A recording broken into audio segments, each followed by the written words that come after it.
Hello, my friends. How are you today? I'm realizing this looks funny since my headset's not on it. I had my headset out because I did a little VR workout today. Yay me for working out 2 whole days this week. And now it's charging, but it just kind of looks funny without that on there. Corgi, thoughts on the new Pixel? It's very hard to say without having it in hand and seeing how much better or not it actually is to the Pixel 9 Pro XL. Like, I know it's got the new chip in it, but these are all things that were leaked anyway. I know, Trisha exercising multiple times a week is an imposter. Thank you, Catnip Ninja. That's very nice of you to say. I didn't tell Instagram that we're live yet, so please bear with me. I went on Instagram and got caught up looking at posts from my friends, which is what Instagram is designed to do, and I am so susceptible to it. So I opened it up to say and do a going live post, and then I looked at other things. So one moment, please, while I do this. I did the millennial peace sign. I'm sorry, I'm a big nerd. I'm an awkward girl, and that picture's horrible.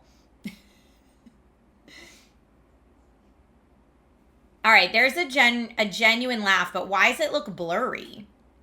Instagram app. I'm going to use the regular Pixel camera app because Instagram's looking blurry for some reason.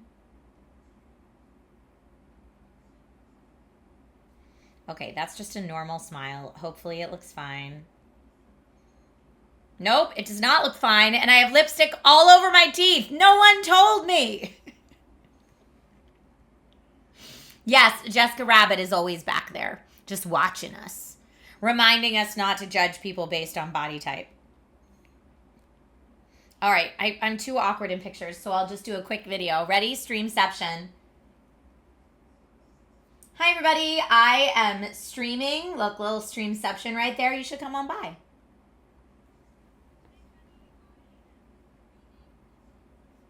Okay, there we go. Fine. I like myself in video a lot better than I like myself in photo. I don't know if you all feel that way. Was I able to check out the new Pixel 10 Pro XL as a sneak peek? No, Pixel cut me out of their media program. So I have no access. I have to wait till it's available just like everybody else and then go buy it with my money. But they cut out lots of people. It wasn't just me. They cut out like every tech creator that's not one of the top. I honestly think they're like trying to be Apple and be exclusive. But whatever. Them being exclusive just means I'm not making content about their thing. So it's a shame because I am genuinely someone that likes Pixel phones, but I will just have to wait. Okay, finally telling Instagram that I'm live. Great. Instagram now knows I'm live. But yeah, I used to be part of Google's Team Pixel program, which were like people that were Pixel fans across a wide range of content creator types. And then they tried to make Team Pixel into like a weird influencer-y shill thing. So all the tech creators were like, cool, I can't do that because I want to be able to give my honest opinions about things, not just what you tell me to say. And so they were like, okay, then all the tech creators are kicked out of the program. Like, if we can't control the narrative, you're all out. So we were like, all right. And they do have a separate media and PR program specifically for tech creators. So I said, like, hey, I'd love to be considered for the media and PR program then. Thank you. And they were like, that's by invitation only. We'll note your interest. But I did just find out that you're so funny. We'll have an unsponsored review at least.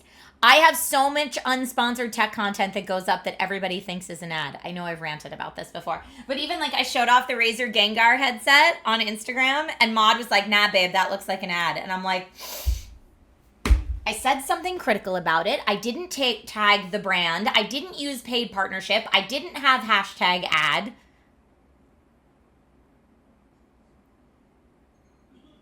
I was so frustrated. It's not on Maud. I'm glad that she gave me her honest feedback. But I'm like trying all the things that I'm supposed to try to make it not look like an ad, and still people think it's an ad. So I genuinely don't know how to talk about technology without everybody assuming it's an ad anyway. That's actually the Instagram post that got me right before we went live. A fellow creator friend was like, everybody thinks everything's an ad now. Yep, exactly. Says I also thought it was an ad. Okay, so what could I do to help you know it's not an ad? I didn't use hashtag ad. I didn't say hashtag paid partnership. I said something not so nice about the headset. And I also made the caption about my pants just as much as about the headset. And I said I'd give it away. What else could I do to make people think, hey, I'm talking about technology because I like it? This is not an ad.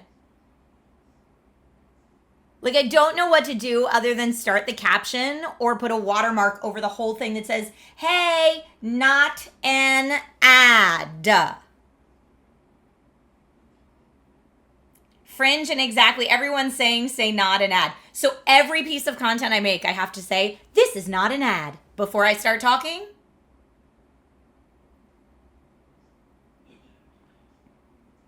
It sucks. We can't just have normal content anymore. You can't just have normal content where you're like, because this content creator wasn't talking about tech stuff. A content creator I saw post about it was like, I got invited to a movie premiere. I went to the movie premiere and like shared a picture of my experience at the movie premiere. And every comment's like, only saying nice things because she got paid to. And she's like, I didn't get paid to go to that premiere. I got invited. And it cost me money and my gas and time and outfit and makeup to go. In fact, I spent money to make this post, and all the comments are still like, clearly an ad. It's so frustrating.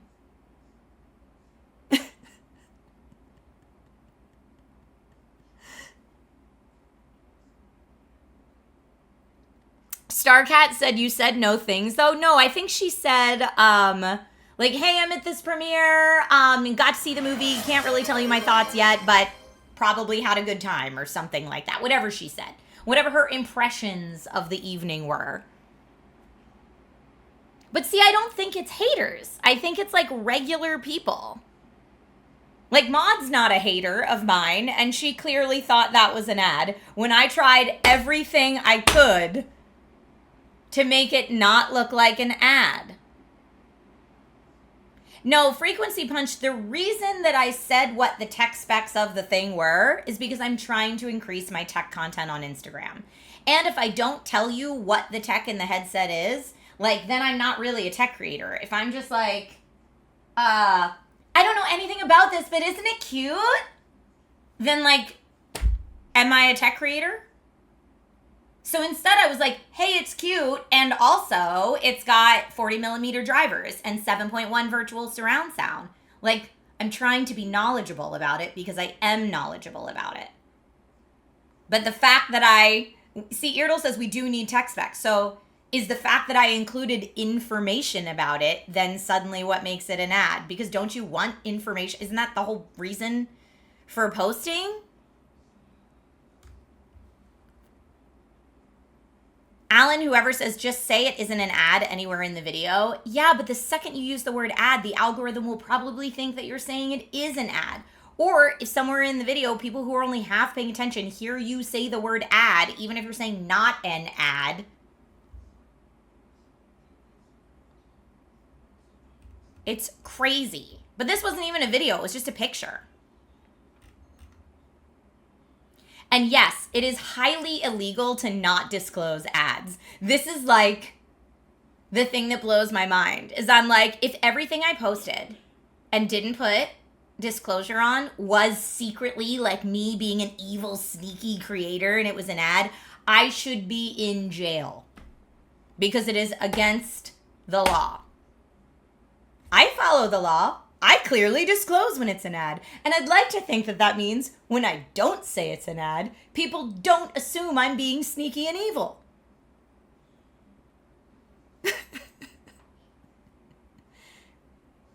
Ugh. What would watermarking it do, Corgi? I'm a little confused. A couple people said watermark it. What would watermarking it do except for make the picture uglier? That's why ad posts are hashtag ad. Exactly.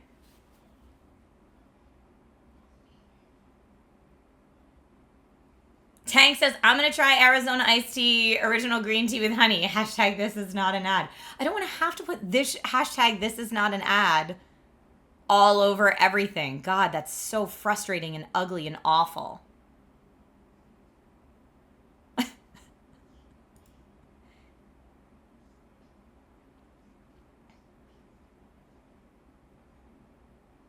Yeah, I mean, I could do, there's a tech creator who I really like and follow who puts, but I think this is so annoying if you see their posts all the time. He puts at the bottom of every post description, and who even reads the description anyway? People would still think it's an ad and just not read it. He puts at the bottom of all his stuff, let me get it. Hanging by my pool, hashtag this is not an ad. It's so frustrating.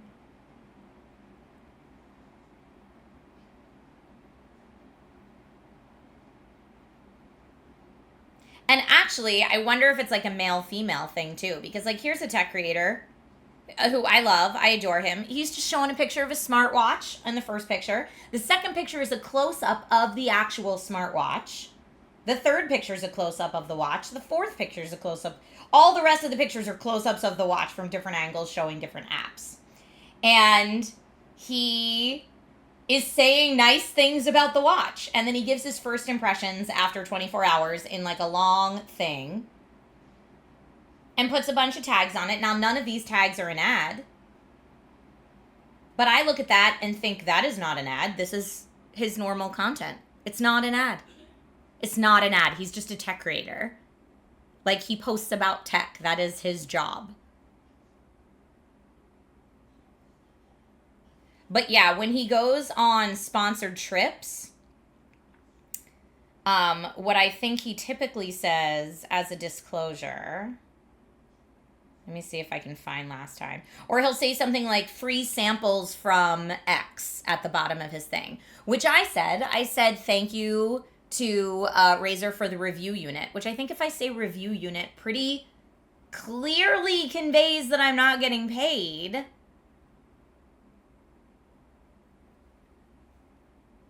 If I call it a review unit,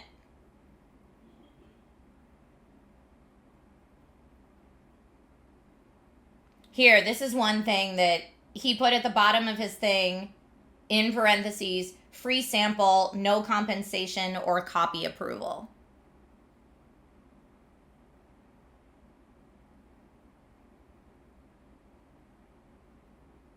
See, everyone in here saying that post seemed like an ad. What could I have done to make it not an ad, yet still show you the headset?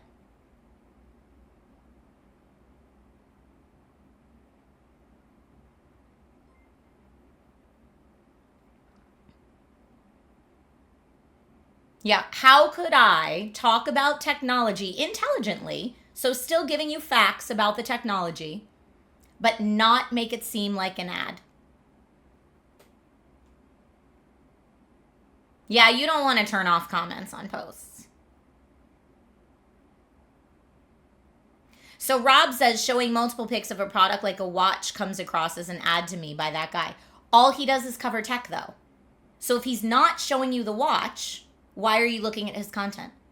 His content is to show you the watch.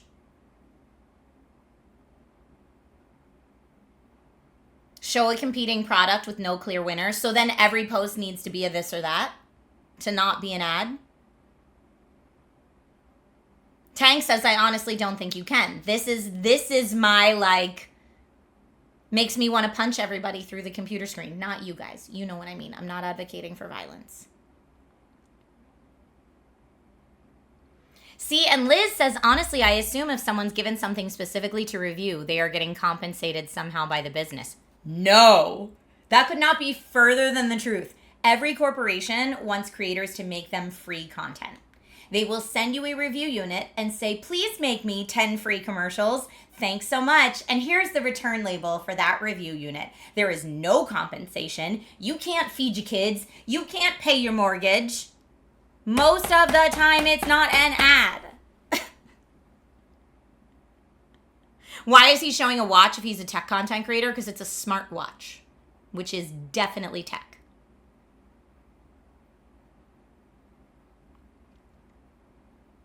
Critter Nation says, I'm here for it. Trish, start punching. That's the most frustrating thing about it, is when people are like, get that bag, I guess, or they hate on your post because they think it's paid. And you're like, I'm not getting a bag. There's no bag.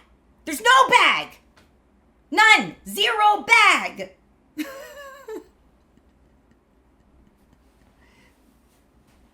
It's so frustrating. And right, people think with press, if press gets invited, like if you write for the newspaper, you do a movie column for the newspaper and you get invited to review a film, they don't say that reviewer in the newspaper is a paid shill, do they?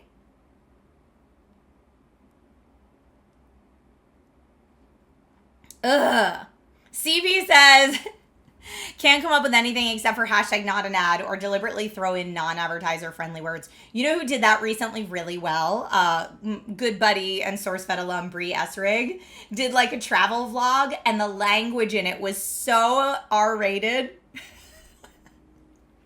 But that's Brie, right? Like when she's dropping an F-bomb every 2 seconds, you know that's not a paid ad, but that's also very not me to do that.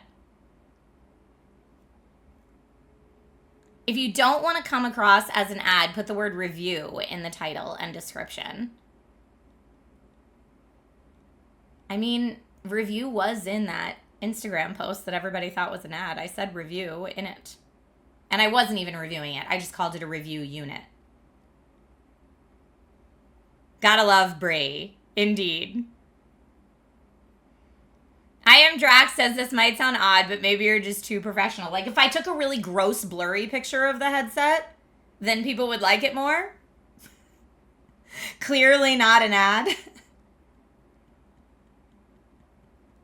Tank Shadex says, what I've learned about communication is that you can try your best to send your message out how you want it to be perceived, but you cannot control how people perceive your message. Well, that's why I'm trying to like take data and pivot. But clearly none of my pivots are working. So I would love to have more ideas of what to do. That's why I said, like, how can I, Trisha Hershberger, talk about tech intelligently in a way that people don't think it's an ad? Is that possible? Or am I just doomed to, it's only not an ad if it features no tech. You're no longer allowed to be a tech creator because you're a woman. It's probably not that, but that's how I feel. Lady, not talk about tech. Lady, talk about tech bad. How would I talk about it to one of my non-tech friends? Exactly like I did. Like, hey, check out this really cool Razer Gengar headset. Isn't it so cute? It's got these spiky things, and it's purple, and it's got 40 millimeter drivers and 7.1 virtual surround sound. The only downside is that it's wired. There's no wireless version, but it's still really cute. Corgi says it's not possible. Wear PJs all the time. Have a stain on your shirt. Exactly. Just be super unprofessional. Pivot to haul videos and get ready with me. Well, that's what people expect from female content creators. How would it be different if it were an ad? It would be different because there would be some kind of legal language that sounds like marketing copy wrote it, not me. It would have paid partnership at the top of the post. It would have hashtag ad in the post or hashtag brand partner in the post. And Corgi says it's not possible unless you watermark it, but I still don't understand this watermarking thing. I've never seen anyone on Instagram watermark anything. Who does that? 69 Yale says, personally, I don't care whether it's an ad or not. Well, thank you for being one of the few.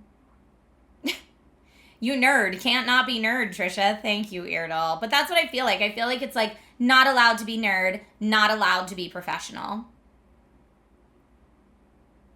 Put some mustard on your face. Put a giant hashtag not an ad watermark. Ew, that's so ugly though. I just care if it's AI or not. Me too, SDS. I care a lot about that. Oh, I am Drax. I know that. I know you're processing it in the same way I am because I've been through those same thought patterns. People just don't know how to tell if something's an ad or not, so they assume everything's an ad. That's really it. That's exactly what my content creator friend was saying. Like here, if I put this, would this be helpful? If I put this in my caption. Here, hold on. I'm trying to get it to focus. Free sample. Oh, farts. Just let me show it. I love Michael Fisher's beautiful face. He's the one that does this. Free sample. No compensation or a copy approval. Is that helpful to put that in there?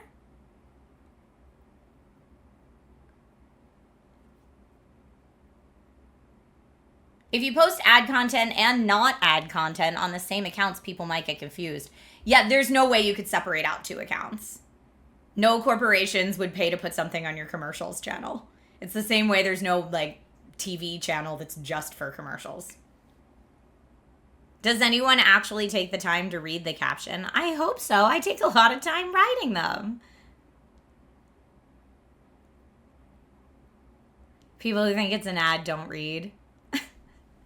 I see. That's where you're getting the watermark from, because people who think it's an ad don't read.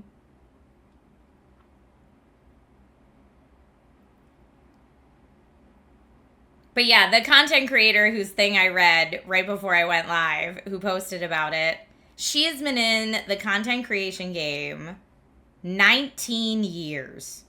And she was basically just talking about how, like, we used to just be able to post content about things we liked. And now, you can't. You can't anymore.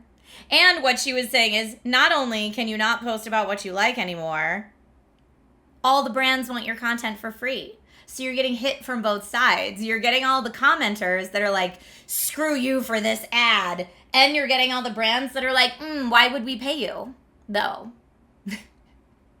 And when you're stuck in the middle of that sandwich, it starts to make you lose your mind.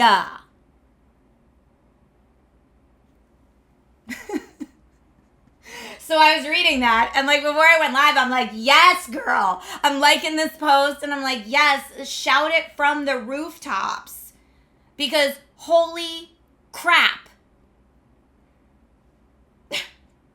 Yeah, maybe I should only post sponsored content from here on out, because if everyone's going to assume it's sponsored anyway. No, because then I would not post that often. You think content creators have gotten really good at making ads look natural now? I don't know. There's still some ads that really look like an ad. Even mine. Like, sometimes you're working with a brand that just does not want to budge on anything if it's an ad. They're like, no, but we're paying you, so can't you just say exactly the script we wrote for you? And you're like, no, why are you collaborating with the creator? Just hire an actor and have them do your script if that's what you want. And you have this, like, impossible fight. How about doing a series of behind-the-scenes reels explaining the difference between ads and non-ads? Pin it and periodically refer people to it in your post. I kind of love that idea.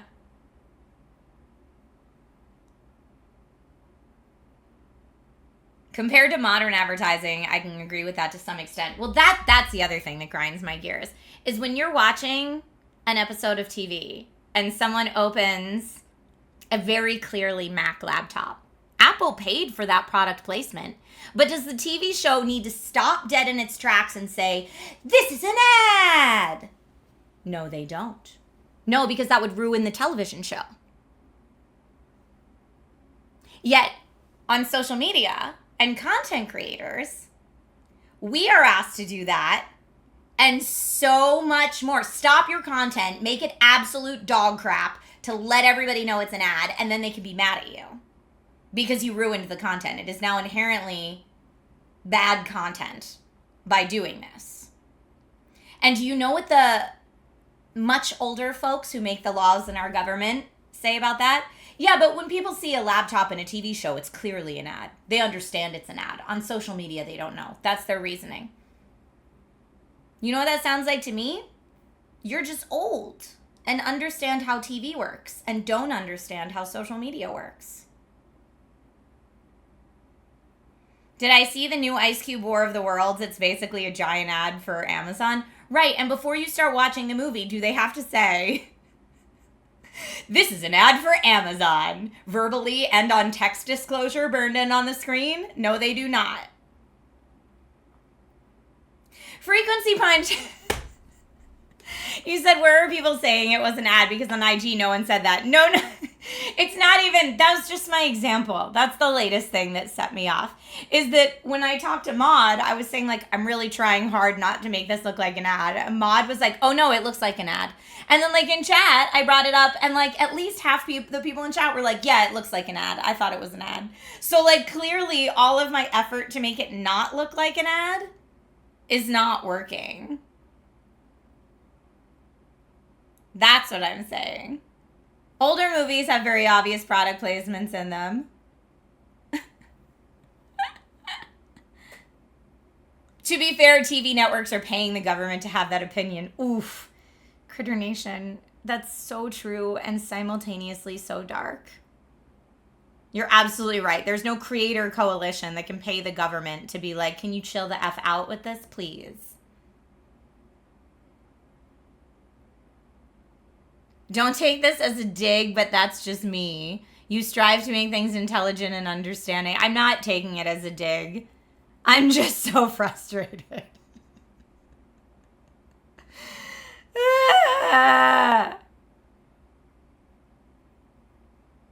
I heard somewhere that a lot of product placement in movies now is not paid for. It's just that the companies won't sue for using their stuff unless it's derogatory. Well, that might be the case. I know when Nate worked in product finance, or not product, production finance. So he was working in like finance for TV and film. And he would see the budgets. He said all of them were product placement. Now that was like 5 years ago at this point. So things may have changed in the last 5 years. But at least 5 years ago, they don't have to stop the whole show and disclose every 5 seconds.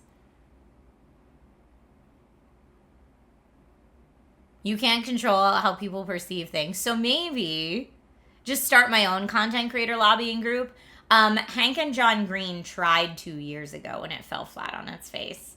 Because they were trying to start a content creator union and it had union dues. And like, basically the creators that are big enough to pay the union dues consistently have their own legal teams and don't really need the protections it was offering. And the creators that really need the protections it was offering couldn't afford the union dues, is what people theorize why it fell flat on its face. Hi, Malice J. How are you? Thank you. Let's see. I'm not sure if you're a bot, my dude. You're not making a ton of sense today.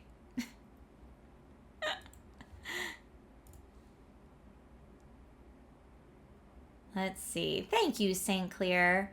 Sam says, for me, a lot of it is the visual language the creator chooses to use. In Barbie car chase scene, the movie for a few minutes looks way more like a Chevy car ad than a movie. It could be that your non-ad and ad content can seem visually the same. It probably is because I'm trying to tell you about the product. Whether it's an ad or not, like, I'm trying to tell you, like, hey, I got hands on this new phone and this is why it's cool. And so therefore I want to show you the new phone. Like, why would I be like, here's a post where you can only kind of see the phone. # new phone. Then I feel like every comment, and rightly so, should be like, can you show us the phone though? Like, why are you even posting this if you're not going to show me the phone? Show me the phone.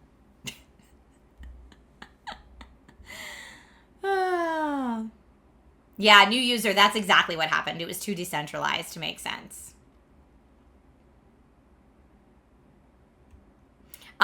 Andrew says maybe part of the issue is the amount of short form video where someone says, I just found this product and it's so great, when in reality it's an ad. Which, that's also true. And someone said this in chat a little earlier, is that maybe it's that, like, you just can't tell the difference anymore from a viewer perspective, because it could be an ad where you're like, hey, I just found this and it's really awesome. And also the brand partnered with me to make this video. Like, I think that both those things can be true, but there should be a the brand partnered with me to make this video verbal disclosure as well as a text disclosure. Legally, at least in the US, and maybe it's different in other parts of the world, at least in the US, you should verbally and text language disclose when available. What if you be like Superman and only do ads with glasses on, but then when I take them off? See, and you said when you take them off, be real. That's the other problem, is like a good creator, even when you're doing a sponsored post, you're not saying anything that's not your real opinion. Even if you're in partnership with the brand, you should only be saying things that are your real opinion anyway. Fun fact, that is also part of the US law regarding endorsements, is that creators can only say things that are their actual opinion. That's how it works. Why do Tide Pods have a warning not to eat them? Ugh. What if I wore the giant squirrel costume for reviews? That'd be so weird. That'd be so weird.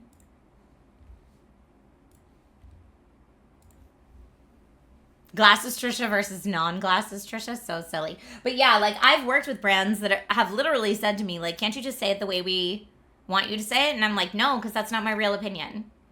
And by asking me to do that, you're actually asking me to break the law. And I'm happy to forward you to all the legal information if you want to review it. I say that at least like 3 times a year. And I don't know how many creators just go for it to like get it done. But I say that all the time to brands. Because I can't with that nonsense. Like if I don't like something and I have a partnered campaign, sure, you can give your honest opinion but still satisfy brands' desires by omission. Sometimes. Mirror the video for reviews so it just looks a little off. That's so weird.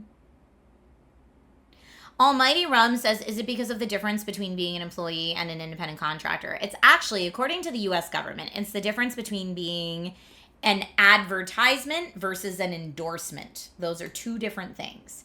A paid endorsement is someone telling you their honest opinion, but you have paid them to make that video. Versus an advertisement, which is like, I'm producing a commercial. I wrote the script. I hired actors. I hired a director. We filmed it. That is an advertisement versus an endorsement. So those are 2 different things, according to the law, at least. And so an advertisement, the company can say whatever they want, and then if it's false advertising, they can get sued for that later. But an endorsement is someone saying, this is my honest opinion. So those are different. Flared pants today? No. And I'm sorry, we did have 2 fit checks today. And I've been ranting too much. So I need to give back fit check points. Or, let's see, yours was the one who built it 5 minutes ago. I'm going to refund Fitness Dudes because that was too long ago and I didn't do it. I also think a lot of the stuff like the honey controversy made people weary. What's the honey controversy? Spill the tea. But yeah, I know the at least US law about this stuff inside out and backwards because it's my job and it's been my job for over a decade. So it gets me uber frustrated. No, I don't know the honey thing. What's the honey thing? But yeah, I know the ins and outs of the law and what proper disclosures are. So yeah, I'm wearing bedazzled Pac-Man shorts today. This is the fit check. And a blue tank. That's what I'm wearing today. It's very hot out in California today, so shorts and a tank it is. The honey thing from like 9 months ago, there was a Markiplier video on it. Aren't these shorts fun? I'd tell you where I got them, but everyone would think it's an ad. I'm kidding. I got them. It's actually a funny story. I got them. Oh, the honey coupon browser extension. Yes, I do know what you're talking about. I do know what you're talking about. Yes. Honey was stealing money from the people, from the creators who were doing referral links, right? Weren't they stealing from the creators and the people? I don't know. I didn't get too deep down that rabbit hole because I never partnered with Honey, so I didn't have like a personal stake in that, but same place as the Pac-Man skirt. Yes. Yeah, the little kids section of Walmart is where I got these pants. That's why you don't hear about Honey anymore. Well, good, because that was scammy. It was overriding other people's referral links and using their own. So awful. Again, brands want creators to work for free all the time. All the time. They replaced the referral code so they got the money. That's so awful. Now you're waiting for something to happen with Better Health? Oh no! I thought Better Health was like actually providing a good service to people though, isn't it? Hashtag not an ad. Honey was a PayPal company. See, like I said, I didn't go very deep down that rabbit hole, so thank you for filling me in on the tea. Whenever you see BetterHelp, you genuinely want to turn off the content. Is that because so many people have done ads for it? Is that why? CP says all employers want you to work for free. I don't think it's a content creator specific problem. Yeah, I guess the like everybody else's version of it would be like if your boss was like, hey, can you come in and work for free on Saturday? And then everybody else you knew looked at you like, how dare you work on a Saturday? Ugh. So you're getting it from both sides. You're not getting paid and you're getting crap as because they thought you were getting paid or something. But people don't do that to other jobs.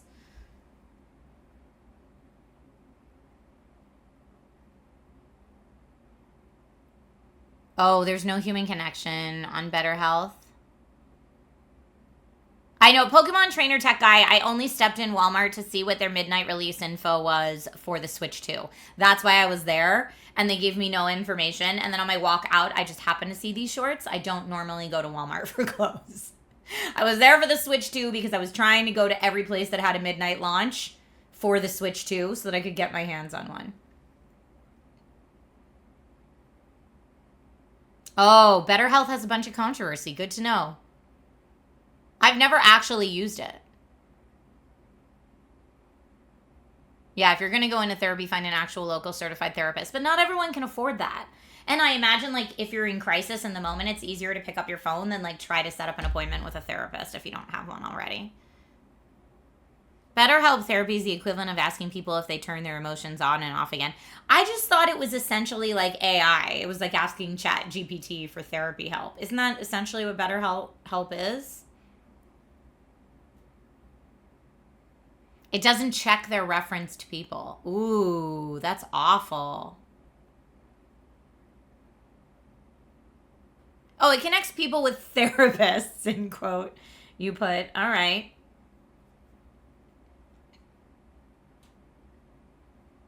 I mean, is connecting people with AI for therapy the direction we want to go towards? No, I don't think so. But if you got nothing else, I don't know.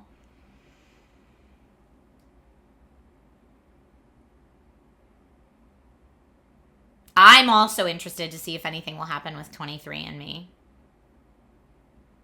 You found BetterHelp to be more expensive than finding a therapist with insurance. Whoa, okay. Good to know. Good to know. You're teaching me today. I'd like to think I helped teach people a little bit about the legal disclosure requirements around paid endorsements today.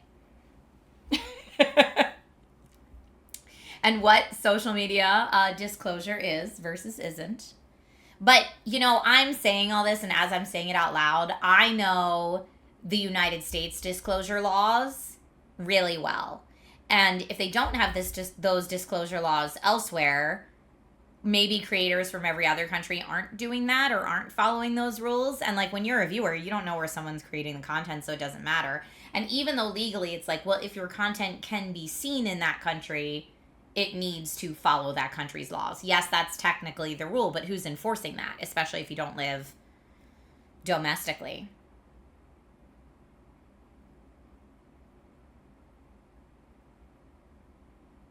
But yeah, the hashtag not an ad thing, like putting that on posts is tricky because SEO wise, it might just pick out ad and assume like the SEO and the algorithms on all the social media platforms might just pick out the word ad and assume then that that's an ad. So that's a little tricky.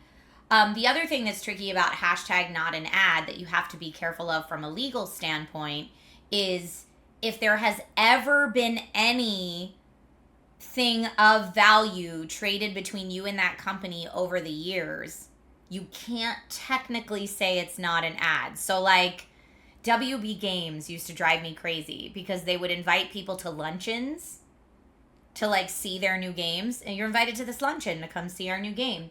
And then when you posted about the game, they wanted you to use hashtag ad. And I was like, but you're not paying me. This isn't a sponsored post for the game. And they're like, yes, but you received lunch, and lunch has a monetary value.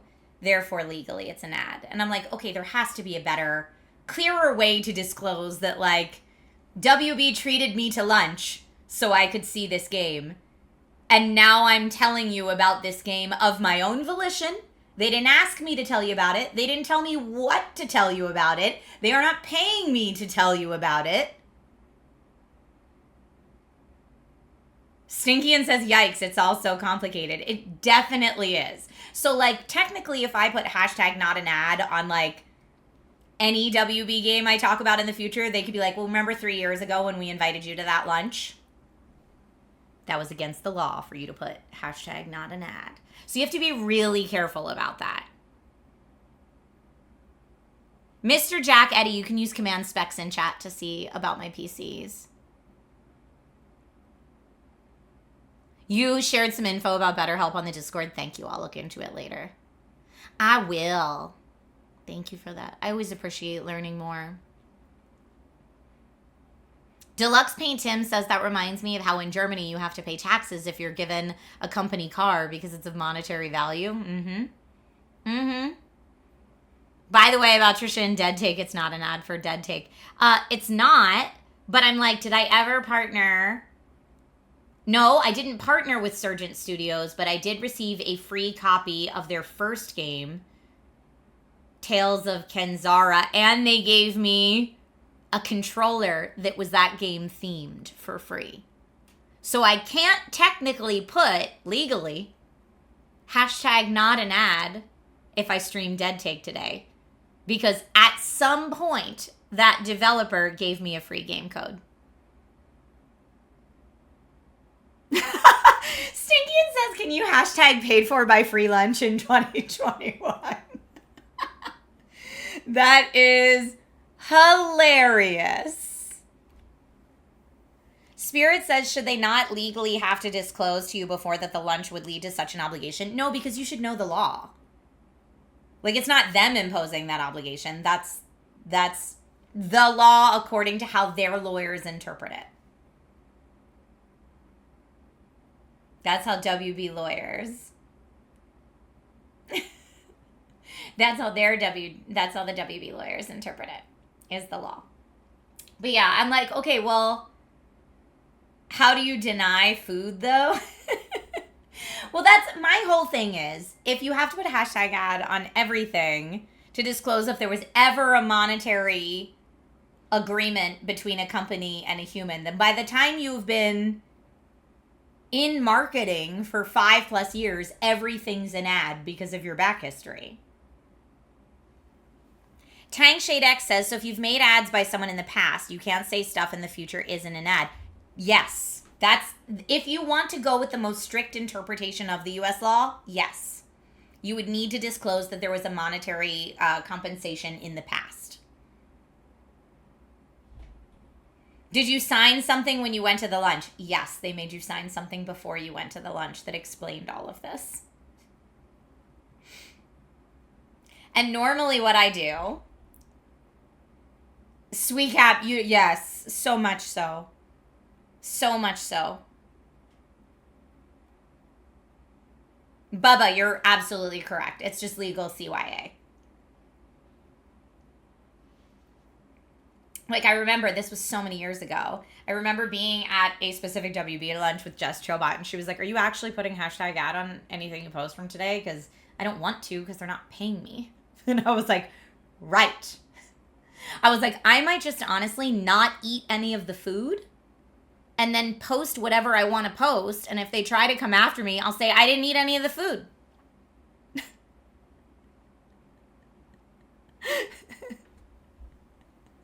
Like, that's when I remember ranting about it with Maud once. And I was like, so if I go over Maud's house for lunch and I post a cute picture of Zelda, do I have to say #ad because Maud gave me food?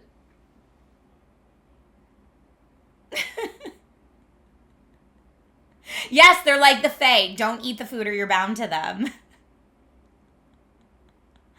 Our modest fellowship expands. CV Falcon, thank you for the 5 community subs. I appreciate you, my friend. Thank you, thank you, thank you. Yerdle says, seems like they won't sue in that case. I mean, they're not. Here's the thing. The FTC requires clear and transparent disclosure. To me, #ad is too vague and it's not clear and transparent. If you're telling me to use #ad because I got a lunch 10 years ago, that is not clear and transparent. Oh, that's so sad. That just hit, Yerdle.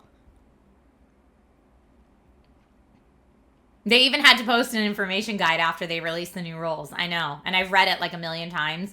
And I've quoted it to brands when I need to. When I need to remind them what the rules are. Because I know the rules. I know them. Maud is in chat! Maud said, hey, Trisha, want to come over for lunch and take a pic with my dog? #ad. Maud, I love you so much.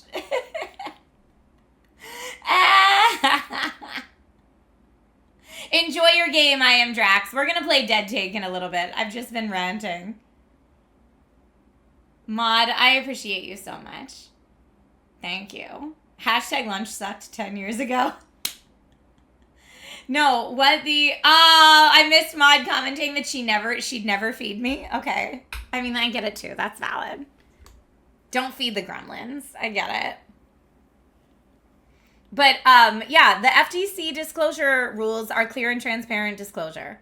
So saying something like my tech creator friend that I shared earlier, what he said, where he said, like, review unit, complimentary review unit, no compensation or editorial input provided. Like, having that disclaimer is way clearer than #ad. Or, like, treated to lunch by WB, no compensation or editorial input provided.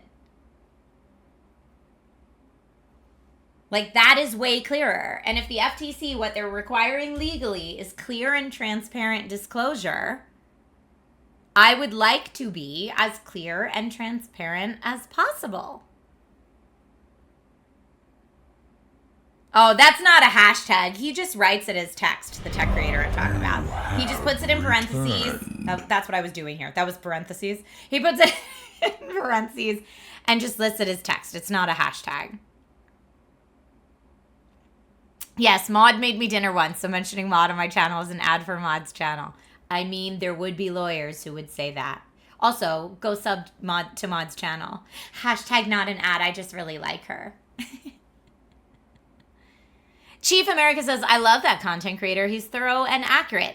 Okay, so Chief America, here's a good question then. Since you follow that creator whose work I also really respect, what makes you look at his posts and assume this is an ad versus this is not an ad? Because for me, when I look at his posts, I think if it's an ad, he will disclose it's an ad. And if he's not disclosing it's an ad, then it's not an ad. That's what I think. But I'm curious as other people who consume his content, what your take on that is. It's helpful for me. Maud is still not making food. Nate would make lunch for us both. # sponsored by Nate in free food, I guess.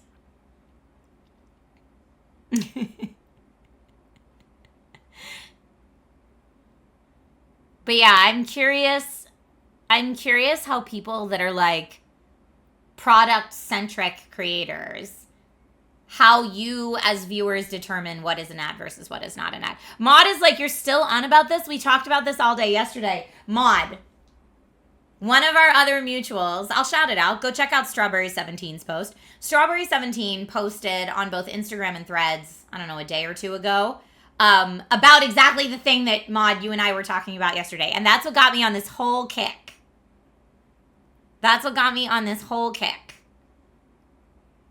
Maud says Trisha can only look professional when making content.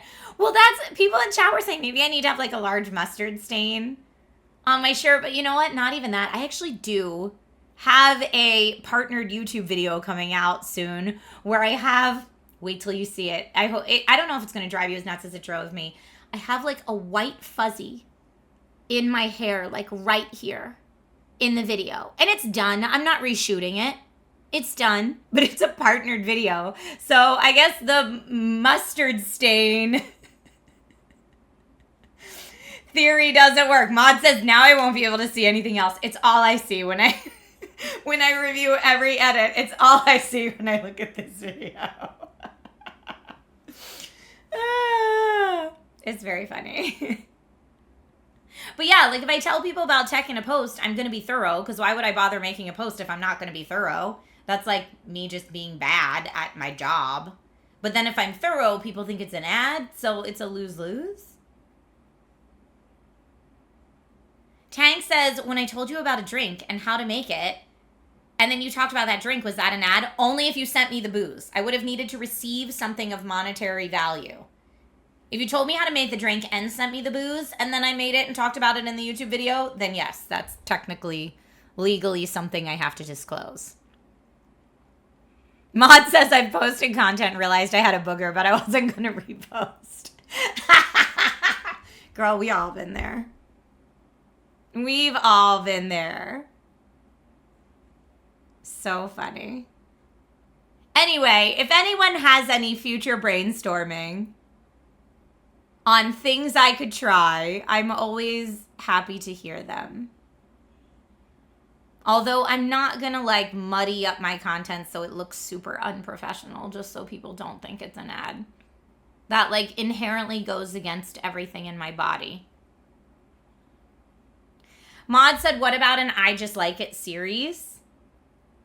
So what, you just start every video with, this is something I just like. You know people are still going to be like, yeah, but it's an ad though.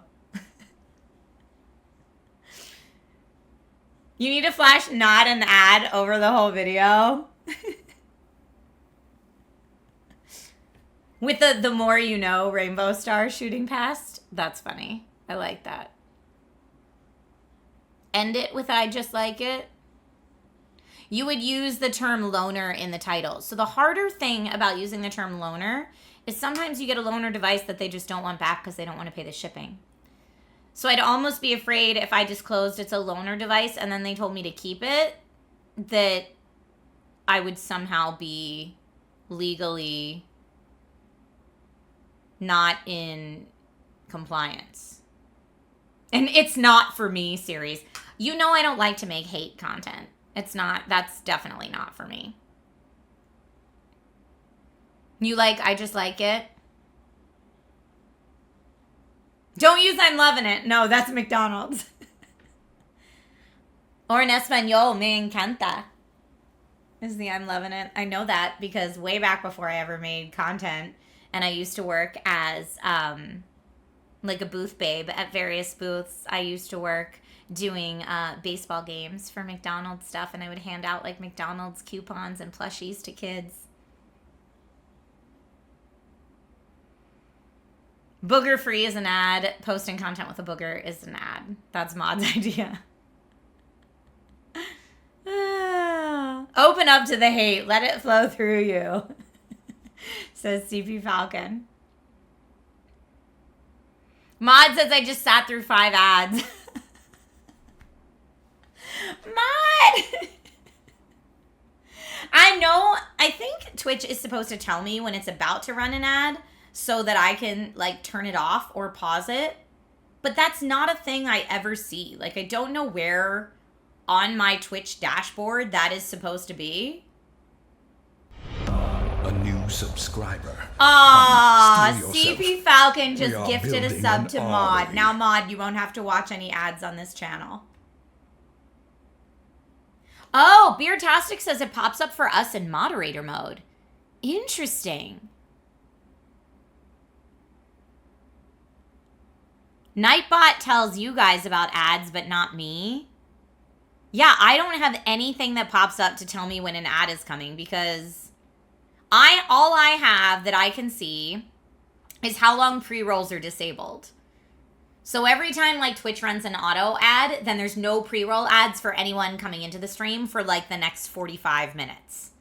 And so I can see the countdown for how long until pre-rolls are disabled, but I don't know if that's the same as the countdown to the next one. You saw 5 minutes of them? You shouldn't have seen 5 minutes of them. If there are, then Twitch messed with my settings. It should only be 3 minutes at most. That's what I have it set to. You get a couple minutes heads up so you can snooze it. Interesting. Oh, 5 ads, not 5 minutes. Yeah, I was trying to find the balance between... It's like if it does 3 minutes of ads, I only need to run them once per hour or something like that. Twitch does some weird things sometimes, and sometimes changes things to make streamers' lives easier.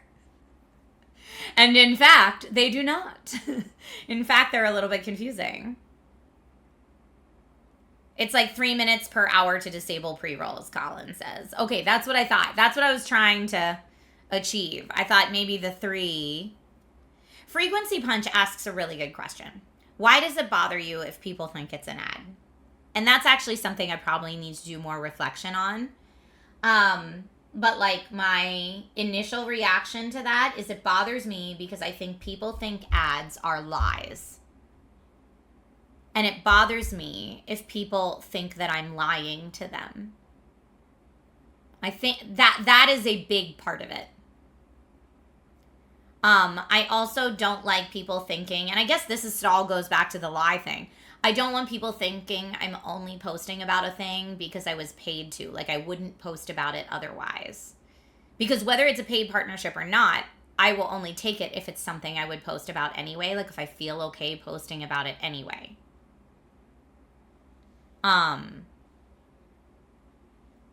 So I think that's what bothers me about it the most.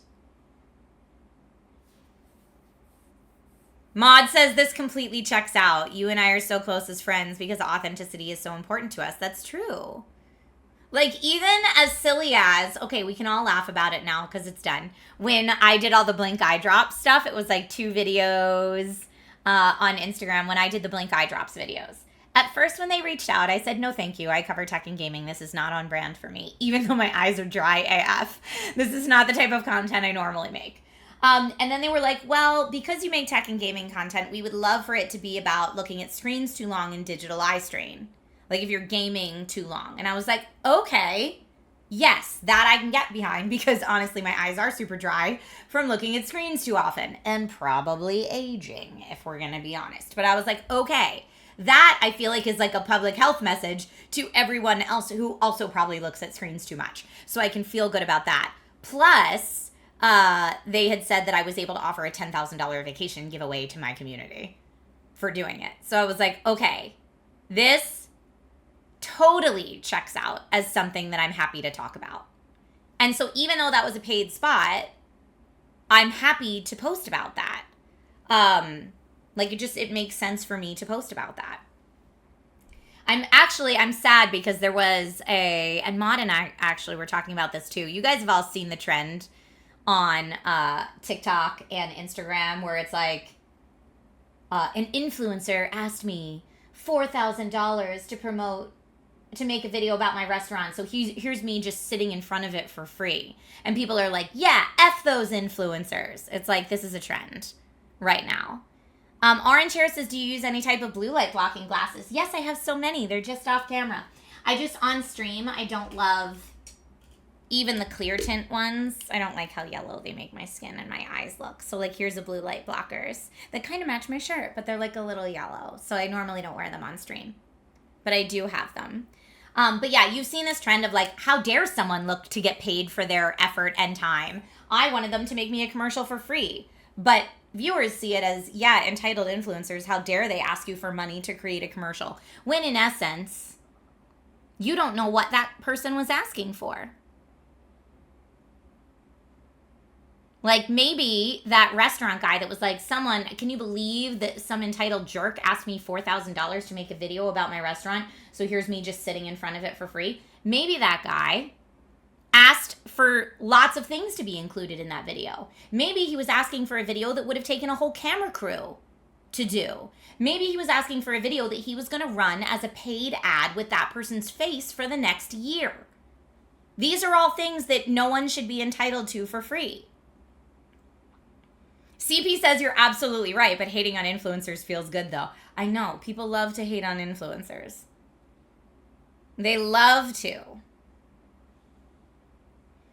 But yeah, Maud and I were talking about that the other day because that's so frustrating too. That goes on the whole like, everybody's like, but you should just work for free. And also, even when you do work for free, I'm mad at you about it because I think you're getting paid.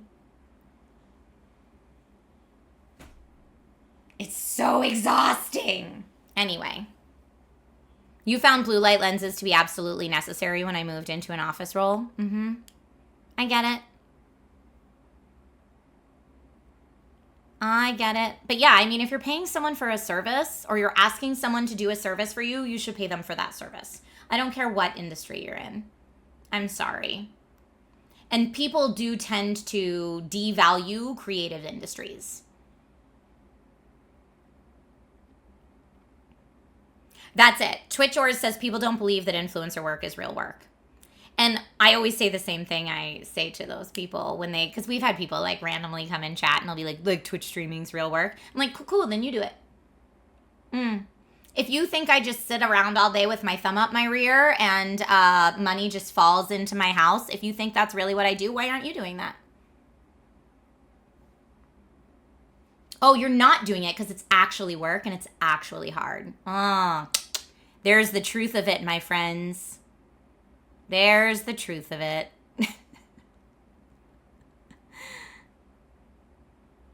GDK Mouse says, happy game to play. We're actually going to play a murder mystery game today. Ooh, I said yesterday on stream we would finish Dead Take today.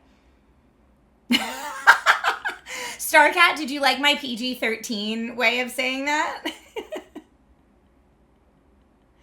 Stinkian says, I am. Oh, here, I want to hear this. You're a freelance writer? Good for you. The amount of times you were contacted to do something for free was insane. It's not like it's my livelihood or anything. That's exactly it. Creative careers are so undervalued. Yeah, but you'll just write it for free. I almost got really mad at one of my bridesmaids at my wedding because she had the audacity to ask the makeup artist who I had hired and certain people had hired to do their makeup for the day. She chose not to have her makeup professionally done that day because she didn't want to pay for it. She had the audacity to walk up to the makeup artist and say, can you just do my eyeliner real quick though? And the makeup artist was so nice. She was like, if you want to be added to the roster, this is the extra fee. Just let Trisha know and I'm sure we can work it out because Trisha's paying me directly. And she was like, no, it's just my eyeliner though. And I'm like, no, you're being a jerk. Don't ask people to work for free. It was my wedding day, so if I wanted to bridezilla, I totally could have. Twitchor says, oh, you're a baker? Can I have a complicated cake tomorrow for free? We're friends, right? Yeah, that attitude. I can't. Catnip! Oh no, that breaks my heart. Catnip says, when I worked with people with developmental disabilities, I was told it's not a real job and that I'm just a glorified babysitter. People are going to find something to pick at no matter the job you're in. Ugh. I hate that energy so much. Why don't we celebrate paying people for the work they do and valuing the work people do? I would love that. I would love if we started doing that. And I was like, I wanted to comment on this guy's like, look at me just sitting outside my restaurant for free video and be like, how about not asking people to work for free? I wanted to say that, but I was like, all I'm going to get is hate. I'm just going to get destroyed. Laser Fate coming in here with an industry perspective on it. I love it. Laser Fate says, I'm an influencer manager and it's insane how many times brands will try to get away with counting products' value in their offer for sponsored content. Oh, all the time. I mean, the real cheapy ones are the ones that are like, we'll give you 10% off our earbuds so you can buy them at only 90% of their real rate, and then you'll make a video on them in exchange for that. And I'm like, oh, in exchange for the $6 off you gave me, I'm going to make you a whole YouTube video, which is like 2 to 3 days worth of work for $6. You think that's a good deal? I don't think that's a good deal.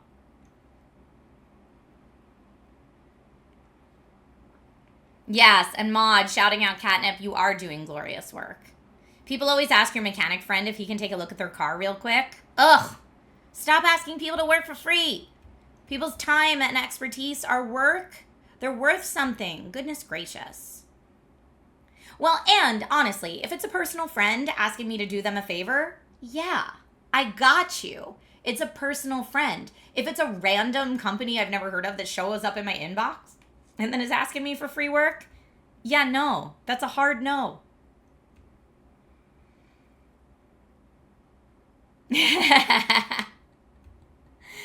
Stinky and I appreciate everyone who's here during work. Here's a coupon. Yeah, in exchange for this coupon, which, by the way, could legally be monetary compensation. So I'd have to put a hashtag ad on that $6 coupon post I got. Is there a job that has no haters? That's a great question. Is there a job that has no haters? Whoever the bullies are. I would assume whoever's doing the bullying probably thinks their job's a real job. I don't know. I find a lot of people that have more like, I build something tangible with my hands kind of jobs are like, yes, but I've made a thing look real. I feel like that's more. It better be firefighters. Firefighters deserve all the love and help they get, she says, as we're in a red flag warning, which means wildfires. Happy Pixel 10 announcement day. Hashtag not an ad. Yarn collectors, pediatric oncologists. Let's hear it for pediatricians. Pediatricians and firefighters are doing God's work, I swear. D-Man says my time as a mechanic is $100 an hour minimum. If the person's a friend that I know is struggling, that's the only time I'll give them a deal. Good for you. My dad, his entire career, lifelong mechanic. And he would look at so many friends' cars for free and then fix them at a discount that like his business was constantly suffering because of it. I was like, Dad, family members will pay you what you're worth, man. People who work in factories. Your father-in-law's a firefighter and you can sadly say he gets complaints. That makes me so mad. Every time Logan and I drive by a fire station or a fire truck or firefighters in LA, we cheer. We audibly cheer. Like, we'll roll down the windows and like, woot, woot, because they keep us safe from all the ridiculous, scary fires. We love a firefighter in my neighborhood. Laserfade says almost any traditional company, salespeople are the highest paid workers. Content creators are salespeople. I mean, that's certainly a way to look at it. Yeah. Sales and marketing. Oh, Critter Nation. Not for realsies, though. I see what you're doing, but not for realsies. We stand our firefighters.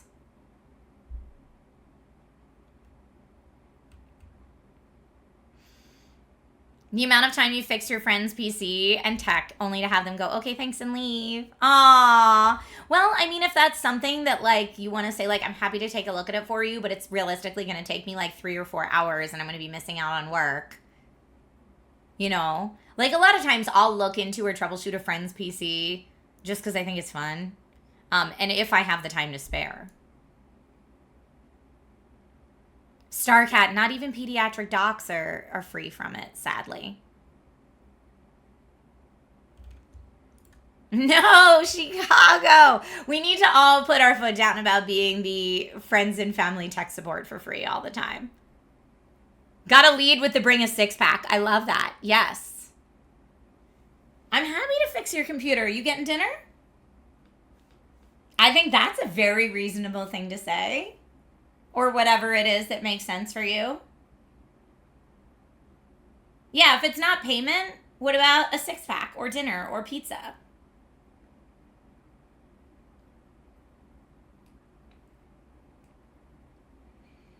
You knew a guy that tried to be a firefighter, got the certificate, finished training, and when the crap hit the fan, he quit after a day. Oh, I'm sorry. I know a lot of people that go through EMT training and then can't really do it when they're on the job. But that's okay. You deserve the grace to pivot if you need to pivot. Yeah, if you're going to ask a friend for a favor, offer something in return. That's totally valid.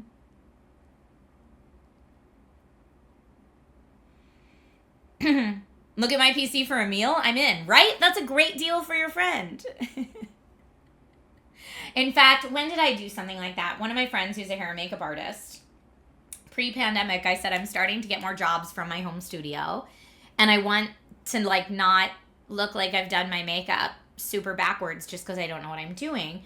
I was like, could I take you out to dinner and then like give you a check for X amount and you buy me like a makeup kit using that check? Like, I'll go with you. You'll help me pick out the stuff, and then anything that like you save from your professional discount is yours. So it's like commission as a thank you. So lunch and a commission thank you. And she was like, yeah, that's a great day for me. I wasn't going to work next Wednesday anyway. And I'm like, great.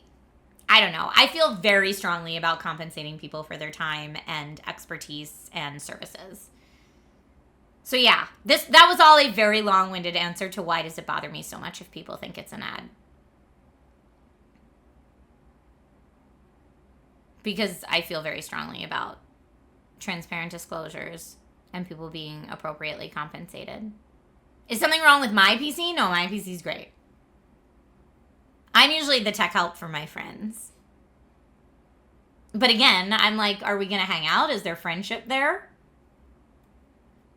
Like, I had a friend that was like, can I come over and use your washer and dryer? Mine in my apartment's broken. And I'm like, yeah, sure, no problem. She literally came, did her laundry, and then immediately left when it was done. And I'm like, there was no hanging out. There was no friendship. And so I was like, noted. Next time you ask, I'm going to say no. You can't even like pretend to be my friend for my laundry services. Come on. She actually had 2 strikes. I didn't cut her off at the first strike. She had 2 strikes on that. Thank you for the stretch reminder.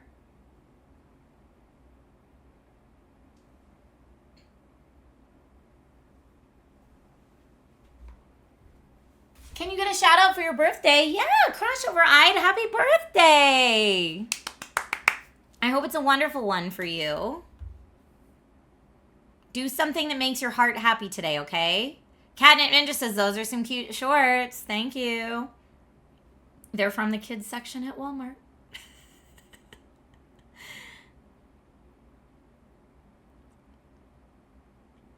I love this PC, Big Mark.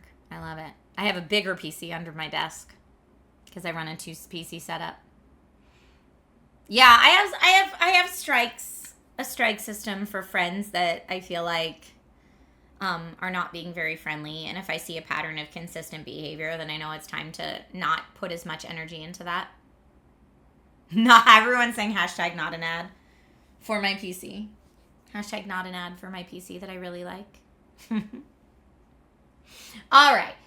Again, always appreciate the brainstorming help. But maybe the reality is, rather than trying to like jump through all these hoops for people to not think it's an ad when they're going to think it's an ad anyway, maybe I just need to try to shift my perspective to care less.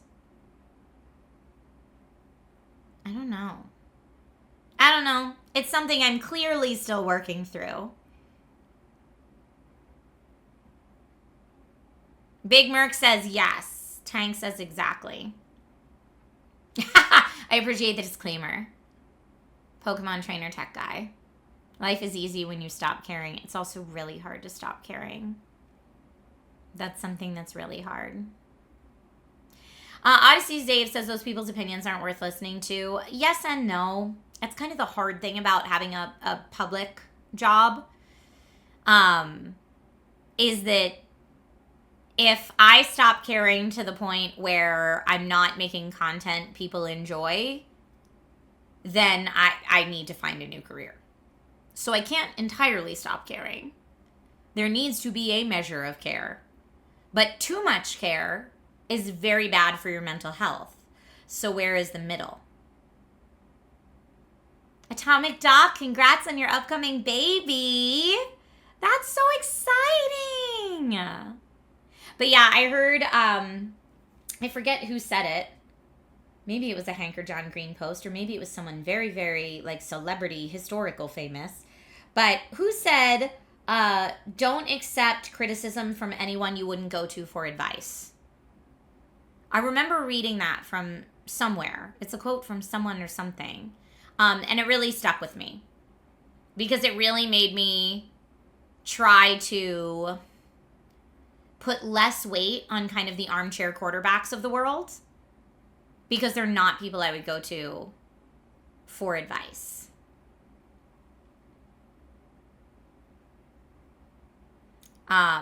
So like when I ask someone who is in my industry, whose opinion I really value, or like you guys who've been following my content for years, your opinions I value, rather than like the rando who the algorithm just fed my content to, right?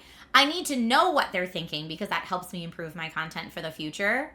But I don't need to value their opinion as highly as I would value opinions from people that I would go to for advice.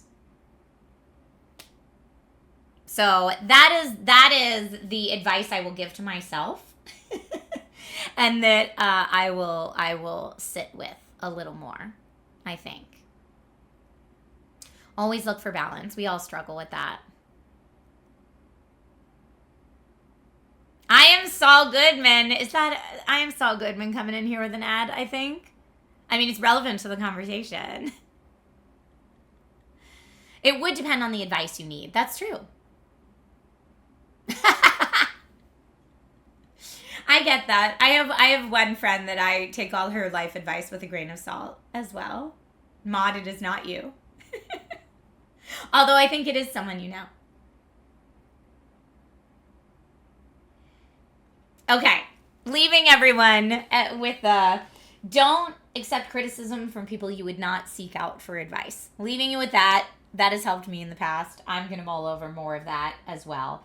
And I'm going to hang up my VR headset because it's now that I can see it, it's driving me nuts that it's not right up there.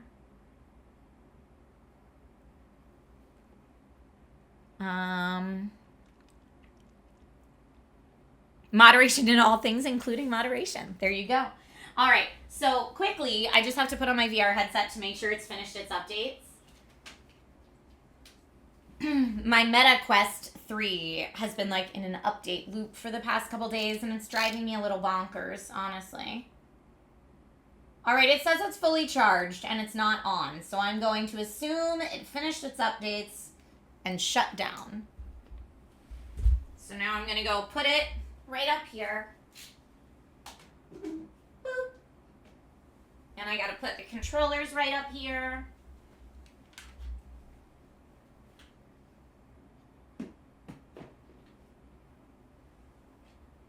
Put them up like this because that makes my heart happy. Now everything looks where it's supposed to be. How long can this joke go on? That joke is my entire life, I feel like, Stinkian.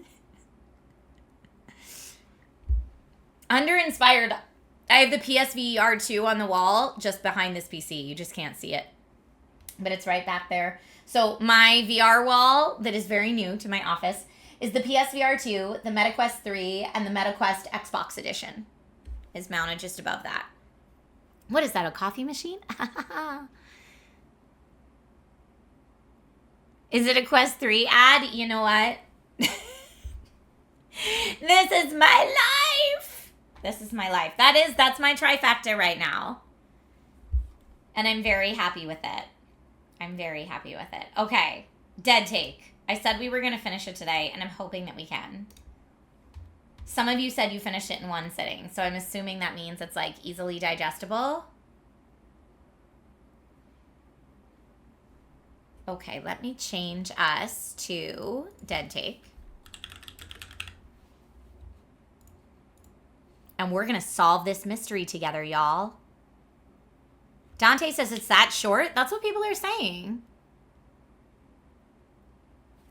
Okay. Now, this might be disturbing to some folks. I'm going to give the disclaimer of this game is rated M for mature. It stars a lot of, like, kind of video game celebrity types in it. Ben Starr's in it. Neil Newbin's in it. Alana Pierce is in it. And I have not solved the mystery yet. I've collected some clues, and I'm in the process of figuring things out.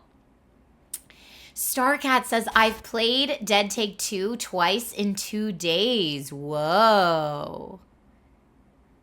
All right, I saw Atomic Doc. Ilana's in it, yeah. Jane Perry's in it, too. I don't know who Jane Perry is. Who's Jane Perry? What's she in? We found Laura Bailey's picture the other day. We're searching for clues. Continue. I probably will need to turn... Oh, I guess I won't need to turn it up. I thought I was going to need to. I'm going to turn it down, actually. Okay. So we just watched Alana's video where basically she was doing an audition as her character and the producer was like screaming in her face. It was not okay. Splice. Your handy auto editor. Splice can only splice edit compatible clips. How do I know if they're edit compatible? Splice video. Splice failed. Okay. Okay. So we've got some media there. Now, do I have two thumb drives? No, I got the shield key last time. I forgot. I got the shield key. But I think now that I fixed the projector in this closet... What was my one? One was my flashlight. In one of these closets... Oh, in here. Can I pick any of these up? I can't. I was hoping I could. You have returned. Okay. Amri, welcome back. 18 months, my friend.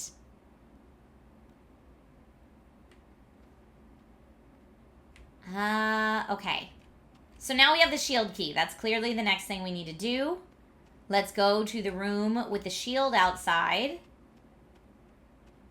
and unlock that door and see what we find. Now, I don't remember if the shield room was downstairs or upstairs. Yeah, it doesn't look like the shield room is down here. Because that's the mouse room. That's the only one down here. Okay.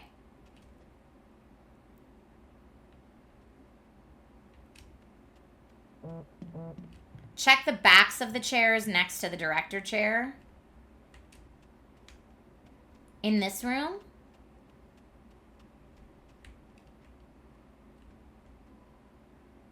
Could this be the statue they said they heard talking to them? I bet we have to put something like in that thing's head or something.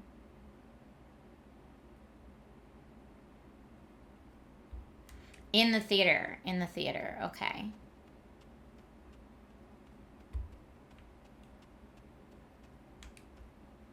The backs of the chairs. Oh, yeah. All right. Yeah, sure. Sure. That makes sense. Okay.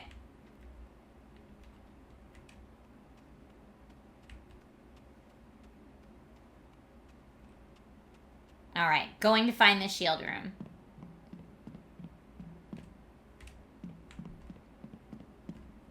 I don't think it's down here. I think it's upstairs.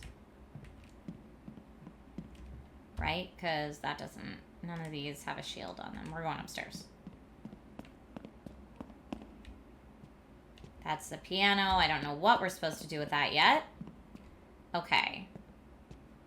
Earth room, trophy room, something like roots room, torch room we went into. Not that.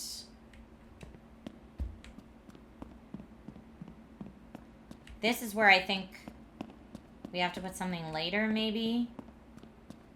That has nothing on it. All right, right down here. Shield room. We found it. Shield room key.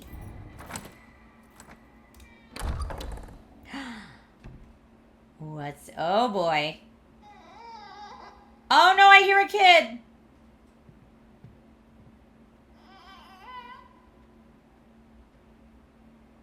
A baby monitor.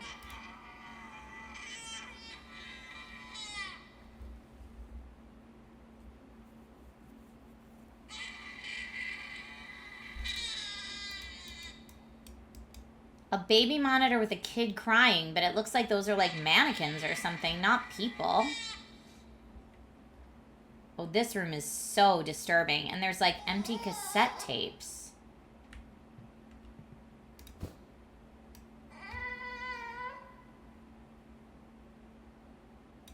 Okay.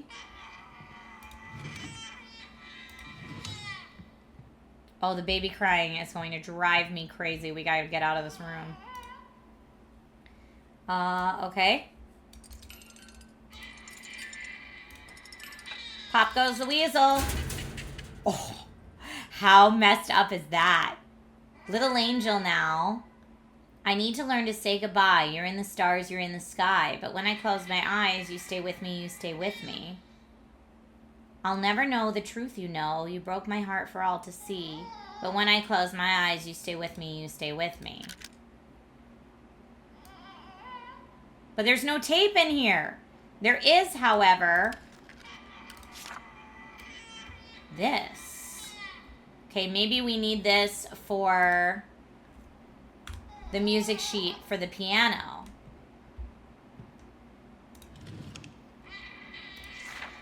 Empty chest sweeps dry. Tiny footprints end in red. Silence eats your name. Why is it gotta be a perhaps murdered baby thing?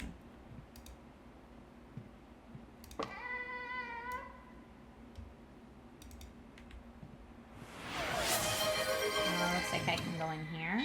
Oh.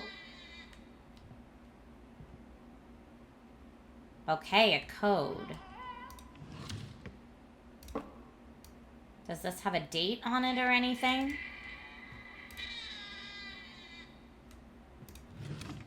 Maybe it's on the baby monitor or the cassette or something. Thank you for the hydrate reminder.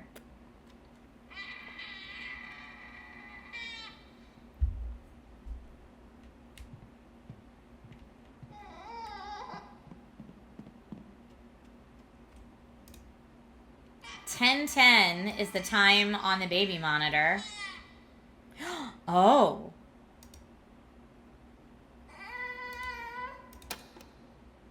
But I don't actually have a cassette to put in it yet. I have the cassette case, but no cassette. Are any of these on the ground actually a cassette?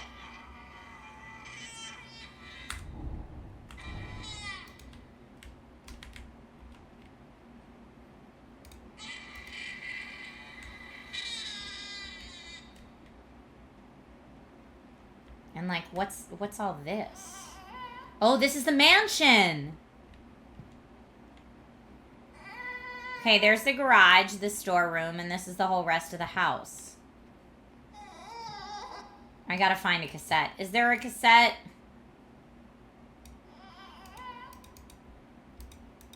In the bear?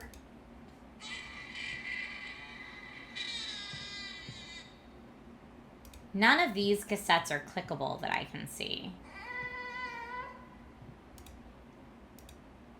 How about these drawers? No.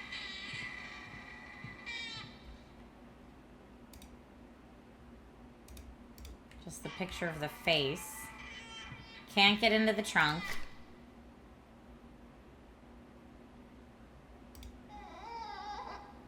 I mean, I can try 1010, but I don't think that's it. Nope.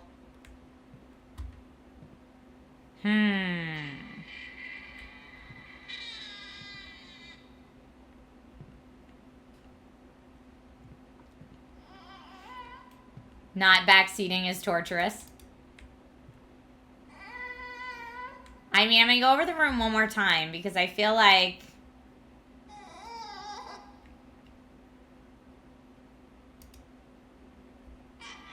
I feel like it should be in this room.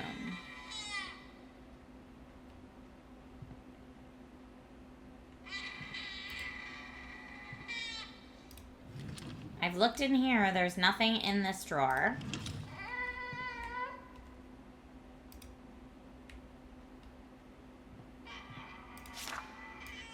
There's nothing on the back of this. Nothing in here. Here we've got that picture. I can't open that, clearly.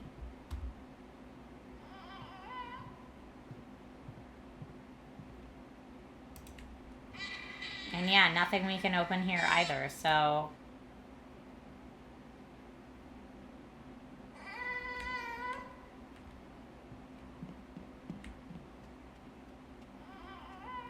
That is terrifying. It's so dark in here.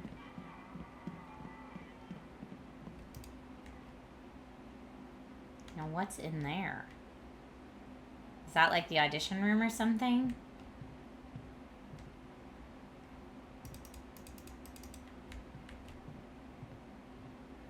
Yeah, whatever we have to do next, it has to do with the shield room. I just don't know where. The crying baby is terrifying. Do I need to go back downstairs where, like, the creepy baby thing was? I feel like I need a cassette and I need to put it in here. And I need to turn this off because it's driving me crazy.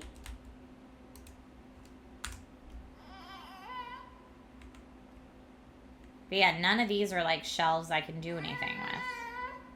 So unless one of these cassettes on the floor is an actual cassette and I'm just not finding it.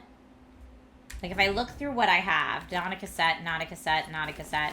I'm just going to go to the piano and try using this music stuff.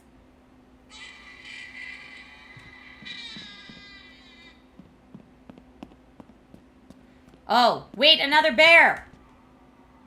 Well, that bear's got a VHS, though, not a cassette, and I can't get it in here yet. I mean, I could try... Oh, no, I already used the shield key. All right, the piano is where we're going next. And I might be going the long way to get to that, but I think it's up here.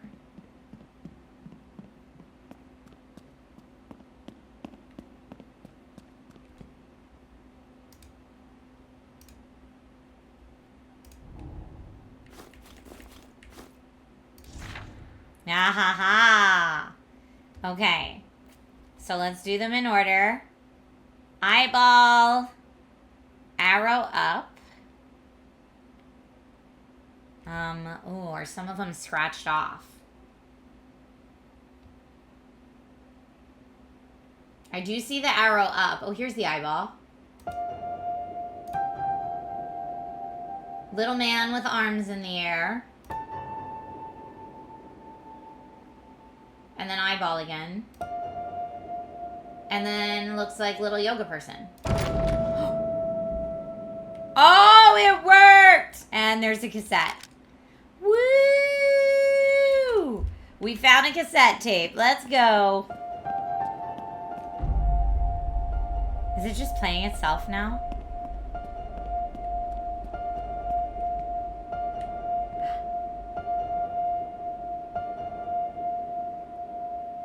It was just playing that same one, the eyeball, over and over again.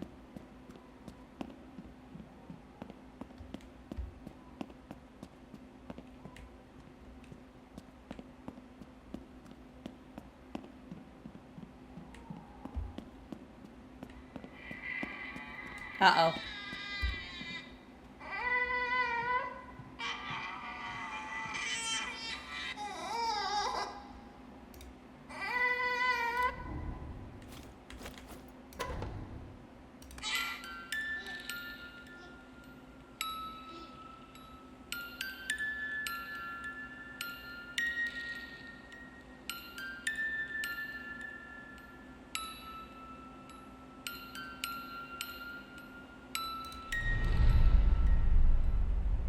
2429.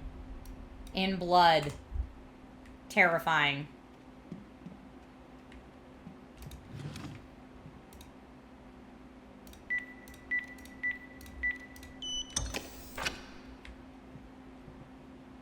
Now what? What did that unlock?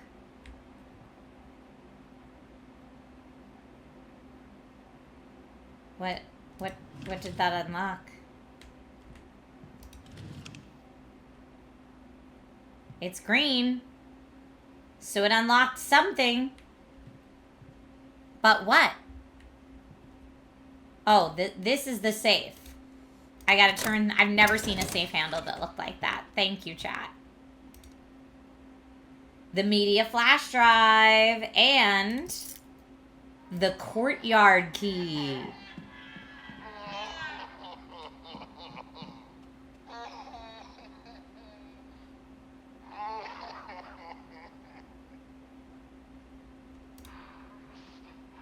Is it crying or laughing?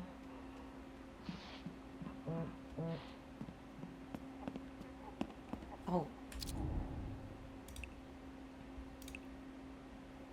Oh, wait, we got more? The magic of cinema is that it lets us peel back the skin, see the marrow of a man. What he hides, what he dreams.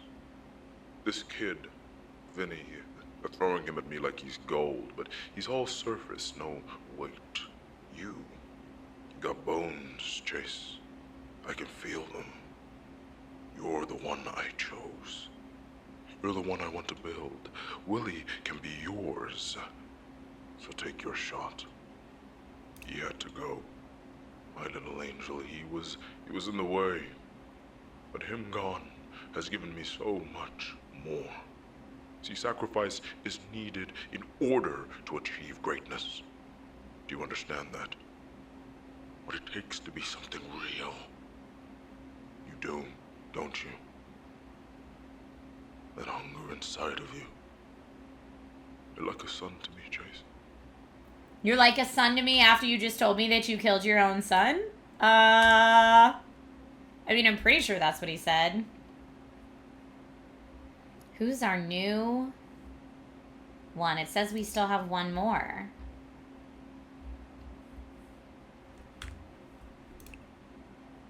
We read all these.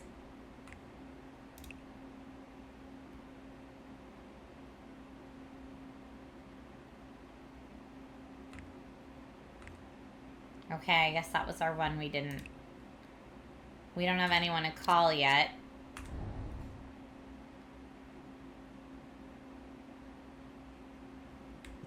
What's in the background? Well, this I think is going to be the courtyard key. Yeah.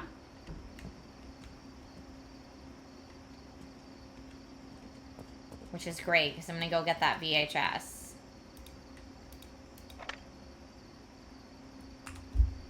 Because I need all 5 VHSs. Someone was smoking out here, I guess.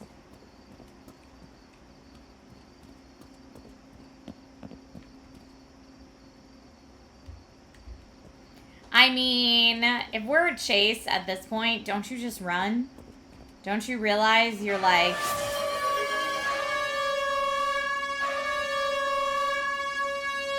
Starcat, that scared me. What is this?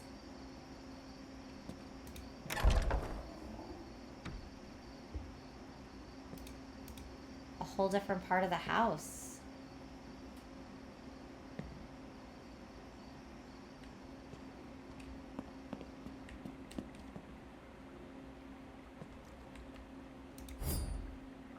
Snake tail whip.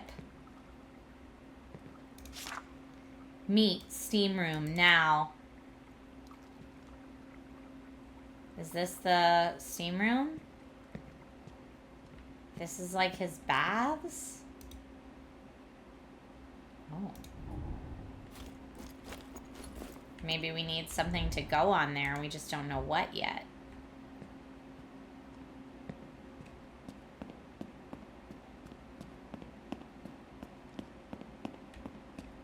Oh. This is the sauna.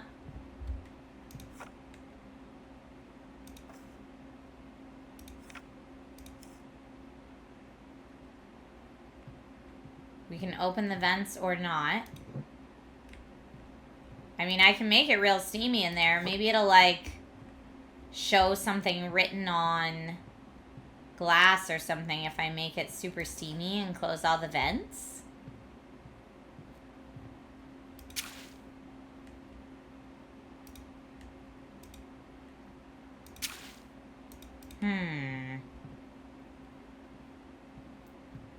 I don't see anything.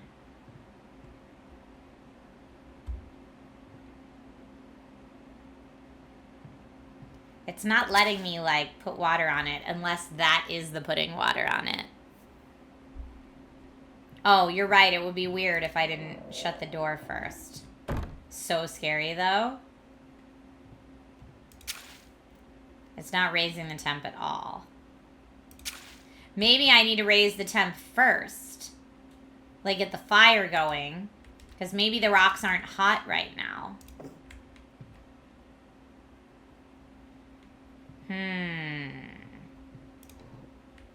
Yeah, maybe I need to turn it on.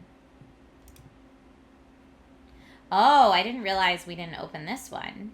Yeah, we've got a screwdriver.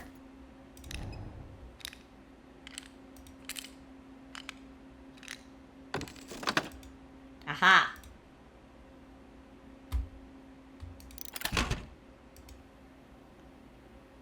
Set it to switch position 1. Pour water on the stones.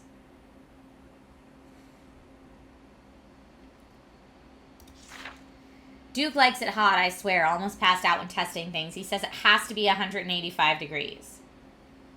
Small vent is 5 degrees. Middle vent is 10. Big vent is 15. Minus. Oh, these are all minus. So if I do just the big vent, that should be 185. P.S. Keep the door closed. So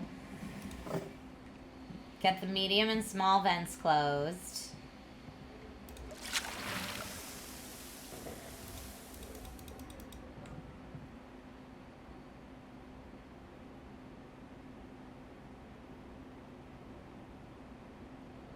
Okay, 195 is too much.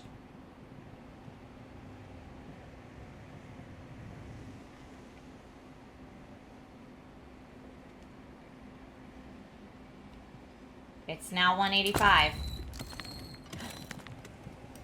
Okay. The left tridentine. Cool, man. Now let's get the heck out of this room, because that's... I'll turn it off. I don't want to waste energy. Oh, it won't let me. Okay, well. All right. Hello? Uh-oh. 4 serpents, 4 paths, yet vengeful still. Tell me, mighty king, how would you kill? Is it the sword of the north, swift and straight? Or the sickle of the west, curved by fate? Perhaps the dagger from the far east, or perhaps the dagger from the east, sharp and slight, or the whip of the south, lashing in spite. 4 serpents, 2 paths, vengeance or peace. We are brothers, my Zeus. Can this not cease? Okay. So it looks like I need to take these maybe and like put them there.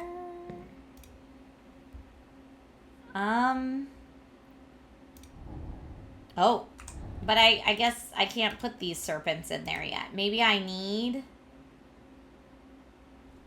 to find them. You think I should try the whip? Let's see. Oh, the whip of the south, lashing in spite. Yeah. Snake tail whip. We've got a sickle, a dagger, and a sword. Sickle, dagger, and sword. So let's keep looking.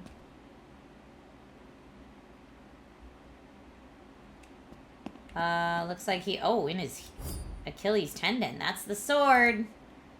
Or the dagger, excuse me.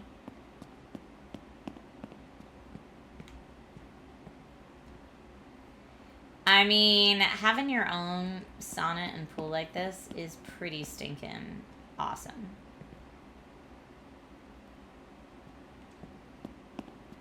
All right, there's the sickle.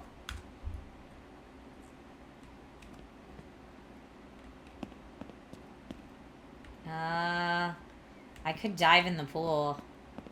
That seems risky, though. I don't know if Chase knows how to swim.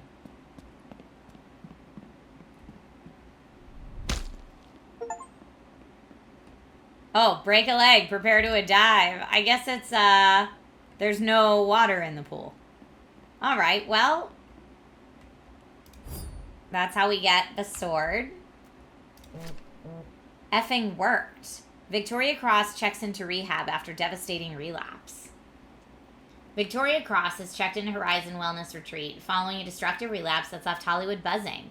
Sources reveal the eclipsed star has been spiraling for months, battling intense personal demons while preparing for Duquesne's new film. She was a ticking time bomb when Insider shares she lost control and it all came crashing down. Whispers of on-set chaos, unhinged behavior, and potential lawsuits have only added fuel to the fire. Some believe this rehab stint is a desperate cover-up. Talks on a replacement actress are on the... So yeah, isn't Victoria Cross Alana's character? I think that's Alana's character, and I mean, he was screaming at her. He was really mean, so that doesn't surprise me. I would spiral after that kind of treatment, too. And he did want a different actress anyway, I think. Okay.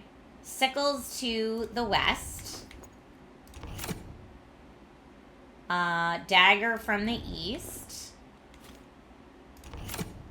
And sword to the north.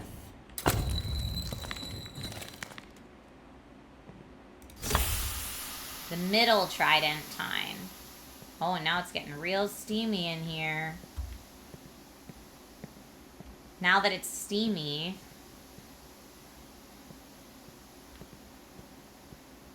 What? Wait, it wasn't a maze like this before. Ah! Oh my god! Ah, what was that? Why is it changing and I can't get out and there's a scary thing in here? I just want to leave. Oh no. It all changed.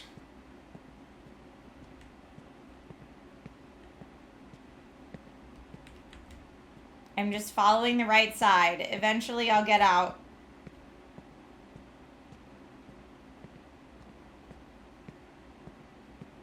That clearly caught me off guard too. Ugh. That was terrifying. Alright, well, we don't have all three. Sorry, MS Duke. I got real scared. The left trident shrine. Oh, that's not it. Oh, the middle is the middle one. Now, which one's right and which one's left? No, it's the other one. I still need to find one more, though.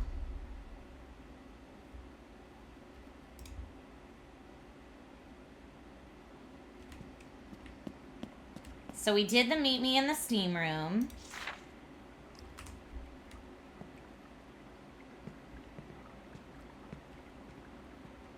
And then the steam room was terrifying.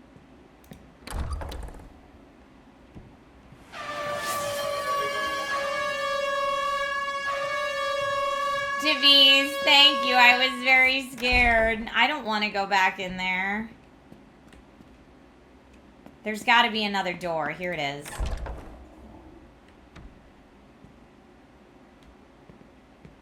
I mean, how many spa rooms does this dude have?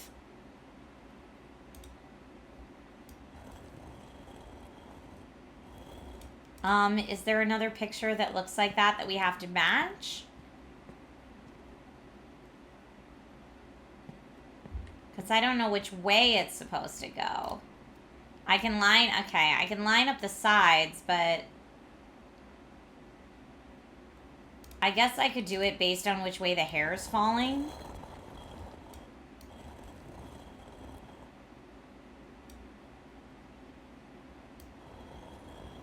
Oh, the outside changes the inside or not?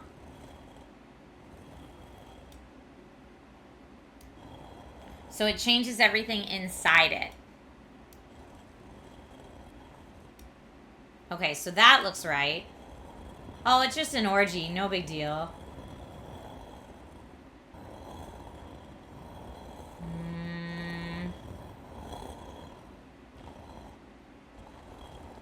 Just lining up body parts, you know, like you do. No, I don't think that's it.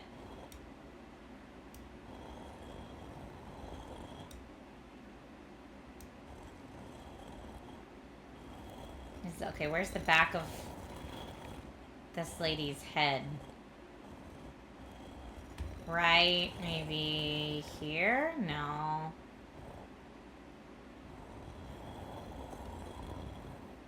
Where could hair be?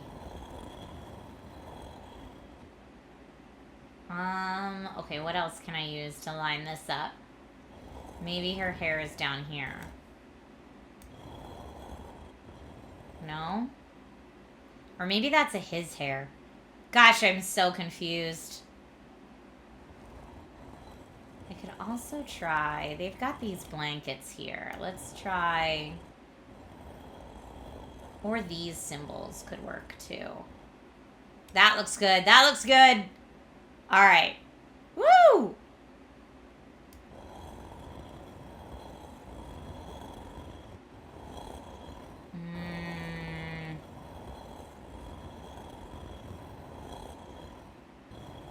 There's a foot. There we go. There we go. Yeah!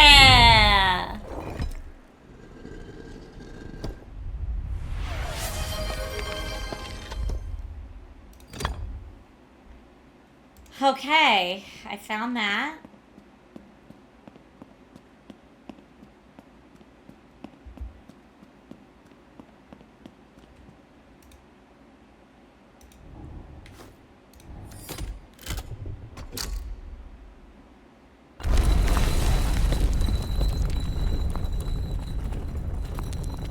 Spare me, brother. Desire consumes thee.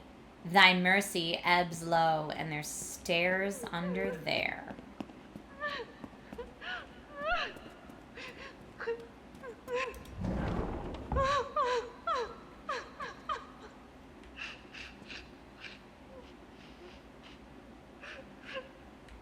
What?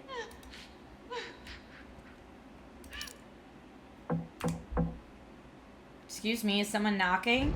Ah! Ah! How did that just happen? Wow. Okay. Okay.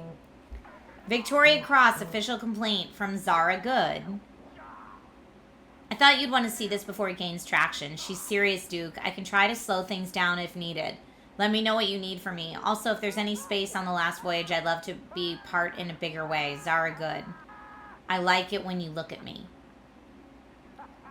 Okay, from Victoria Cross to, oh, like SAG, but not SAG, the Screen Actors Union, instead of the Screen Actors Guild. To whom it may concern, I'm writing to formally document my experience on the last voyage casting process and the repeated mistreatment I endured under Lamp Black Studios. I've attempted to resolve this privately, but I no longer feel safe remaining silent. Throughout production, I was subjected to extreme working conditions, including last-minute overnight reshoots that violated my contract, psychological coercion to perform scenes I had previously declined, and intimidation tactics to prevent me from speaking out. I have records of multiple incidences, including text and email correspondence, where I was pressured to comply or risk being blacklisted. The mental and physical toll has been severe. I have since checked into a treatment facility in Malibu to address the stress and trauma I've endured. However, I refuse to let this be buried like so many others before me. If necessary, I am prepared to take legal action. Zara Good, as my close friend and confidant, has been CC'd as she was present for much of this and can corroborate key moments. I trust the union will take this seriously and advise on next steps. All right, Victoria, Zara betrayed you. She sent this to Duke Kane to get your part. She's bad. She's bad news bears. That's Zara Good. She's bad news bears.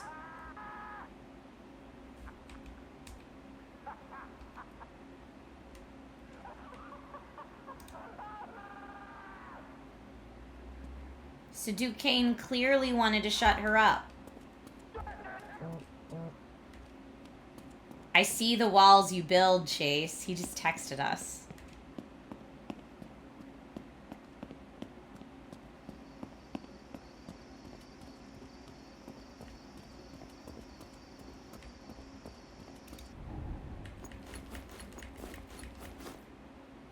The courtyard key.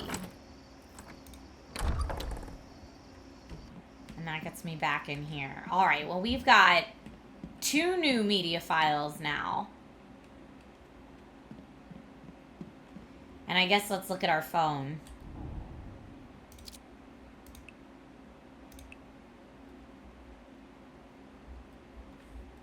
I see the walls you built, Jace. Around your body. Around your soul. I know how to open them. You just have to listen. Let me in. Let me guide you. If you trust me, if you let me, I can show you things no one else can. Let me in, Jace. Let me in. How about no thank you? Zara Good, good girl. Zara Good, phlegmatic. Zara Good, the truth, projector room. I could try calling that number.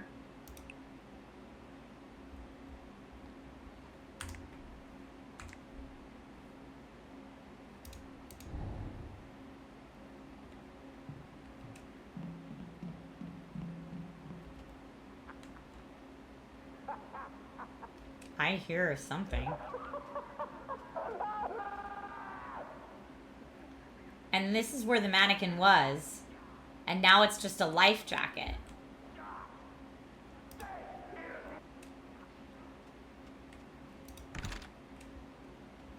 Can't get in there. We don't know the mouse code.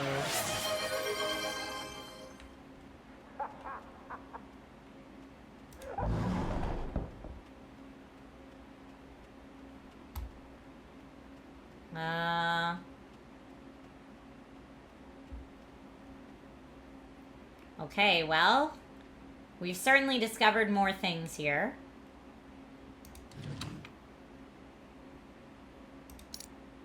Oh, and a media flash drive here. Duke, good news. The studio wanted to gift you Splice. Looks like Splice, but it's pronounced Splice, apparently. New I see your state-of-the-art turn out the AI edition. lights. Anyways, the studio got a deal to beta it. Simply put clips you like in the tracks, and it'll cook up something nice for you. Cheaper than an editor, but expensive as hell. Now don't share it, or the studio will have my ass. Anyways, have fun. Oh, the version you got isn't compatible with all file types. You'll figure it out. Good luck.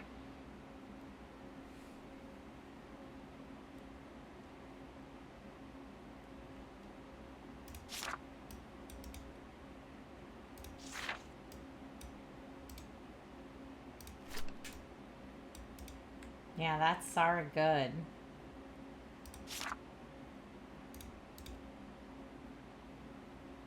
Okay, let's take a look at some of these media drives.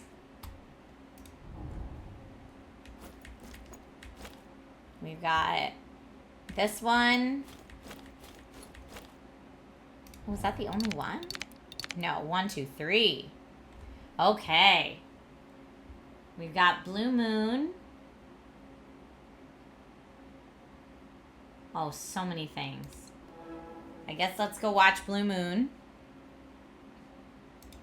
We're not splicing anything yet. I just want to watch them all.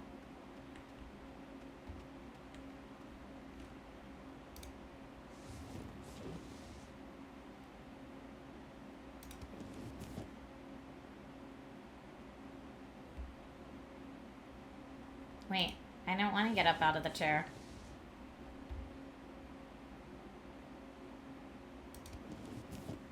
I have to get up out of the chair? Can I not watch the movie?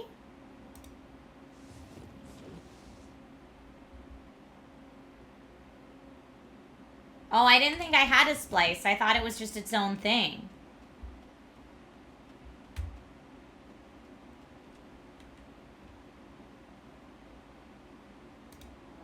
Yeah, I just would like to watch that. Oh, now it says media loaded. I guess maybe it wasn't fully loaded before.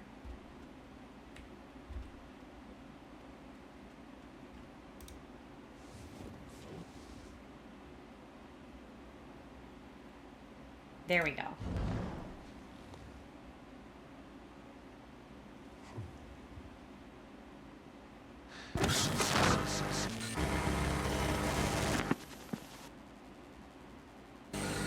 Oh, we have to splice his and Alana's. Oh, Willie. You and your sweet words.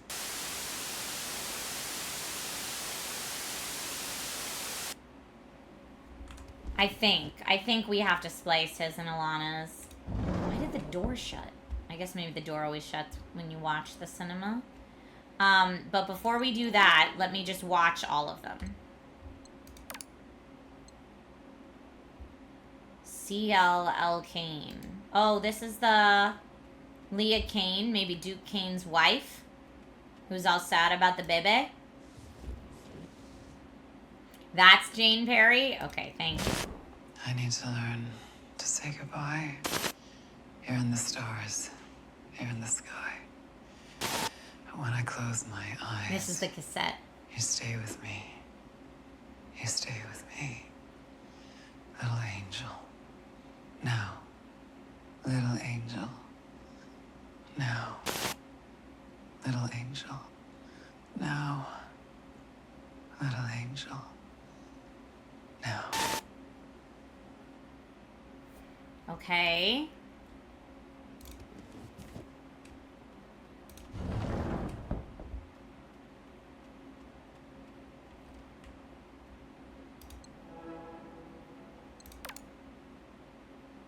MGC Winters.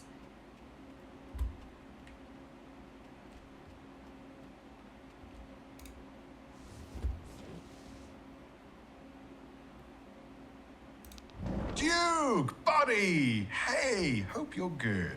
Figured a video was better than a voicemail. More personal. Braver, as you'd say. So look, the studio's thrilled about The Last Voyage, and we respect that you want to handle creative solo.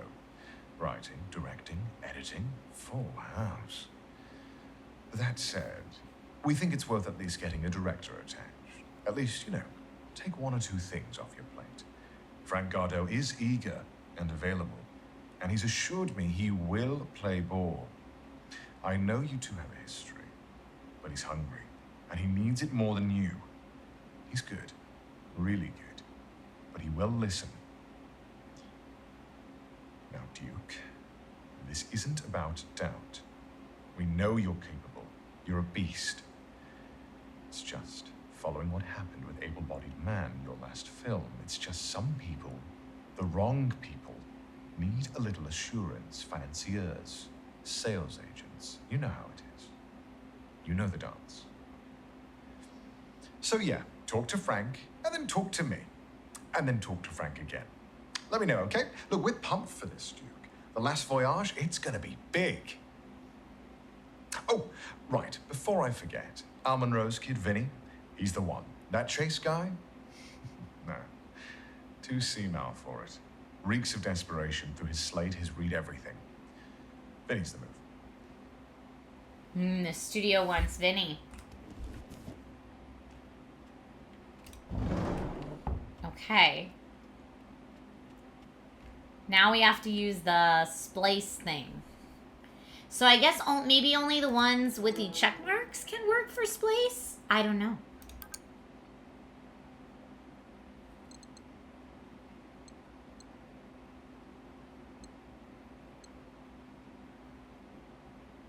I'm gonna try...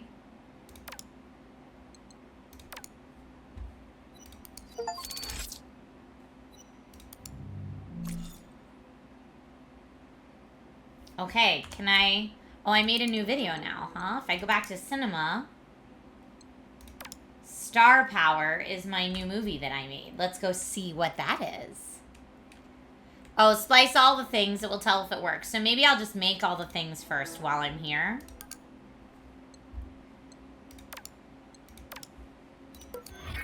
Splice failed.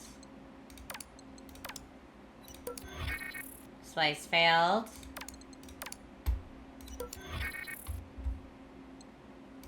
I mean, this does say don't use. Oh, but that worked.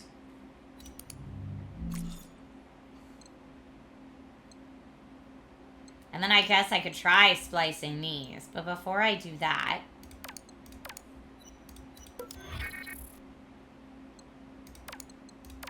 I already did that one.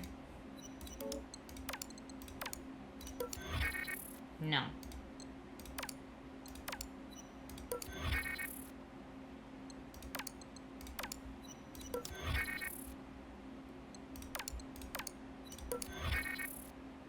Okay.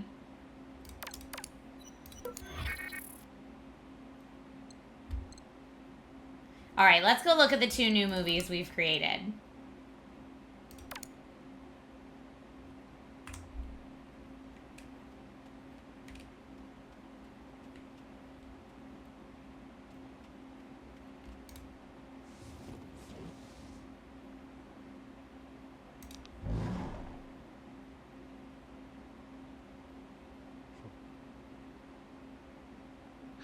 Seven roses, 2 glasses, 1 night, and 0 cares in the world. Oh, Willie. You always speak such sweet words, but many a honeyed promise melts in the rising sun. I mean it. Every word. I got no other anchor in the whole of the Mississippi. That can't be true. What's haunting you, Marion? The wine, the roses, you. I fear I could be any old saloon singer sitting on this seat, and I can't bear the thought. Because I do love you, Willie. I don't believe you. All your hard work, your loyalty must be to the whistle stop, to Patrick. What about his promise to make you captain? I will be kept. And your voice, beautiful Marion, echo across the river forever. More sweet words. Anyone would follow you to the end. But what happens when the river meets the sea? By golly, we set sail. We start over.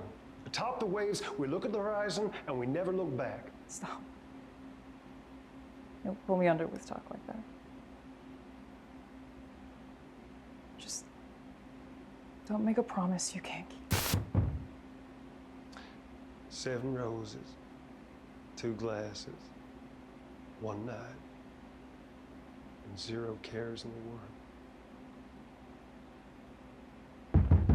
Okay, we gotta go back out. Someone's knocking.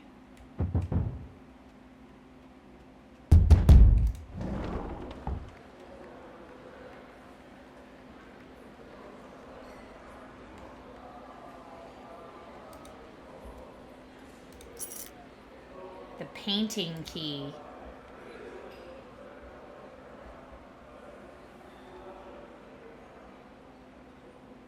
Okay.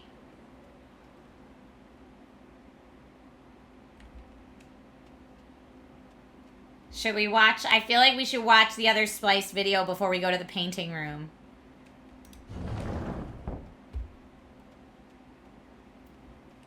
We've got another spliced video to check out.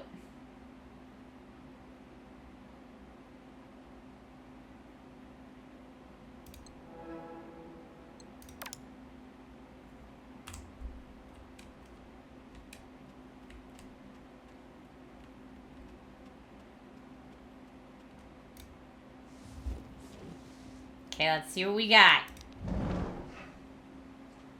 Hello, Duke. Oh, I thought Sam Lake It's was Frank Duke King. Gardeau. He's Frank Gardeau. I have to say, it's an honor to be asked to direct the last voyage.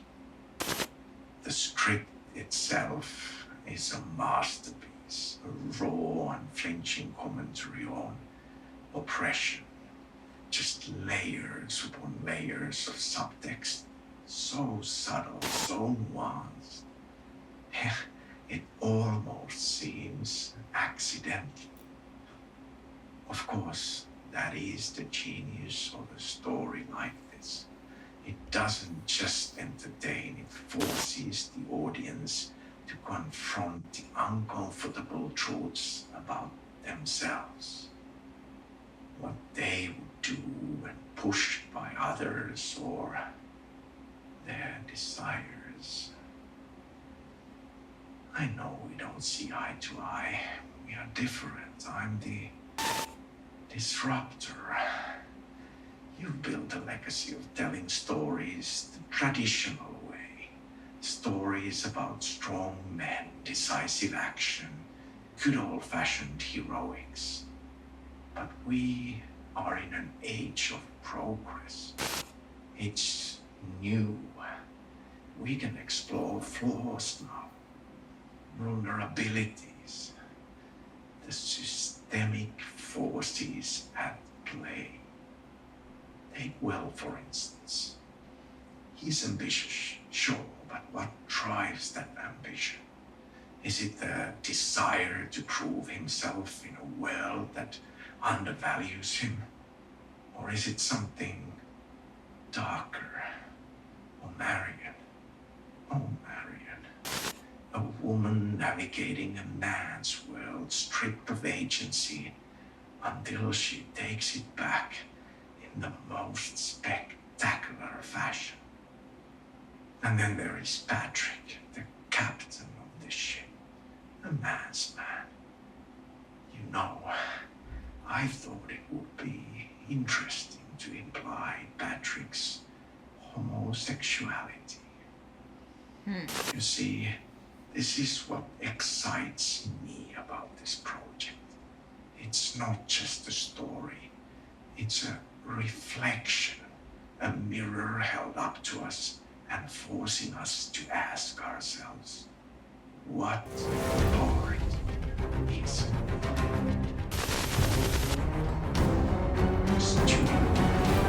this partnership? Here, I'm gonna have to. They believe. Raiders, welcome. I'll give you party balloons in one moment. Thank you, that guy, Judge. Thank you. It's comforting to have their support.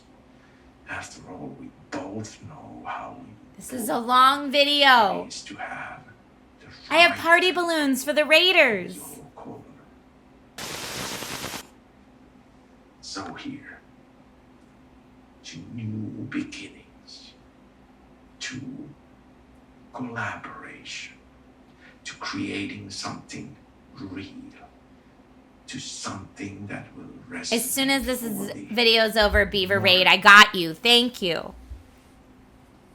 I can't wait to get started.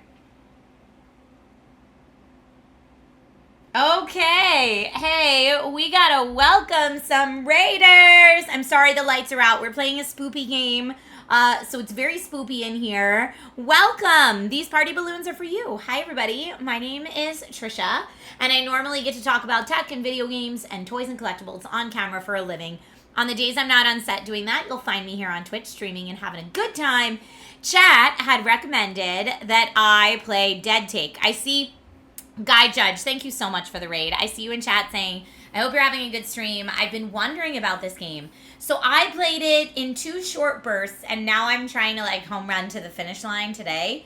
It is some type of maybe murder mystery. I don't know. You're an actor played by Neil Newbin who's invited to a mansion party, and you get there and it looks like the party already happened and no one's there anymore except for you. And as you explore more and solve puzzles throughout the mansion, you get more pieces to the puzzle. Now that's all I'll say about it because I don't want to like spoil anything for anybody. But I was joking around initially with this game saying if like all the popular kids in video game dev made a game, that would be this. So it has Laura Bailey, Alana Pierce, Sam Lake, Neil Newbin, Ben Starr, all these people in it, right? So I'm actually just enjoying it for like supporting those creatives whose work I appreciate. Paladin, we did never hit the victory button. This is it for you. Sorry, I know you redeemed that a while ago. Victory. We'll say the victories for the Raiders coming in. Thank you, Raiders, and welcome. Guy Judge, thank you for trusting your community here. And if you have to raid and run and take care of yourself, I totally get it. Do what you got to do. Or if you want to stick around and see a little bit of this game, you are welcome to do that. Ralphie, that's not random at all. I was on SourceFed, although back in the day, I did not wear glasses. My face was a little rounder because that was a long time ago, and I did not wear glasses back then. Now, as I've gotten older, I need glasses. So here they are. I've needed glasses ever since I got pregnant because I'm a mom now, if I haven't seen you since SourceFed. So welcome. Folks, if you don't already follow Guy Judge, please go ahead and do that. What were you playing today? Everyone knows it from the voice. It's so funny. All right. Got you. You were playing Mass Effect Legendary Edition. So fun. What a classic. What a classic. Well, I hope you had a lovely stream. Folks, again, please go follow Guy Judge for some A+ grade A streaming content on the regular. Woot woot. Do it. And thank you to all the community members for the Beaver Raid. Like I said, we welcomed with party balloons, and you are welcome to stay for as long as you choose to. Regardless of whether you stay or go, I am thrilled for the opportunity of having to meet you. And again, Guy Judge, thank you for trusting your community over here. All right, let's get back into Dead Take. I just watched a movie starring Sam Lake, but not Sam Lake for real. It was his character, not Frank Gusto. What's his name? Frank Gaudier or something. And this is like my notes wall, trying to figure it all out. But I think there's probably more media to splice together here.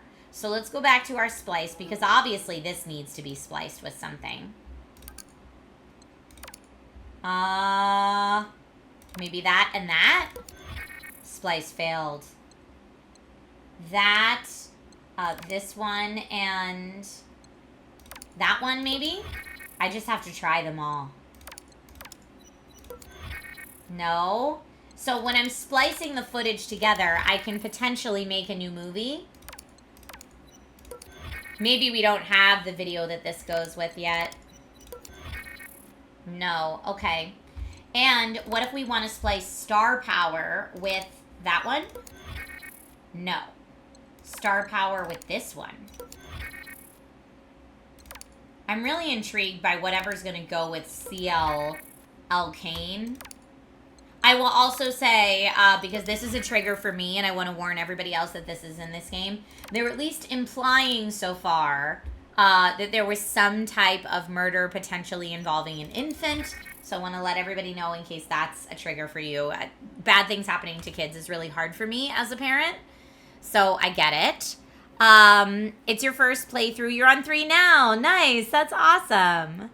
Feels like they improved a few things from the earlier games, but made other things worse. I have heard that as well. Believe it or not, I've not played all the way through Mass Effect. And so I was really excited when Legendary Edition came out, thinking maybe I'd finally get to it, but they're so long. Tank Shade X, I did use all 3 flash drives. They all went in, so I have none left right now. What I do have right now is the painting key. So I think we need to go find the door that the painting key goes with. So let's go explore a little bit.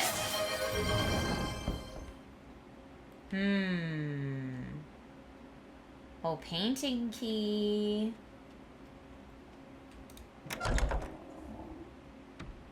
Oh, were we able to get in this room before? Oh, we were. That was the audition room. All right, let's go find the door. Painting room it is then. Whirlin, thank you for the hydrate reminder. I'm also going to turn on my lights quickly for a second because I'm realizing the lights are still out and our time is up for turn out the lights. Okay.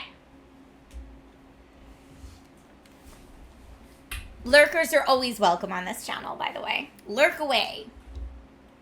Okay. The painting room. Which room? So we did the courtyard. Which room might be the painting room? Let's go this way. Oh no. What was that? I believe this is this the painting room? I mean, it looks like there should be paintings on these walls. And this is the picture. Okay. We read that already, but I don't know if I open this. This is the little kid that I think something horrific happened to.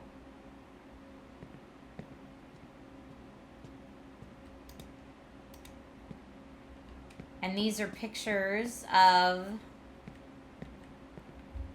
like, do I have to put pictures there? What do I do with the painting key?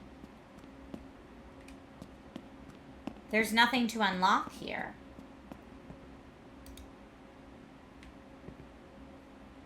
All right, I'm gonna go upstairs and just make sure the key doesn't fit in any of the other doors. Like maybe here. Oh, here. Woo! The bargain. Oh, we need to know the number for the bargain. A collaboration of Duke Kane. Oh, 7 roses. 1, 2, 3. Okay, that's 7 roses, 2 glasses of wine. What else did they say in the movie? But that's not enough numbers. Were we in this bathroom before? I think we were. Or in a bathroom very similar to it. But you know what? Let's not ignore any clues. Yeah, that's where we found someone had peed on Sam Lake's face. Probably Duke Kane, because he's a maniac.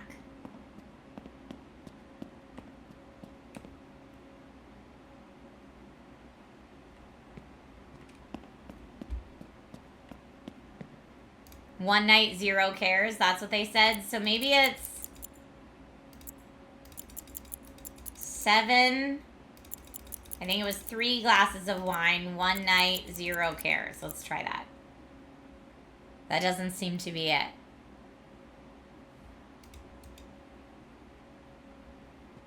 But it was definitely 7 glasses of...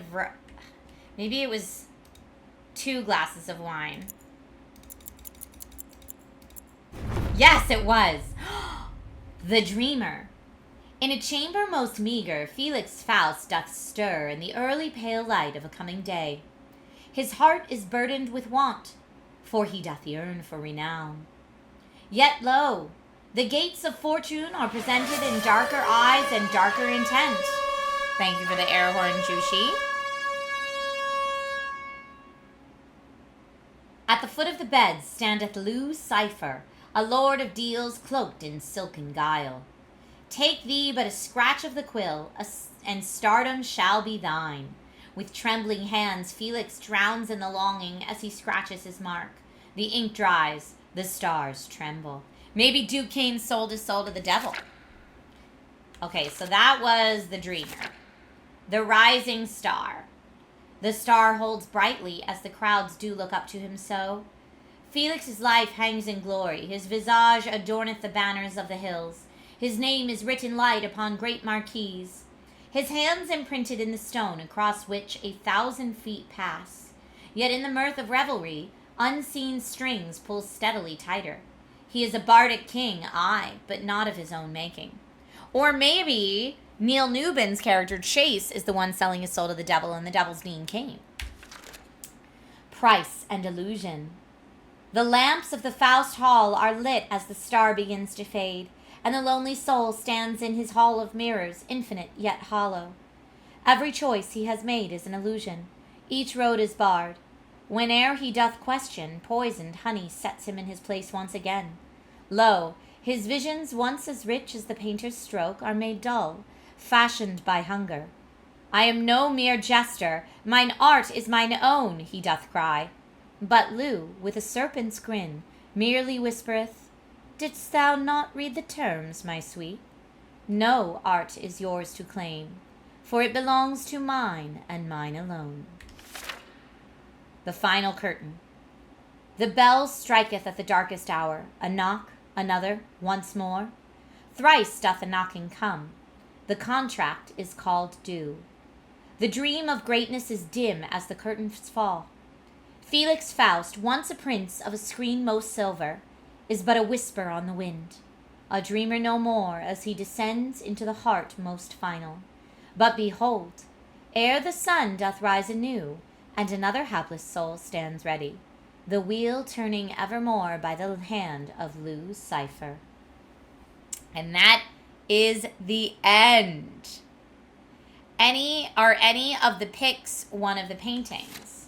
So, oh yeah. We've got the one right there with the hand up in the air. That could be Price and Illusion. Not Rising Star. It could also be the Dreamer. Let's see. So that's the... Oh, they're here now. I thought I was going to have to move that somewhere, but nope, they've got them here. Oh my gosh, look how crazy this is. Okay.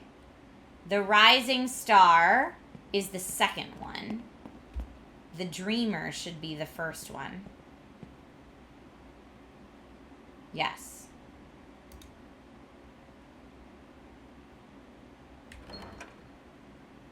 Oh, I have to make it match. Okay, hold up. It's what time of day it was? What time of day it was.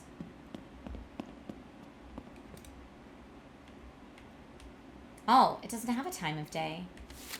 Maybe it's as it goes through the page in order. Maybe we start with morning. So this would be 1. So let's see. Yeah, that looks like night.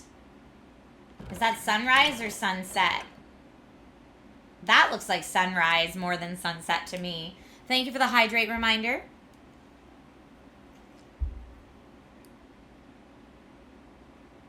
But it's not really in order. I'm going to say that's sunrise.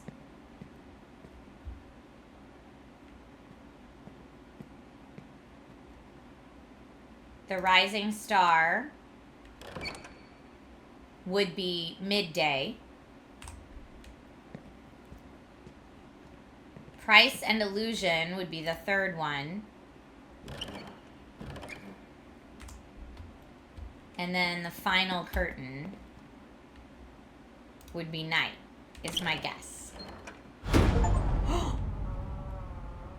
What just opened up? Oh my goodness. Oh my goodness. Oh my goodness. What? What? Great art demands sacrifice, he said in my phone. Great art demands sacrifice. It strips the skin, peels it back, shows what's underneath. But you, Chase, I don't feel it anymore. There's no blood in your brushstrokes, no hunger in your gaze. You say you want the part, but I don't see anything real in you. Feed me something real. Stop disappointing me. Feed me. Yeah, I think Duquesne is the devil.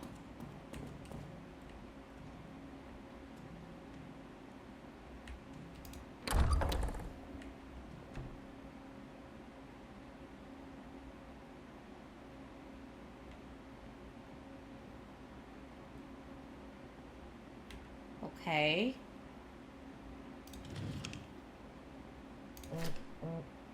Father Voss is gone. He wrote something in the guest book and then left. He just packed his things and muttered something about this house not wanting to be saved. I think he's right. I'm going to talk to Donnie. I can't keep this inside anymore. I can't continue letting these pages swallow my pain when I should be screaming it out loud. Tommy, my sweet wonder boy, my angel, I love you. Can we pick up the knife? Oh, that's another VHS.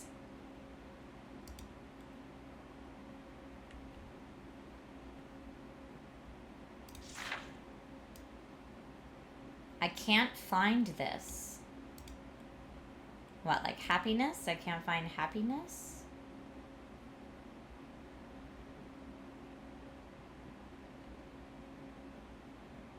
Well. Is this his film studio, I guess? Why did that door just shut behind me? I found a prop rose. And I found a sailor's hat. Scripts. Okay. This is the scene that we just saw play out. Willie's on his knees. Marion's laying on her back. Willie is tinkering on a small music box, screwdriver in hand. 2 wine glasses and a bouquet of roses. Put something in her hand.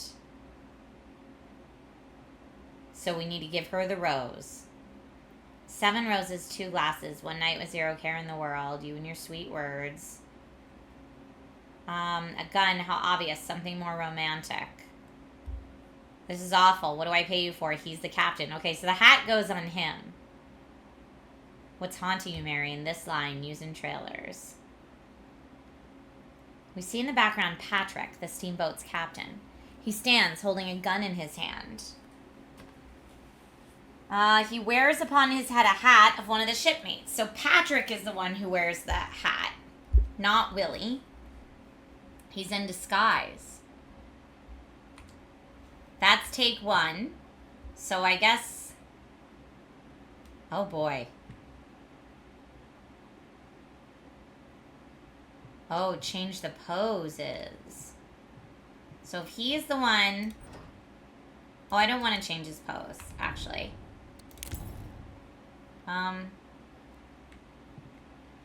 No, change his pose again.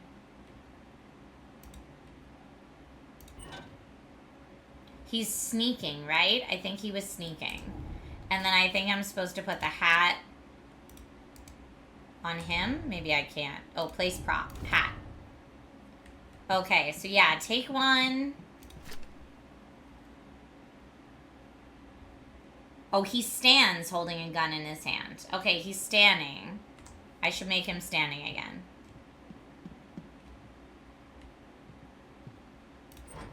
Okay, he's standing. She needs a rose in her hand. Oh, but he's got... Oh, he's shipmate. He's in disguise.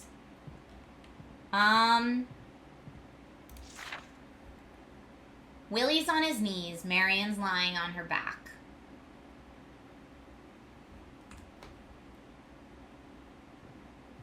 So this must be Marion. Okay, we don't need a Bible. We need to give her the rose. But although that has the picture on, so... He's on his knees. And he has... What did he have in his hand? We don't want that on there. He had... Sorry, my memory is so goldfish. Screwdriver in hand, because he's tinkering with a music box.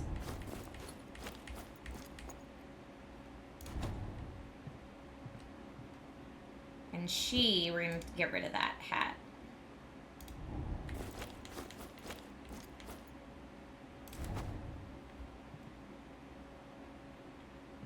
Now, do we need to give them different hats? Let's see.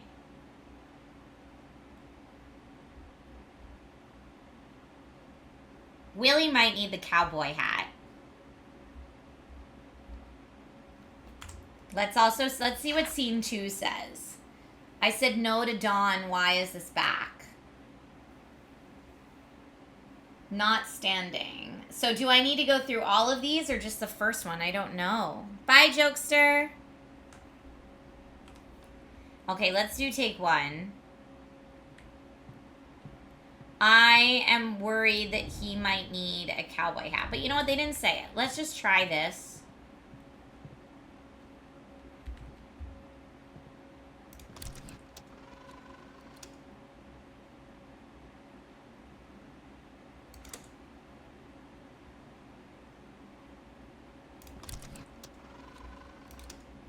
Yeah, it says recording, but I don't know that that's it.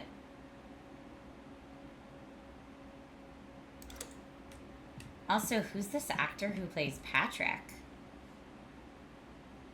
I don't know if we know that guy. Marion's in the wrong position. Oh, yeah, because she's laying on her back. You're right.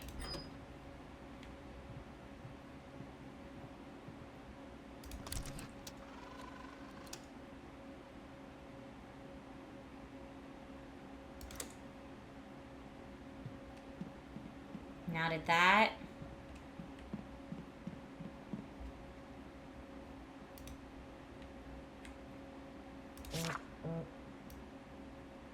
Harry Dufresne.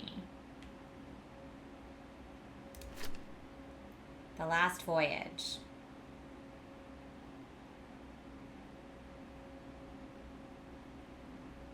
So he wants that.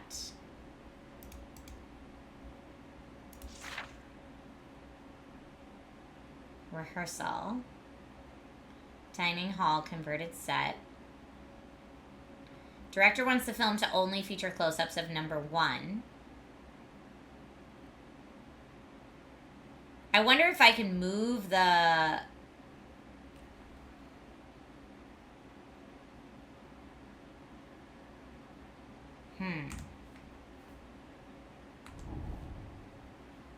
I don't think we need the captain's hat, though.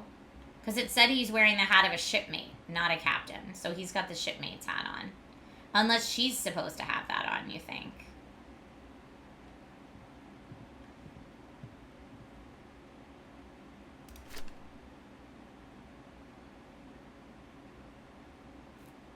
Can I change the background, I wonder?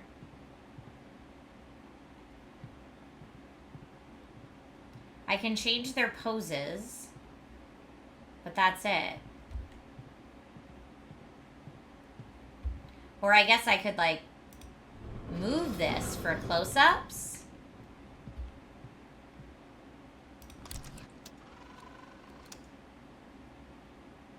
Is that more what we want for shot 1? I mean, that looks a little better with the table right in front like that.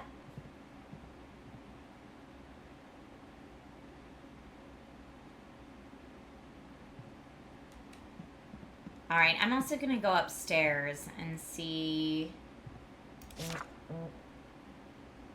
Duke, I saw the email you sent to Frank. Do you want me to start drafting obituaries? Look, I get it. You don't like him. You don't trust him. You don't think he understands your vision. But Duke, this is bigger than liking someone. This is about getting the movie made. I'm not asking you to hold his hand. I'm not asking you to like the guy. I'm asking you to talk to him. 10 minutes, that's it.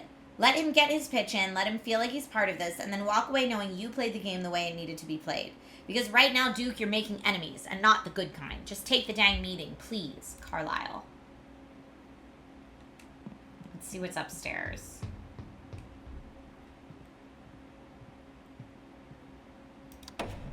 Aha.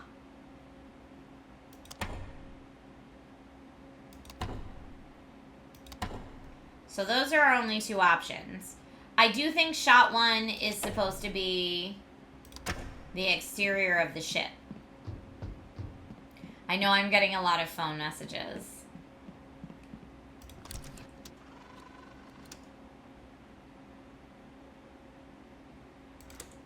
Okay, let's look at our phone. 5 unread messages. Great art. We already listened to that.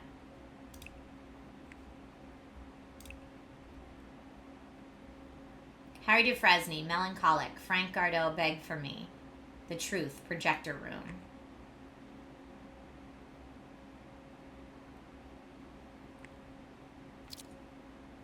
Okay. Let's just see what the other takes are. Maybe I can get one of the other takes, or maybe I have to get them in that order.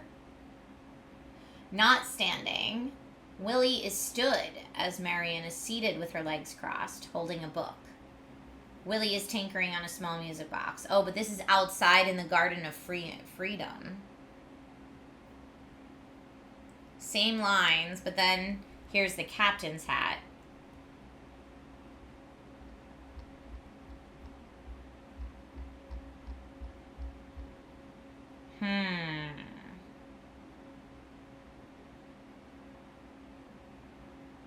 Evoke the feeling of a proposal.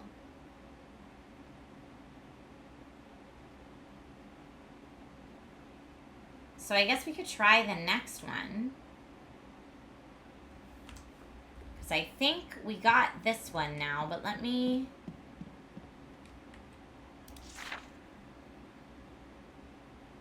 I'm going to try it with the other background. Now, I hope we don't have to do this shot for shot for shot for each take, because that will take forever.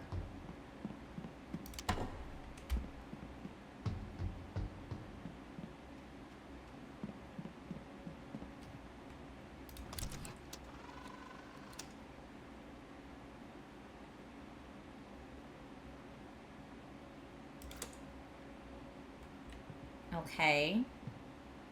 Lidbean, you keep saying the captain has the wrong hat, but look what it says.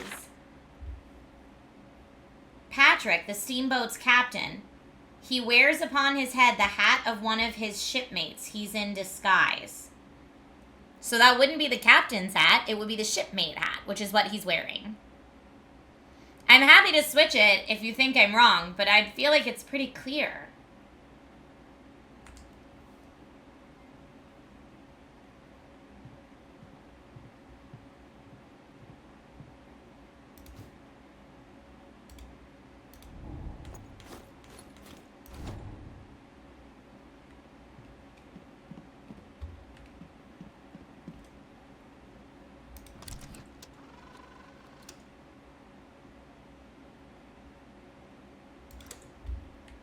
Yeah, I would assume we're doing the changes. Oh, so I guess if we're doing the changes, he says he's the effing captain. So maybe he wants the captain's hat on him. Yeah, maybe that's what he's saying he wants. Something in her hands.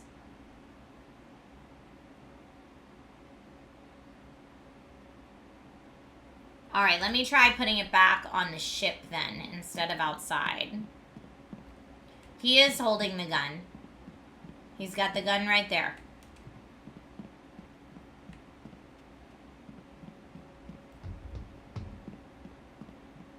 I just feel like if we got it right, it would do something.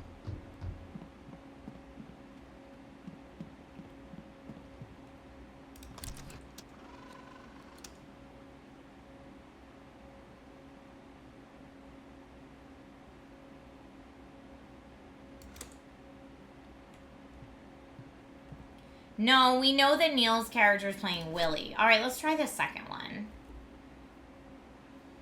I said no to Dawn. Why is this back? We find ourselves outside in the Garden of Freedom. The sky burns orange, the rising sun ready to welcome us into the new day. Willie is stood, but this says not standing. So he wants him to propose. Marion is holding a book. Willie is tinkering on a small music box, screwdriver in hand. 2 wine and a singular rose are placed in front of the couple. Alright, so let's try to do that. She's holding a book. And instead of all the roses, it should be just 1 rose.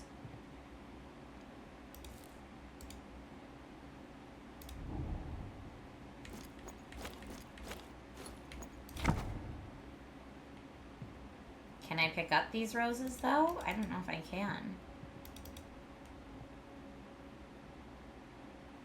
He's still tinkering.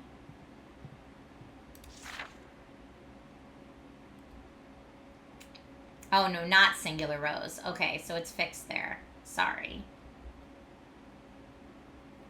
Now Patrick's in the captain's hat.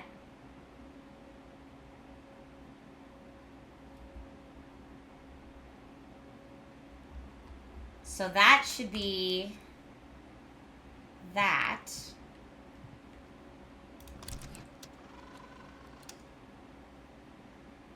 I'm wondering if Willie needs a cowboy hat. Because he had a, like, kind of a southern accent in the audition tape. Oh, take care of kids all you need to, my friend.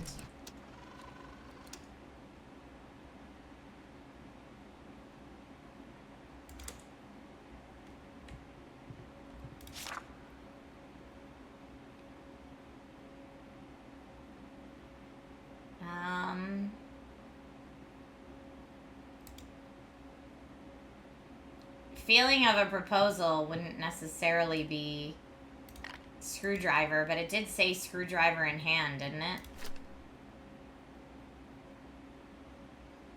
Not standing, as awkward as you at a production party.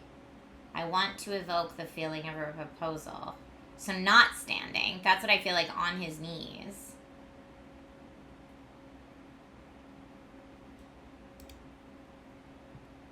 Yeah, I don't know. This is very, maybe that would be more of a like proposal type sitch.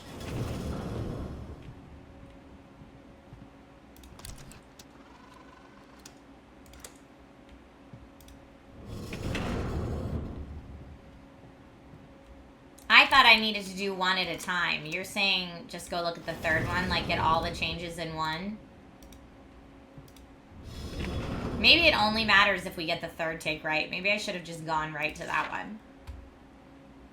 Garden of Freedom Night. Willie is sat along with Marion.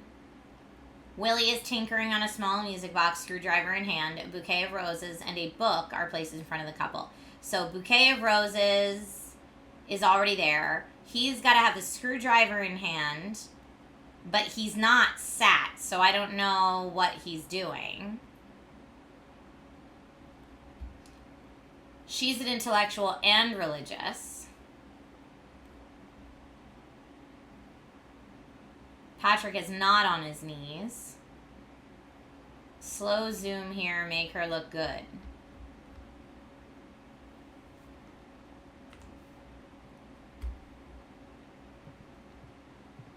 So Willie's still kneeling, and he still needs the screwdriver in hand. I think she still has that.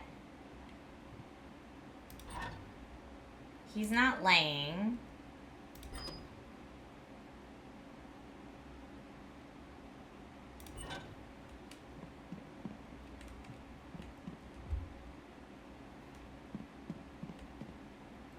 Yeah, I mean, that's exactly what we had before, though.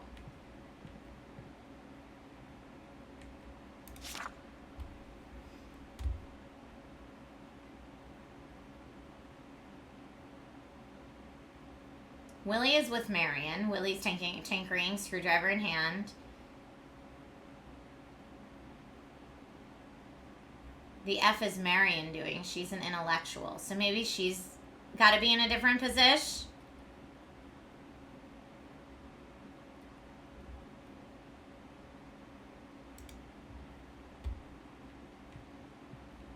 Yeah, he is kneeling as crossed out, which means he's still standing.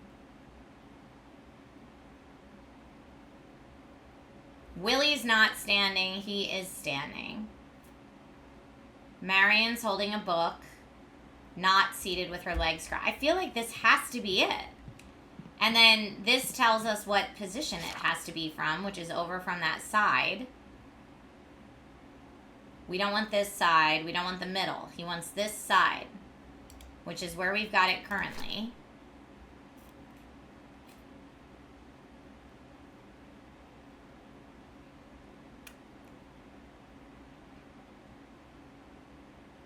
Only feature close-ups of number 1. I don't know what to do with the shot list yet. Willie and Marion are right. Patrick is wrong, says Starcat. So is he not standing anymore? I don't think he's laying down. Maybe that's... I mean, that looks like a scary pose, I guess. Because he's sneaking.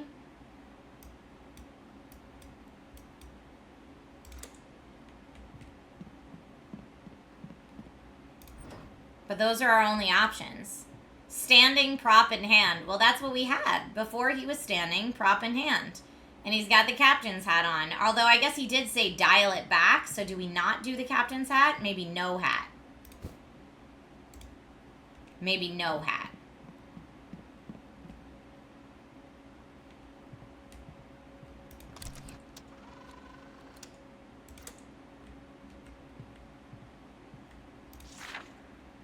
Because here he's standing holding a gun in his hand. Oh, he has a bouquet of roses in this one. And a hat. He has a singular rose in the third one. There it is. I was stuck on the gun from take one. So let's put his captain's hat back on and replace the gun with the singular rose.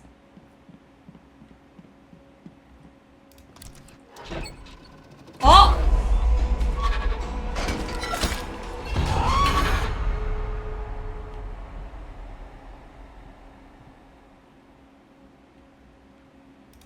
So, Chase just murdered everybody. Or whoever played Willie just murdered everybody, and now they're all dead. Okay, well, that's a thing that just happened. But we got a new flash drive. Of course, Duke has a message for us again. I want to see what's downstairs, though. Oh, that takes us right back to the projector room. That's convenient. Okay, but we didn't check out what was all the way upstairs here either.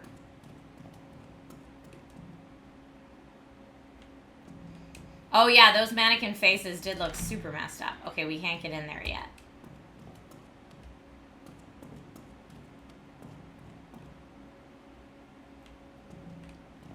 What's up here? Is that where we first got in? Yes, that's where we first got in.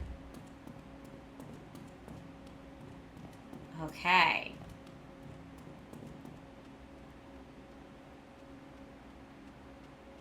Starcat, I appreciate your patience. Thank you. Alright, let's go put in our new thumb drive.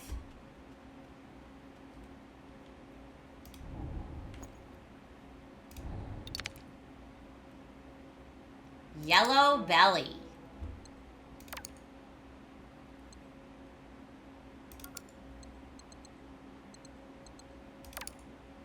I want to go watch the Yellow Belly Ben Star video.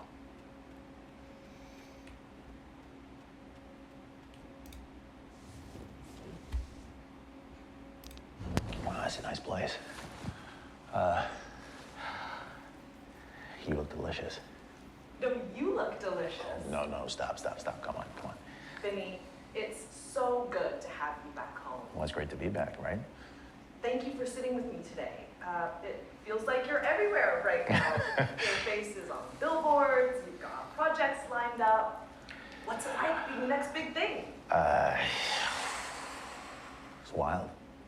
It's really crazy. Yeah, it feels like, just yesterday I was dying to break in, you know, and, yeah, now I can't seem to get out of it. Kind of eats you whole, this industry. You've got Shadow Glass Chronicles, just wrapped on Silent Void as the lead, and now there's talk about you joining Duke Kane's new film, The Last Voyage. Care to spill the beans? Yeah, you know, I've always been a fan of Duke Kane. I'm a huge fan, in fact. The man is a legend. I think you mentioned in past interviews that you looked up to him. I mean, he's got the vision, the grit. He commands a story. It's like watching a master work. I remember trying to sneak into a midnight showing of Horror for Us 3 when I was way too young to be there. It was like, what? It just kind of changed me. Duke doesn't just make movies. He creates worlds. And the way he pushes his actors, he is sculpting them into something bigger than themselves. Some powerful stuff. Yeah. No, you see his name attached to something, and you know it's going to be intense, groundbreaking. High praise. I have to ask, Duke's known for being tense. Some would even say merciless. But it's his world. He doesn't settle for good enough. You know, he wants what is best for the story. Is it scary? Yes. But if you're not scared, are you even trying? Duke Kane's big break came off the back of one of the most horrible tragedies of his life.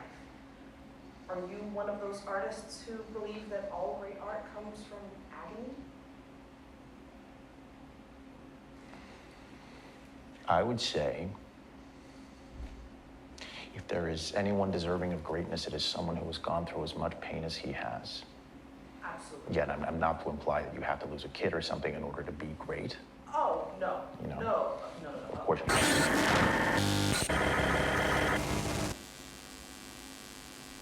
Okay. Again, we're about to find out more about the mystery of the missing kid, although we did find that note that was like, I had to get rid of the kid to help the art, which is terrifying. Let's use our splice. Maybe this one and this one. Oh, they were both about the kid, so I was hoping that'd be the case. This one and this one, maybe? No.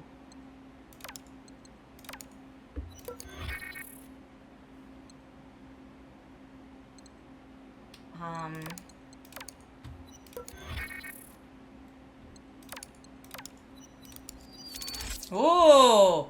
New footage created. Green-eyed monster. Let's keep going. Oh, I already did that. Hold on.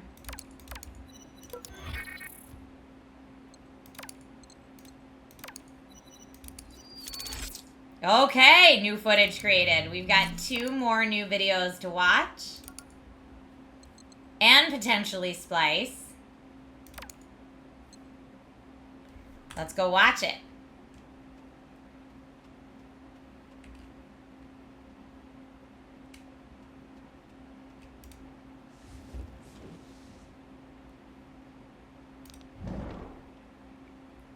Self-tape reading for Willie. So this is Vinnie Monroe's audition that we're allowed to use, not the phone one. 7 roses, 2 glasses, 1 night,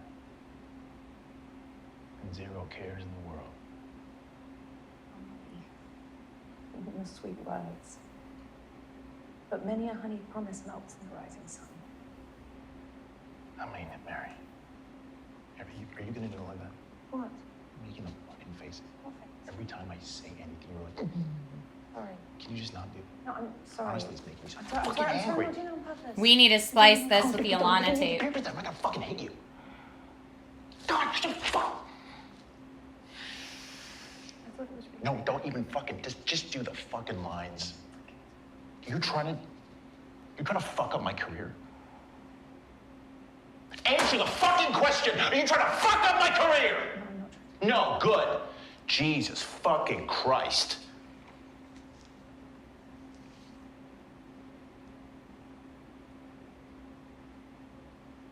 Seven roses. And she's supposed to act in love with him after that? Oh my God. 1 night. 0 cares in the world. Oh, Willie. You and your sweet words. But many a honeyed promise melts in the rising sun. I mean it, Mary, in every word. I've no other anchor in the whole of the Mississippi. How can that be true?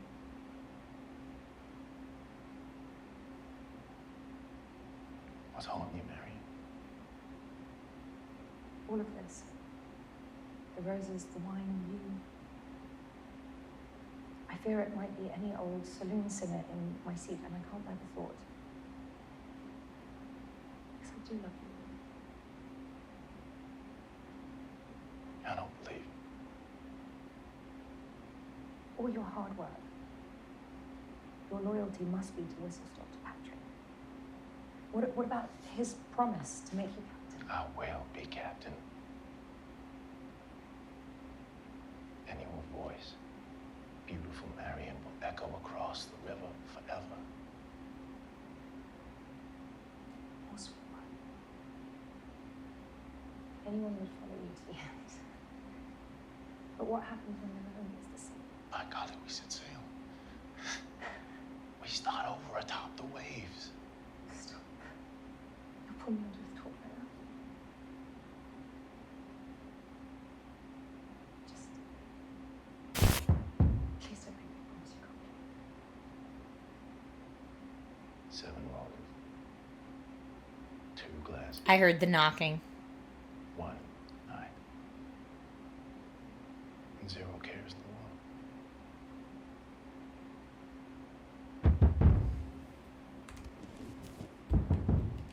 Oh boy. Woo!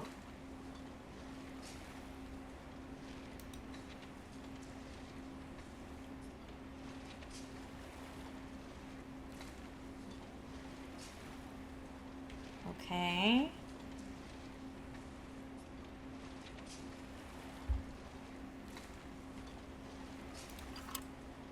The red bulb is what we found.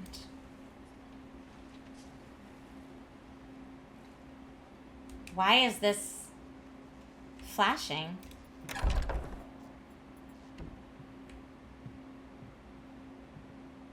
Wash, develop, stop, fix, wash. This is the digitizer. But we don't have anything we need to digitize right now, I don't think. Yeah, so... why was this flashing at me? Unless we can grab one of these.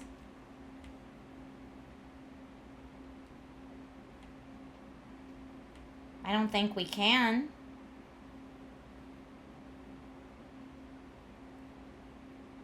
So just the red bulb. Red bulb for a dark room. Yeah, oh, for in here.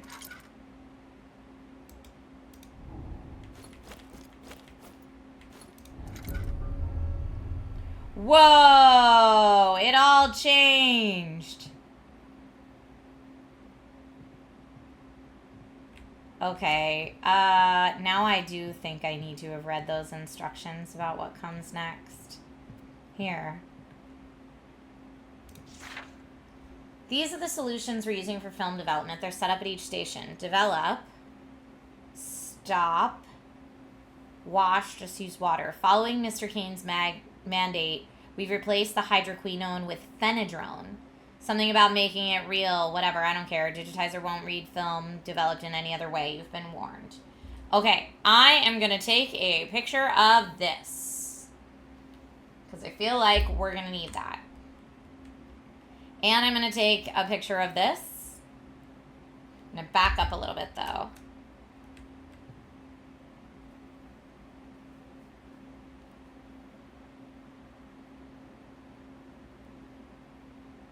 Okay.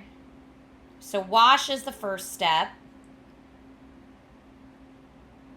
And wash needs to be happening with just water. But we don't have anything to wash yet.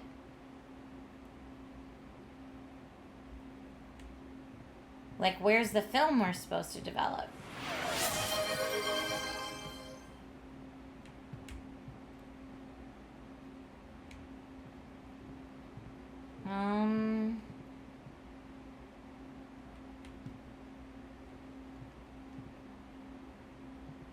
What? Oh, no. Oh, no. Were these all the party guests? Oh, no, now we know what happened to the party.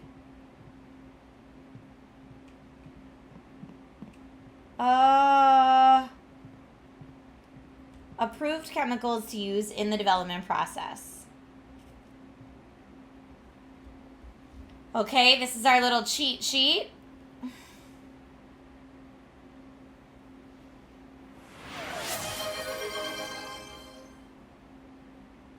You butt. What are we saying? What am I looking at chat for?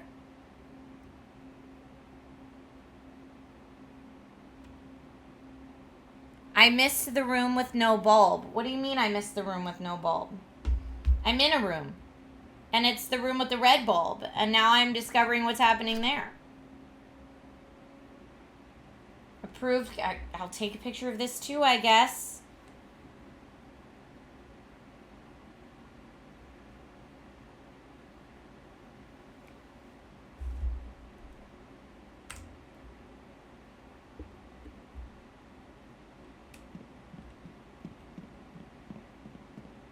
Okay, so I've got all these pictures. Oh, you're saying because I didn't look at the room when I took the bulb. That, aha, I see. You're right, I did not look at this at all. And that's where I needed to get this. Undeveloped film roll with the creepy faces. Okay. So now I should be able to develop it. I have to wash it first. So I'm looking for the one marked H2O, not that one.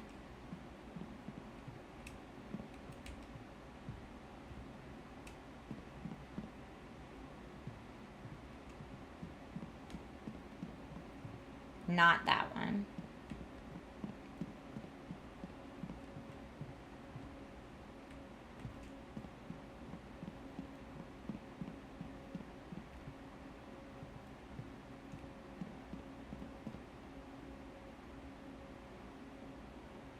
Haha, H2O. Wash it first.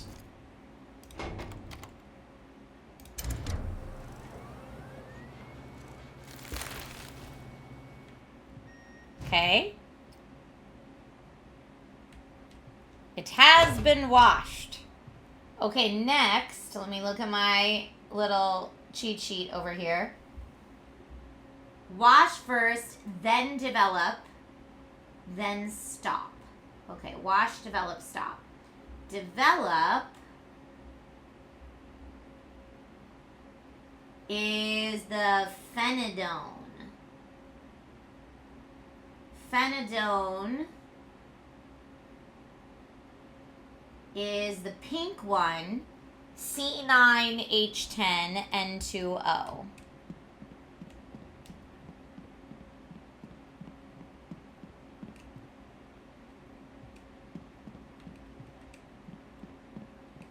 Nope. Right here.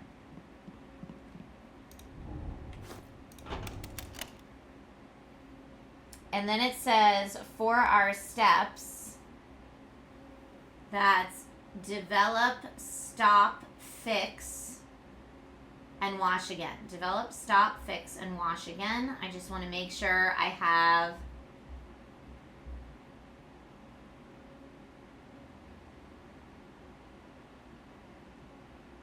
Okay, let's just develop. We've got it. And then stop is going to be ammonium thiosulfate, which is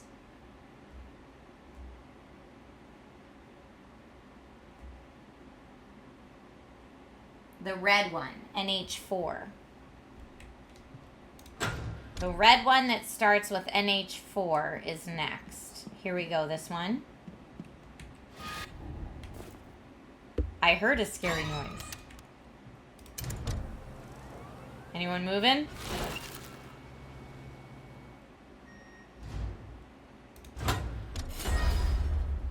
I found the stopped roll of film. Now, after the stopped roll of film, the scary noises are still going. I need to fix and then wash. Fixing is the acetic acid, which is blue, CH3CO2. Blue. This one.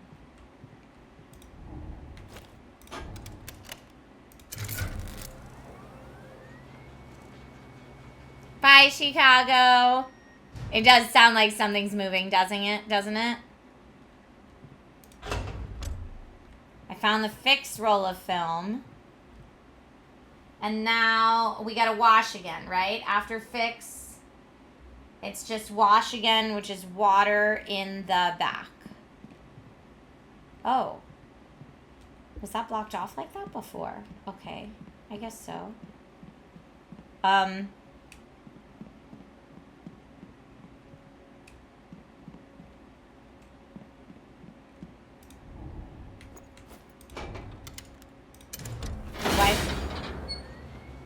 Why is it so dark? Oh, that fell over. Wait, how do I get out? I have the completed film.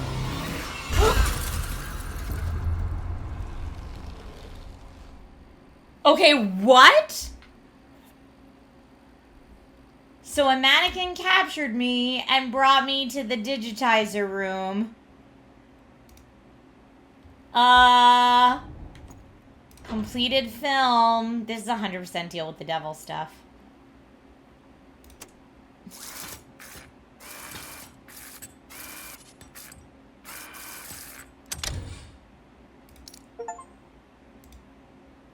Got another media flash drive. Yes, quite literally a jump drive.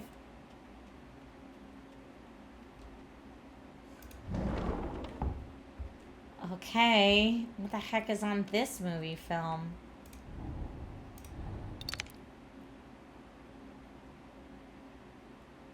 The red herring. So we still need to watch Ben Starr freaking out, and we need to watch the red herring video. I also want to see if we can splice his that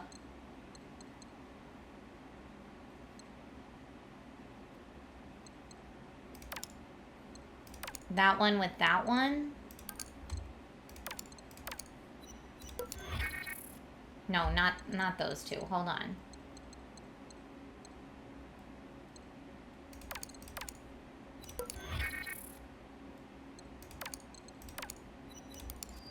Yes. This is the other Marion Reed. Okay. Okay. Alright, we got some movies to watch, y'all. We got distracted after we watched the Ben Starr yelling like a maniac one. Let's watch our spliced next. Ben Starr. You'd think that that picture would be the Ben Starr yelling like a maniac one. Red fish, yellow fish. One fish, two fish.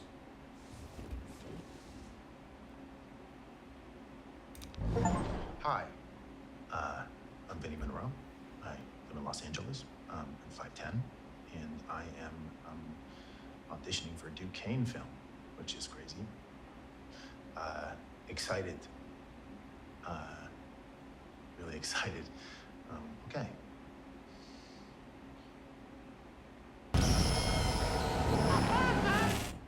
This is me taking my shot. Well, that clearly needs to be spliced with something else.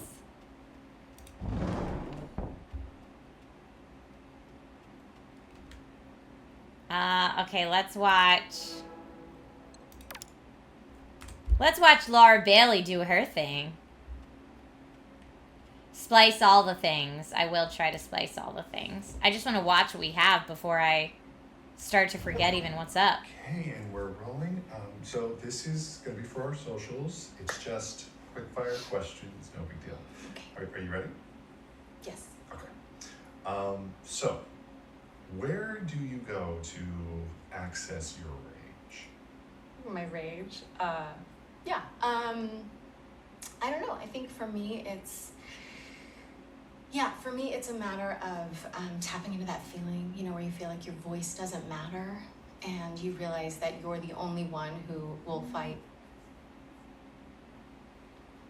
Oh, I'm so sorry. Really? I'm sorry. I have to interrupt this quickly because I'm being told you've been cast as the lead in Duke Kane's next film. What? Yes. I mean, it's right here. Zara Good to replace Victoria Cross in Duke Kane's The Last Voyage. Principal photography to commence next month. It's just been published. Are we breaking this news to you? I'm sorry, I can't. I mean, how do you feel? Did you say I was replacing Vicky? Yes, replacing Victoria Cross. Yeah. Thank you. Oh, wow, I missed so many calls. I mean, congratulations are in order. I mean, Duke Kane, the myth, the legend. Are you excited to work with the man himself? I can't wait. Yeah, she was supposed to be Vicky's friend, but then totally set her up.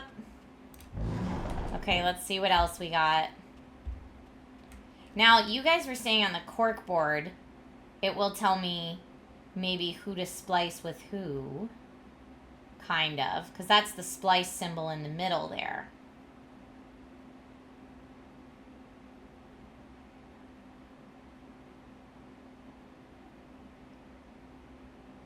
So phone symbol, sword symbol. There's like a fish, a fly. Oh, another phone. So phone and phone would be Sam Lake and Ben Starr. Sorry, hold on. My mouse is being super weird right now all of a sudden. So I'm going to connect it wired. Oh no! Why is it still being weird? Stop being weird. There we go. I didn't like that for a second. So let's see what we got. Splicing. I mean, they have the right symbols on them. Splicing this one with this one. No. Maybe this sun with this sun. No.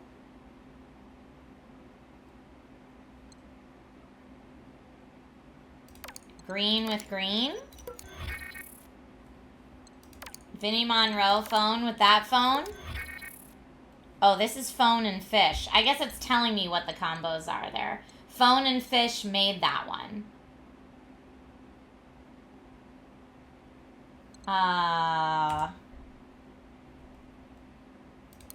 We haven't watched Red Herring yet, but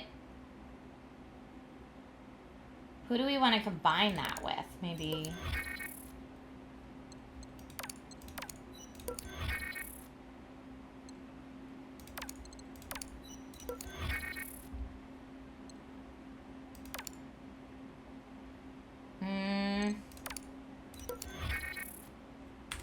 I don't know. I'm gonna watch the last movie, I think.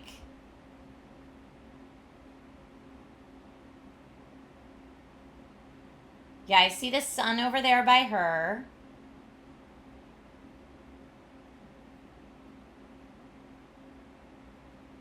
Yellow fish is over here by Vinny.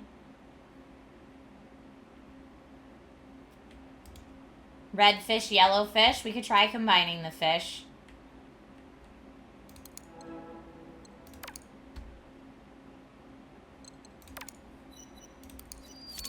Okay, that's one. Oh, new footage created. But we haven't actually watched Red Herring yet. Orange County, it's called.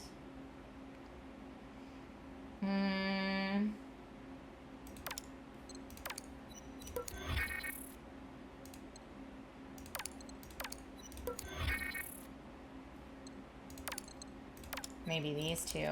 Yeah, that's one. Okay.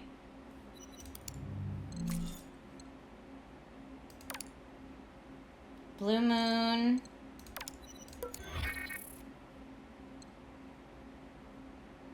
Okay, I'm gonna watch some of these to hopefully get more clues. Let's watch Red Herring first, and then we'll watch the splice ones. Thank you for the hydrate reminder, Werlin.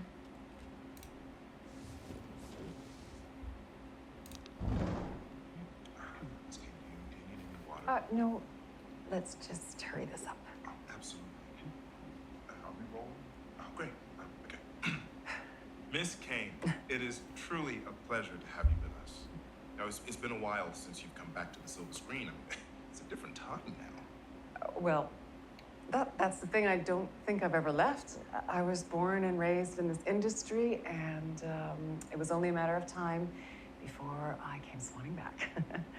This industry, it never lets you go, darling. Just when I thought I was out, it pulls me back in. Doesn't it just? It feels like Duke kickstarted your entire career. I mean, you think you What can a do this rude proud? question. That's a bold statement. Oh. Yeah. Oh, no, Donnie's influence is undeniable, but let's not confuse influence with ownership. Good for her. Donnie is a brilliant producer, but I have earned my place in this industry through sacrifice and grit. And now you're stepping back into his world. It is not his world. I meant the industry. Right. Stepping back into the industry. Your hiatus, let's call it that, followed a deeply personal tragedy. The loss of...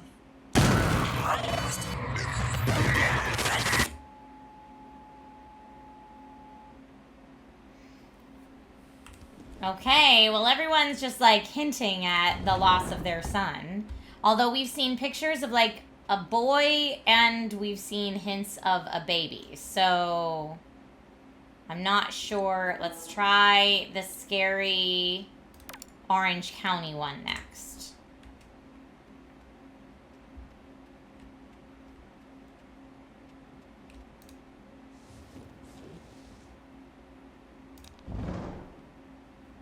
Wow, you look delicious. Let's just hurry this up. Come on, stop it. It's good to be back, right? Well, that's the thing I don't think I've ever left. I was born and raised in this industry, and it was only a matter of time before I came swanning back. This industry, it never lets you go, darling. It's wild, it's crazy.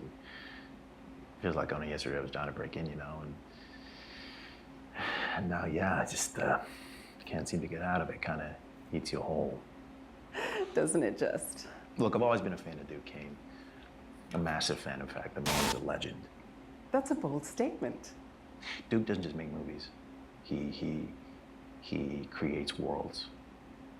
And the way he pushes his actors, it's he is sculpting them into something bigger than themselves. Donnie's influence So is undeniable, interesting. but let's not confuse influence with ownership. Donnie is a brilliant producer, but I have earned my place in this industry through sacrifice and grit. But it's his world. He doesn't settle for good enough. It is not his world. If anyone is deserving of greatness, it's someone who's gone through as much pain as he has. Right. I don't want to imply that you have to lose a child or something in order to be great. The loss of Tommy must have been immeasurably difficult for Duke. Well, we certainly were never the same afterwards. And for him to have carried on and given the world so many incredible pieces off the back of it, as far as I'm concerned, that is an immense showing of strength and endurance. And neglect. Not sure I follow. Oh, well, it's like I'm invisible in all of the films and the work and the loss. Oh, but Donnie rises above it all, untouched, always there. Yeah, we always look up at him because he's sitting on the highest mountain. He's always watching. Nothing escapes him. Not grief, not loss, not me. Because, God forbid, I should be the center of fucking attention. No. Fuck this shit. Okay, we've got another knock at the door.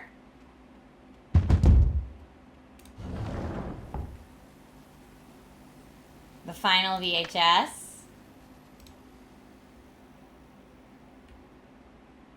Anything else to pick up here? Okay. Now, I know somewhere in my notes I found the order of the VHSs, but we still have more movies to watch and slice. And then we'll go back and do... I mean, that last Orange County one almost made me think she killed the child, but that goes against everything that we've seen so far.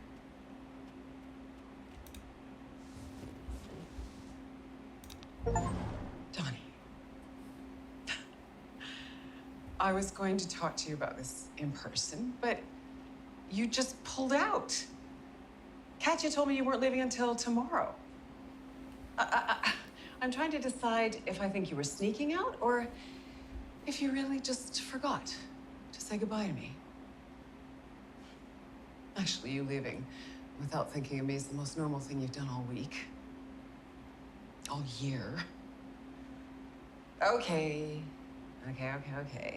I'm not taking any parting shots here. It's just that when you get back,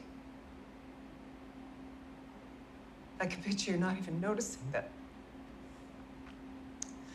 I'm gone.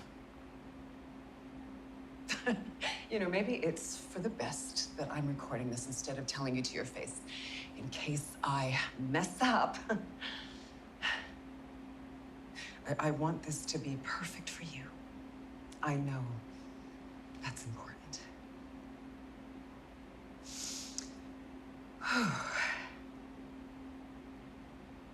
I'm ready to call it. Most people, when their kid dies, break up. You know, I always thought that was a sign of a bad marriage, but looking back, I guess ours was a bad marriage. I want you to know that I never blamed you for taking Tommy out that night, although I do still lie awake at night wondering if things would be different if I'd gone with you. But I did not deserve to be kept from him like that afterwards. And you have kept me at a distance ever since. You don't even try to hide your revulsion. She's really good.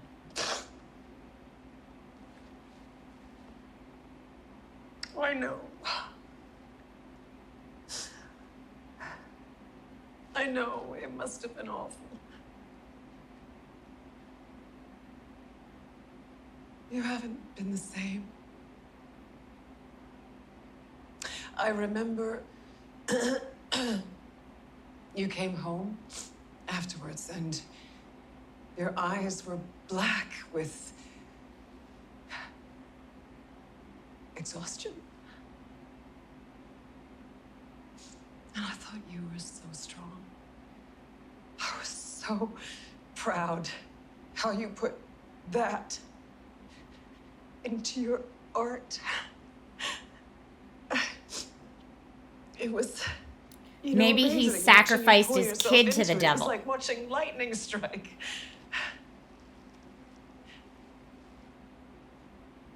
I just wasn't sure if you were the storm or the tree.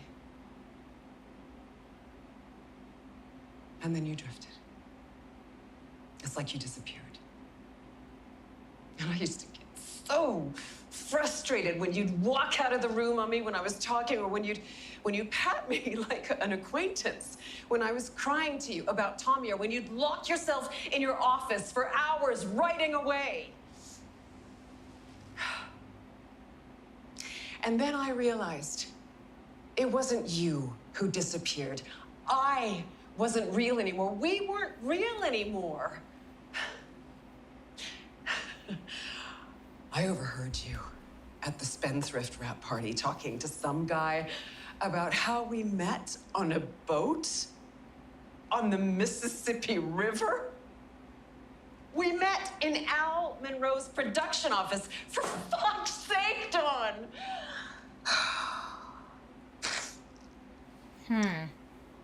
I don't think you want a wife anymore. You want a leading lady. You want me to say the lines and dress the part, and then you want to leave me on set at the end of the day.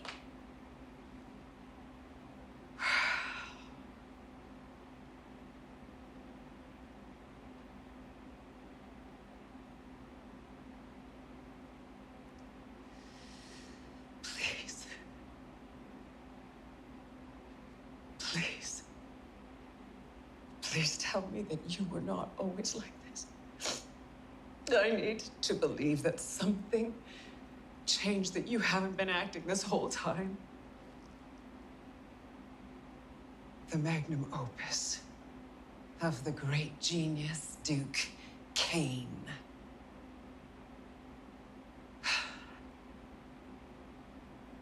You know, I used to look into your eyes, and I thought I saw you. Now I just see a shiny, black lens.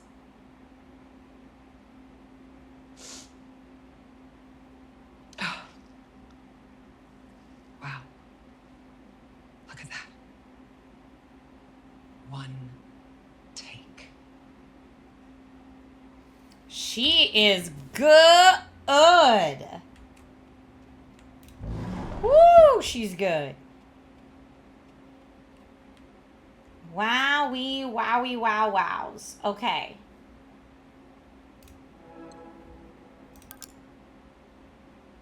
Back to the splice. I'm just gonna try everything.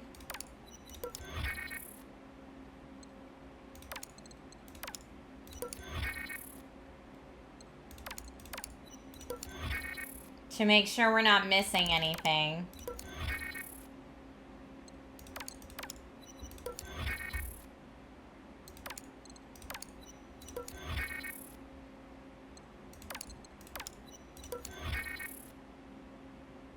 The corkboard hints Moment in the Sun and Green-Eyed Monster. Moment in the Sun. Is this Green-Eyed? Oh, Green-Eyed Monster is that one. Nope. Good try, though. Unless we already got that one. Aw, classy. Have a good night's sleep, my friend.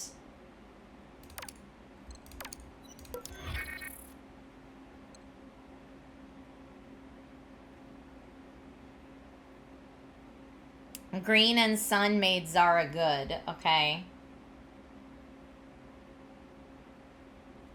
Yeah, we can go look at...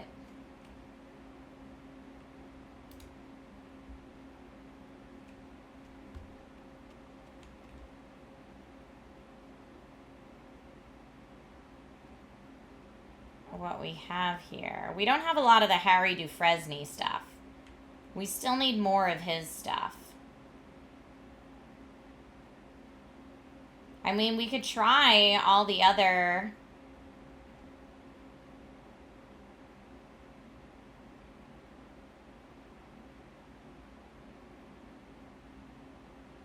Yeah, we did red fish, yellow fish.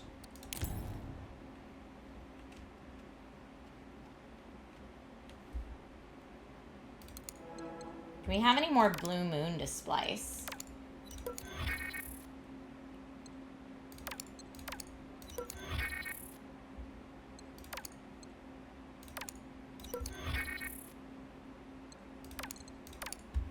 I'm so confused about Orange County. Maybe like yelling in Orange County? Because they look kind of the same, don't they? Ah! I was really hoping that would work.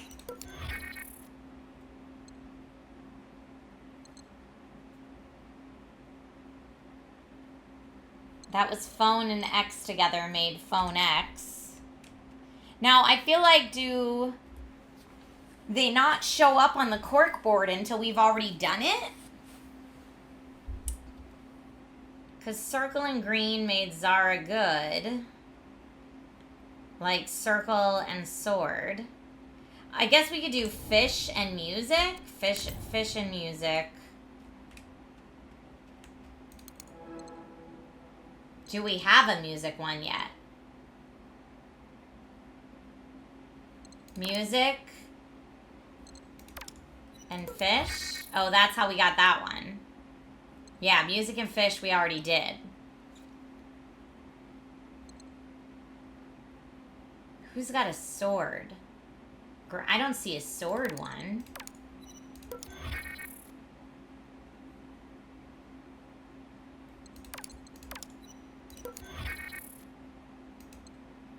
Maybe we have ZL good with... Yeah, I think the corkboard just tells us what we've already done.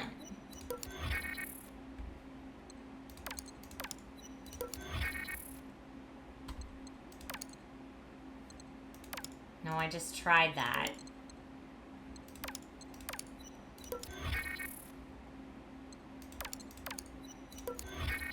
Yeah, I don't know. I feel like we've done a lot of these already.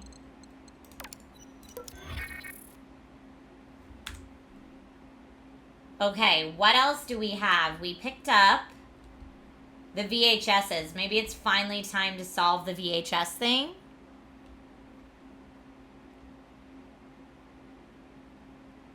It was like a list of Tommy's favorite movies or something.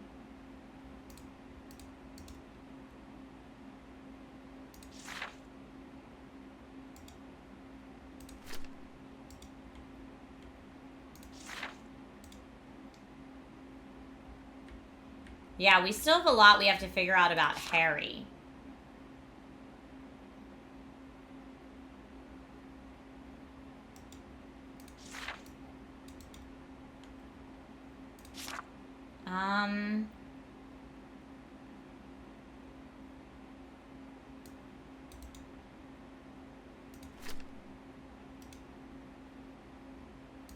I didn't mean to do it, I just followed his direction.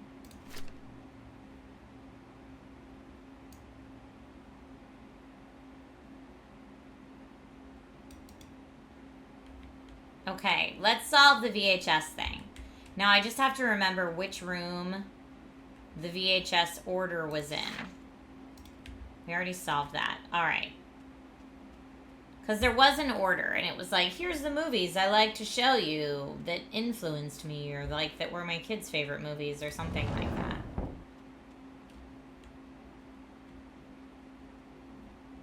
Okay, making sure we have everything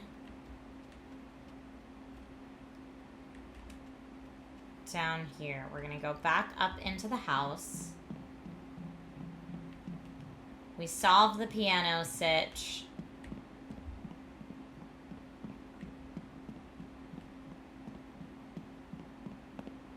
I just have to remember where I saw the movies order.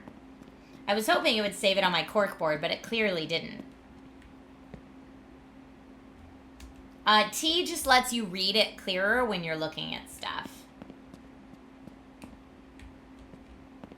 Maybe it was in the trophy room. No?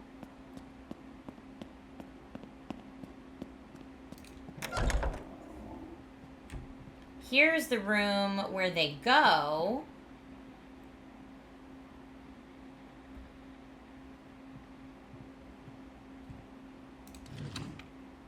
Oh, Bible.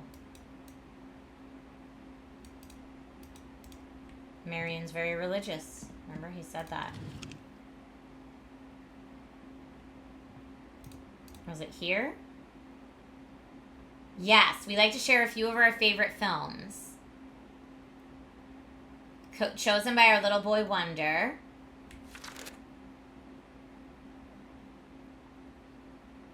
Here's all the people that stayed.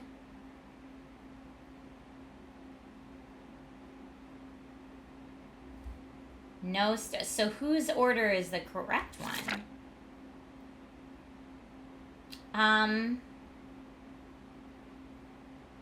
Sign with your order. I would have loved that. The Kane family. Okay, so whose order is the right order then? Maybe the last one. Or maybe Chase's. Or maybe we have to do all of these. No, maybe the crossed out one. No Stopping Me, Red Valley, Mabambo. Let's do those first.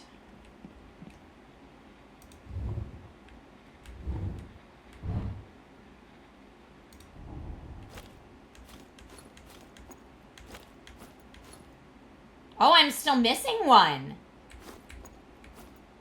I don't have No Stopping Me. I have 1, 2, 3, 4. Oh, no, I have 5. Okay, so that crossed out one was obviously bogus.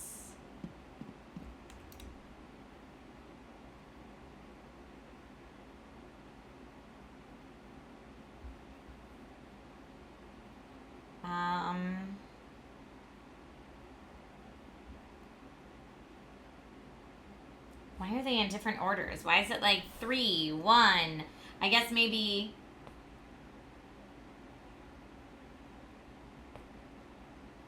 Like this one says 1 is No Stopping Me, 2 is Red Valley, 3 is Mabambo, 4 is Justice, and 5 is Imagination Unleashed. But no one else says that. Anything on this teddy bear? No, I probably got one there. So let's see. A lot of people have...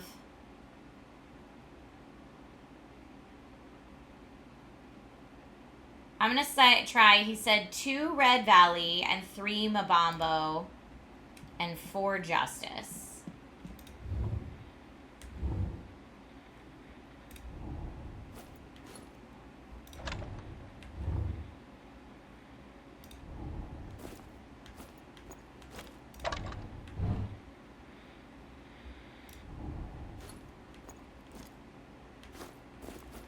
Machine Play, Akazar, or 11 Lock. Let's see.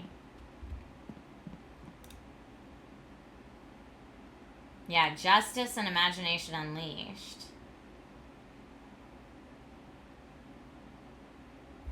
Don't make sense here.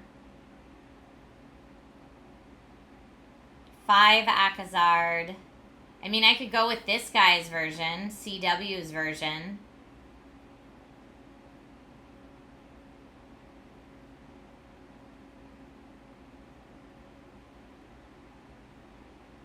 Akazard, Machine Play, 11 Lock, Red Valley.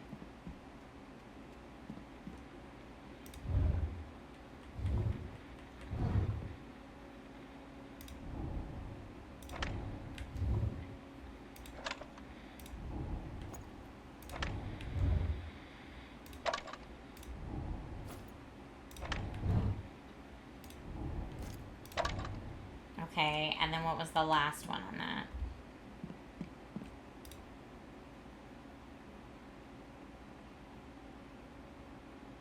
Red Valley and Mabambo's Reign last.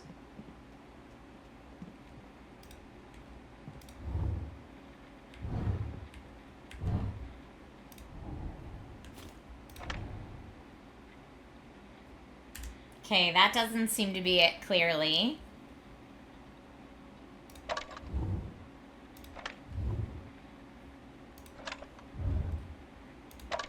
Ah, wait, maybe it's the position. So number 2 on shelf 1.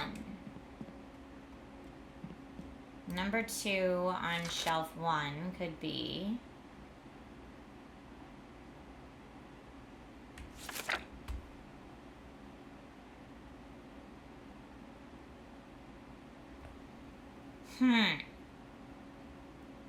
Wasn't Machine Play before Red? It depends whose order you're watching. Like, this last order that's crossed out has Red Valley, Mabambo, and then the other 3 are made up. I'm also confused.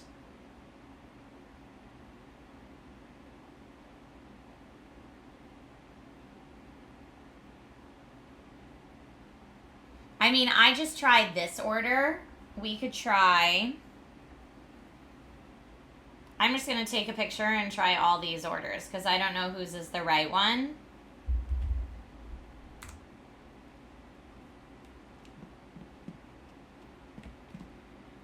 Because it might be something like 2, 1, 2, 2, 1 or something like that in the order.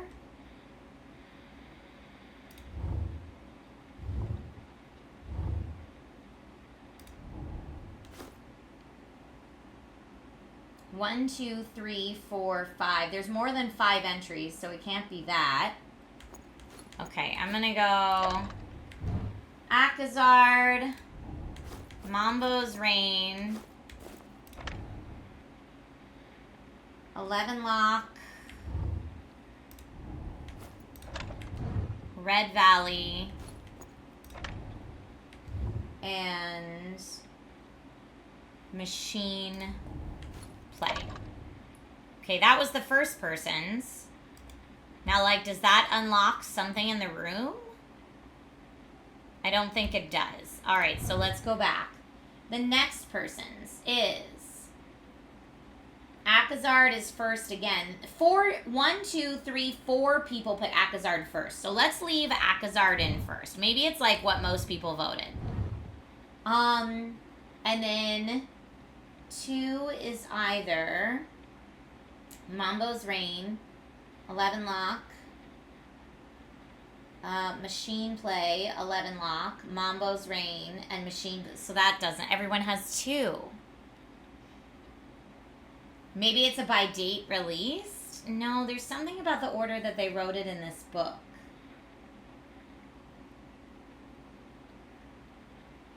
Machine Play or Mambo's Reign. I think we're going to go with Machine Play next. I'm just going with what most guests chose.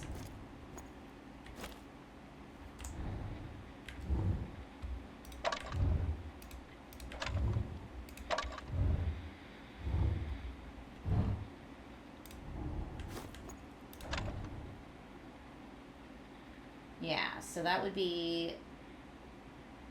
Mambo's Reign has 2... Oh, Mambo's Reign has 2 votes. Let's do Mambo's Reign next.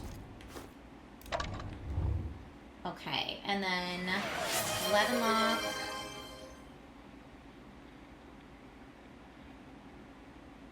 Or Machine Play. If we go 11 Lock...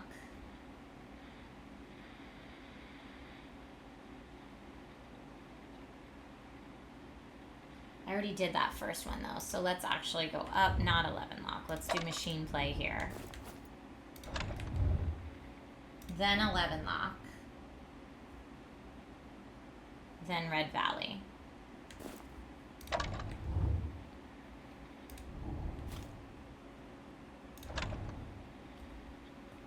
Nope. Faith makes away. I see your Nerdy Goodies redemption, my friend.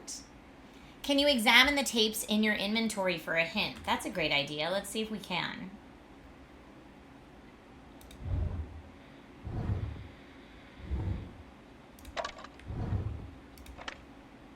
So here, if I do I... No, I need to get out of this if I'm going to do that.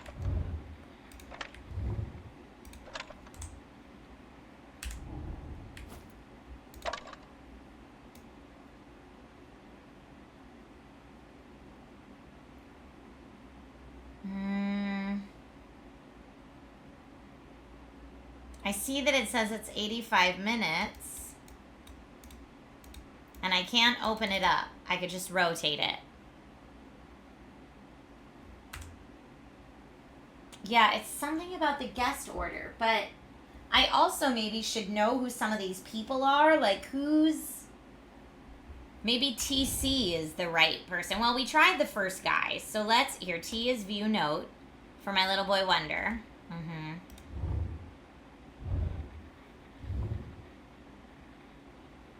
So let's just try this second one. Is that one, and then 11 Lock, and then Mambo's Reign, Machine Play, and Red Valley. Okay, so that doesn't see it. I guess EL doesn't have a name on it, or they didn't assign anything. So we could try their order next. There's a note with the T on the tapes. Yeah, so that note with the T just reads this right here.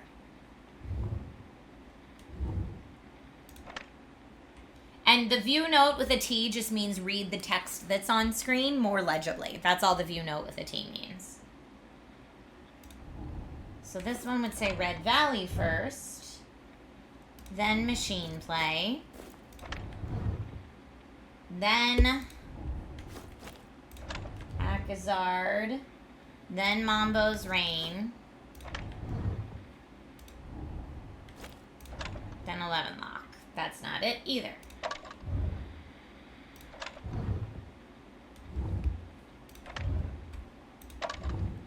It has to be something about this positioning, too.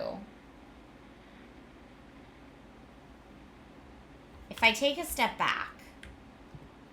1, 2...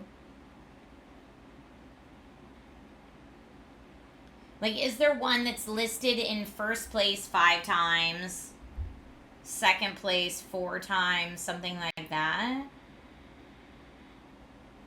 What's listed in first place only once? Mambo's Reign or Red Valley is in first place only once. And then... Or, no, twice. I guess first place twice. Nothing. Okay, so that's not it. Dude, I don't know. I'm so lost on this. I've got to be barking up the wrong tree. So, yeah. You have returned.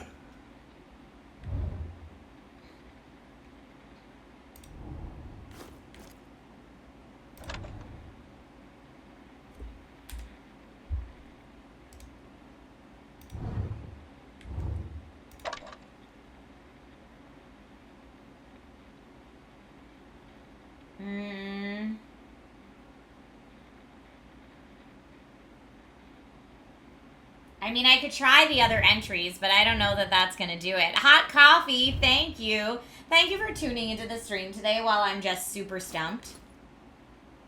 Okay, we're going to try Mambo's Reign, 11 Lock, Red Valley.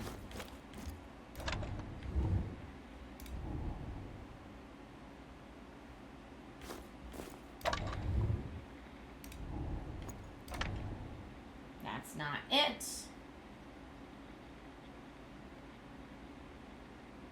5, 4, 5. Yeah, there's numbers within numbers, and that's really confusing me because they're all different.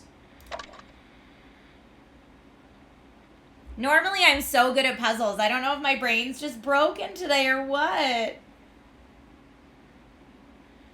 Like, is there another note that I should be looking for? I feel like the one that's crossed out has meaning. So maybe the one that's crossed out, I'm going to go back to this book. When I close my eyes, you stay with me. You stay with me. You cannot hide from me, mommy.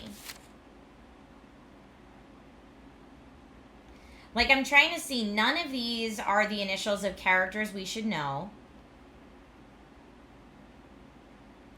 And why is this crossed out? So maybe Red Valley and Mambo are actually 2 and 3. Red Valley, Mambo, Justice are 2 and 3. Well, Justice, I guess, isn't one.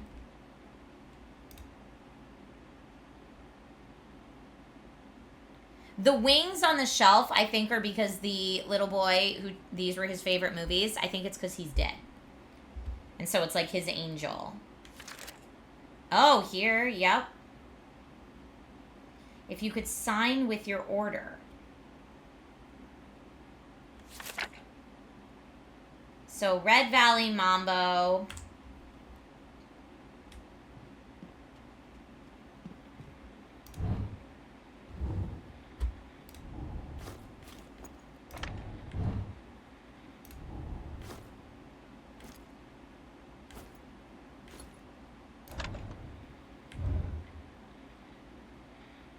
Is no stopping 11 Lock because it's written on it?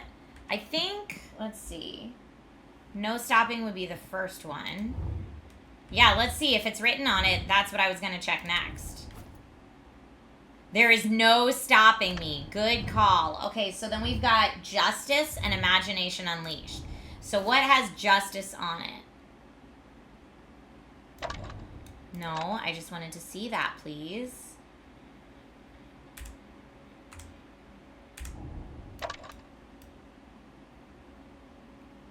Imagination Unleashed is the last one. All right, we've got it. Okay. And this is even if the last one's correct. But they fight for justice. And then imagination unleashed. Okay, that was it. Ah, something happened. Jeez, oh peas. Camera in the bathroom or whatever this is. That's real creepy. I mean, everything in this house is creepy. Dylan Holmes, $50,000. Discretion and services rendered. I've paid up. Delete the footage. H. Harry DeFresney. So Harry DeFresney maybe did it.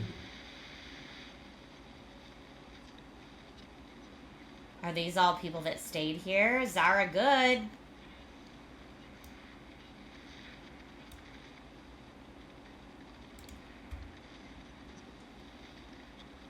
Well, here's footage.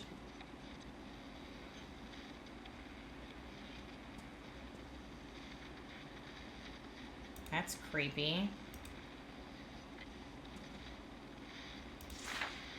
Again, I am stressing to the security team that we need to enforce the no phone policy on the estate. This is non-negotiable. We're finding more and more violations of this rule. Even today, a guest's, Vinnie Monroe's cell phone went off during a private screen test. Mr. Kane was not happy. I am not happy. Repeated violations will result in security docking of pay. Douglas Cole. Property of Vinnie Monroe. Oh, Vinnie Monroe's phone. And we did know his PIN. Wait, we have something that told us Vinny's PIN. I remember we had it, and I'm not... What was it?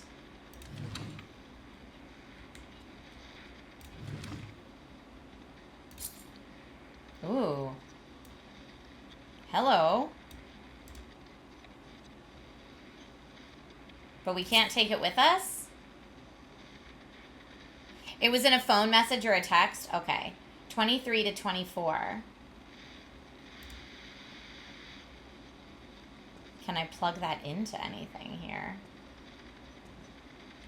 It won't let me take it, it doesn't look like. Okay, now that brings us back there. Okay, so let's look at our phone. We have 3 unread messages. I can't tell who I'm looking at. I can't see you, Willie. I thought it was you.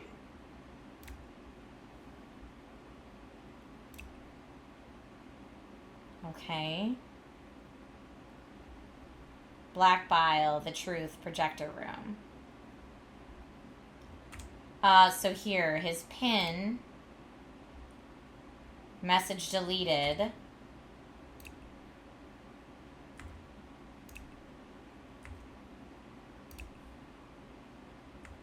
No, we definitely had his PIN.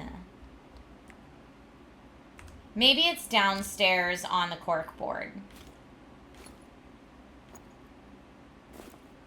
Or maybe it's in the room he stayed in.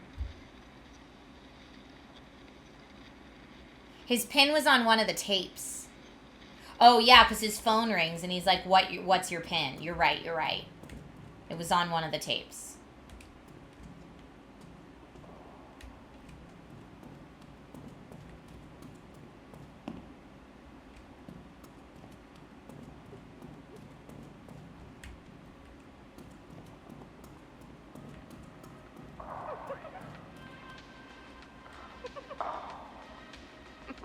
What? Creepy noises.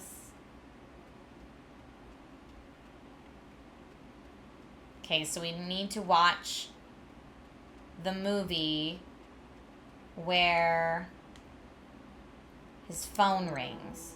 That was... I think it was Green-Eyed Monster. Oh, no, don't use phone interference. It was that one. Don't use phone interference.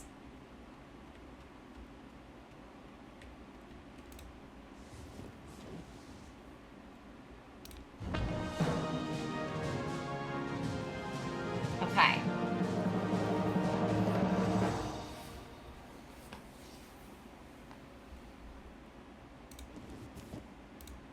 Roll sound. Camera. let me know when you're ready. Yeah, we'll go. Yeah. Mark it. Screen test, scene 24A, take 1, marker. Vinny. Vinny. Do you know how important this is? Sorry. Yeah, I think you do.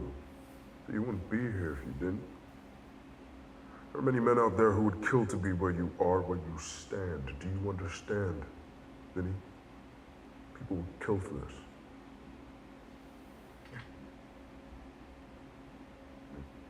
Jess?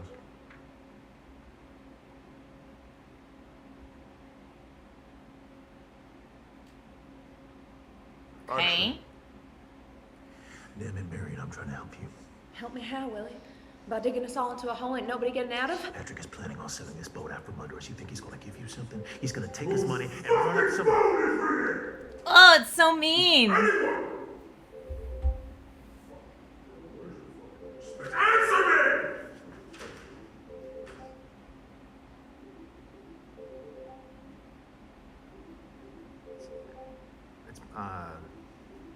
It's mine.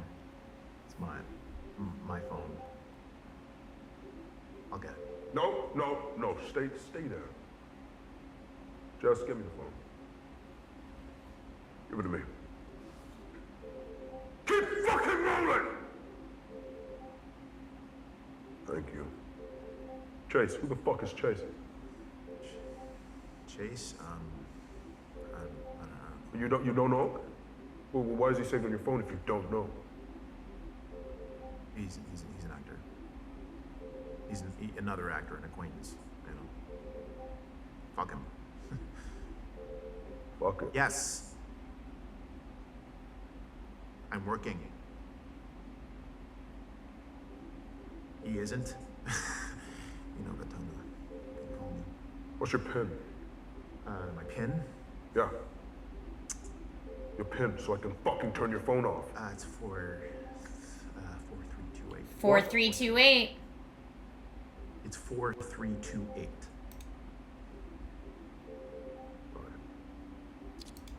Okay. Yeah. Yes, you take. Fuck the board! Just cut I it. keep trying to stop it. Okay, there we go. He just said cut it anyway, though, so. 4328. Let's see what we got.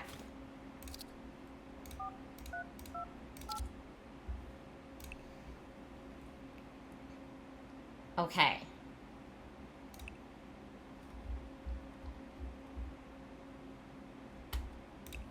Vinnie Monroe, it's Duke Kane. I worked with your father. He was a storm in this town. Al opened more doors than anyone will admit. And now, you walk through them. Doesn't mean you haven't got something of your own, though. There's a charm to you, a polish. And honestly, we could use a little polish around here. That's why you're here. That's why I'm letting you in. I want you for Willie. He's a lead role of my new picture. You can do it. Send me a take. That boy who called you, Chase, I did some digging. He knows you. Very well, in fact. Actor. Beyond his prime. But he wants your role, doesn't he? He's persistent. Obsessed. Very hungry. Do I talk to him, Vinny? Do I carve Willie out of him? Call me. I know he's your friend, but you have to understand, this industry, our world, it demands sacrifice. Like my boy. Every great performance has a body buried underneath it. Chase was never built for that. He clings, you sever. That's what makes you ready, Vinny. That's why I chose you. You're like a son to me, Vinny. Make me proud. So creepy. It's time you stop waiting for permission. Your father knew that. This is your role. You take it. You own it. This house is yours now. This is your shot. I can see something real in you, Vinny. Feed it to me. Feed me. Great art demands sacrifice. It strips the skin, peels it back, shows what's underneath. And you, Vinny, I see everything. There's blood in your brushstrokes, hunger in your gaze. I'm proud of you, Vinny. He used that same language with us on our phone, and we're Chase. Vinny, or should I call you Willie? My boys are in touch with your fathers on sealing the deal. You should be elated. You earned it. There is one more thing you need to do. That boy, Chase Lowry, I worry that he'll follow you like a ghost, sapping your focus, dulling your edge. Remember what I said. True artists don't ask, they take. And you, boy, you sever. Sever him. Get rid of him and this role is yours. Oh, my boy, my little angel. You'll carry us into the future. There's a party, Vinny, which I'd love for you to attend. This party is for you. You'll meet the other cast, the crew, your people. It's important you attend, Vinny. There are moments in a man's life, pivot points, where everything changes. This night will be one of them. Just watched your screen test again. Very punchy. You got a good face for it. You're working hard to make something of yourself. You'd be surprised how many people fall at the first hurdle. Not you. Think you've earned a little R&R. Thank you so much for the kind words, Mr. Kane. I really appreciate it. And of course, and you of course. Hopefully I can convince you that I have the star power for something like this. They said call me Duke. I'm assuming you're in town? Yeah, Duke, I'm doing some voice work in San Francisco next week, but I'm in town for now. I'm not, but go to the house. Security will let you in. Get there for 8. There'll be a gift for you in the mouse bedroom. Bedroom code is 1016. Okay, 1016. Wilson Charles says, don't forget the audition tomorrow morning. Drop me a call. How'd it go? Answer my calls. Casting director told me you didn't bother turning up to the audition. And that's our agent. Rachel, thanks for your number. A date he didn't get back to. New idea. Let's make a movie together. And he never wrote him back either. 1016. I mean, we're going to the mouse room.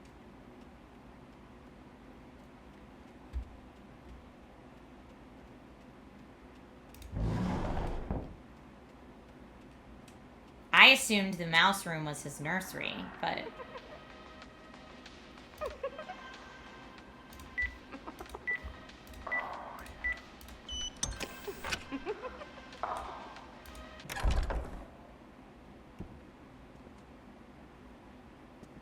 Okay, there's a shower. Filming on the bed. Why does that look like an adult film room? The UV flashlight. 2 to... Oh, no. Oh, no.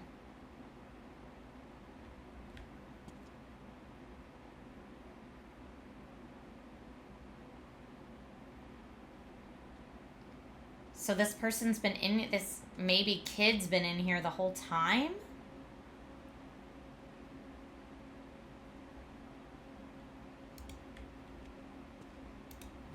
Tell me this guy was making adult films. Oh, I hope that's not it. Like, adult films with a kid in them, I mean.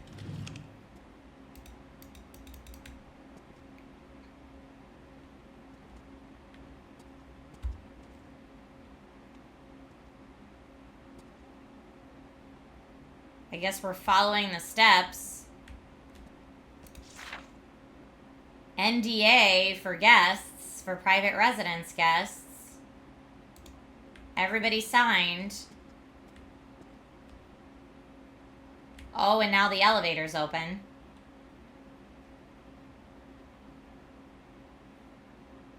What do we do with that?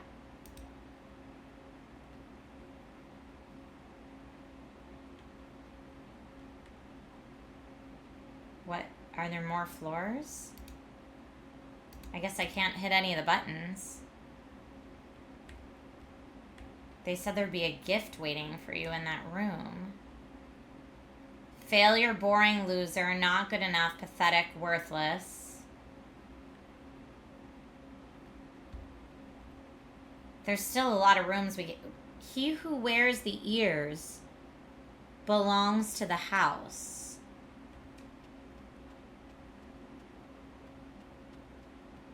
Okay, I'm just following.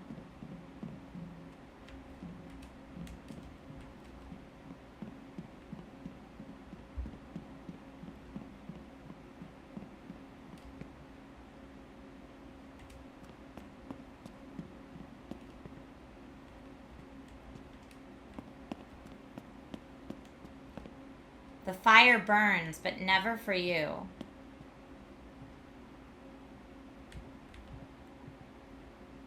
Okay, devil stuff.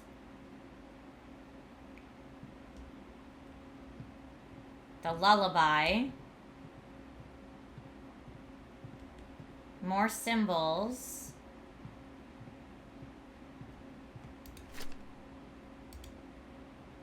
Maybe she was trying to raise her son and get her son back? Now this door opens.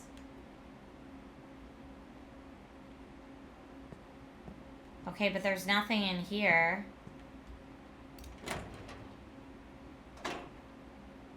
Nothing new in here, at least. That's Vinny's wallet.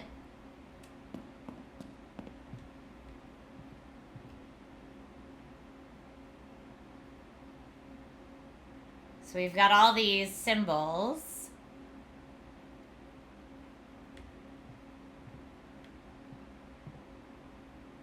But this is where it led us. So I'm not sure what we do with this.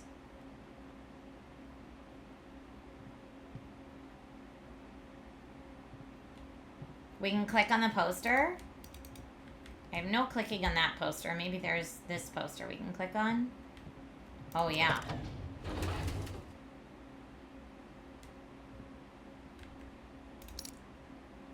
Final flash drive. Maybe the final flash drive? I don't know.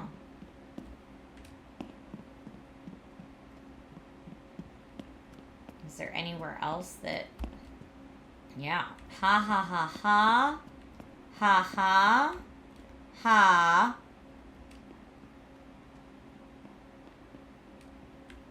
Where your ideas belong, huh?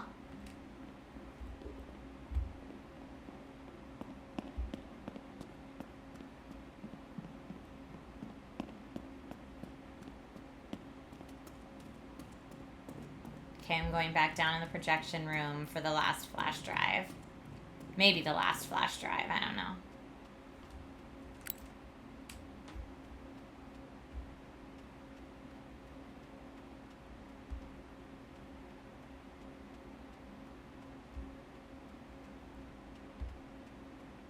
Okay.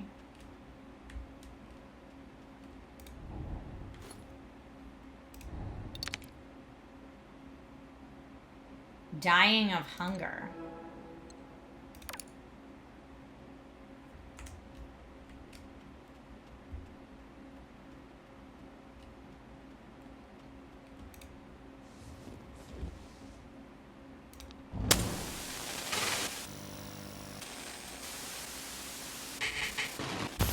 Feed me something real is what Duke Kane said.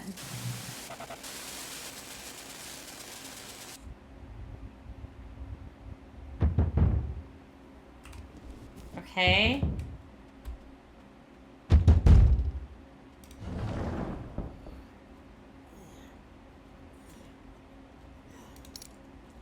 Okay, another flash drive.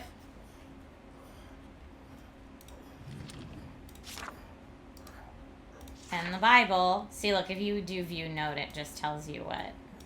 I can't open the Bible. Oh, this is so creepy.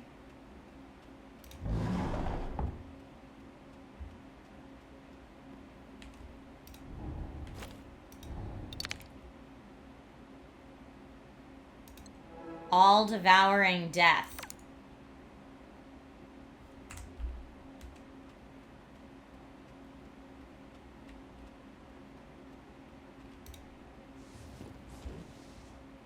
I'm even more confused now.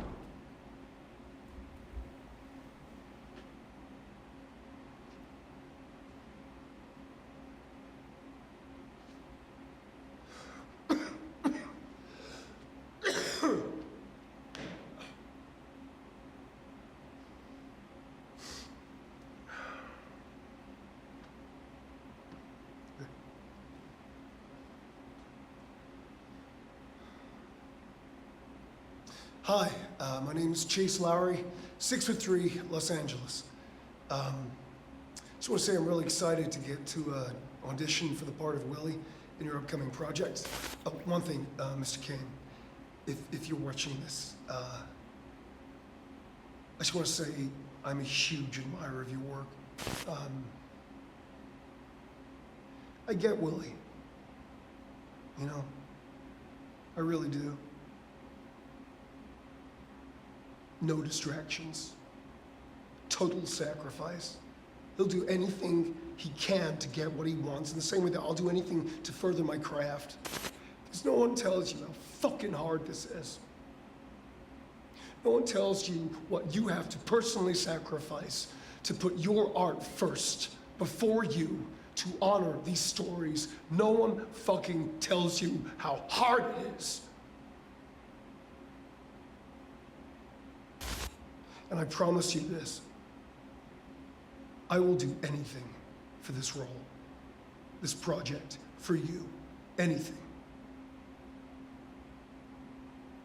Because it has to be me that tells the story. Because it's me. It's me.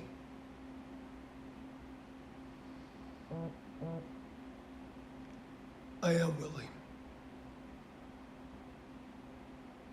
Okay, well that clearly needs to be spliced with something else. And now Duke Kane wants us to go to his office? Oh, wait, can I not splice anymore? Okay, here, I just need my flashlight. Oh, it's locked! I can't splice anymore, it's locked.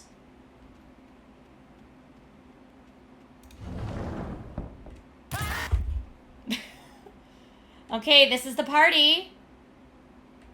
We're at the party. Go to his office. I'm assuming these mannequins will block our way and there'll only be one way to get to his office.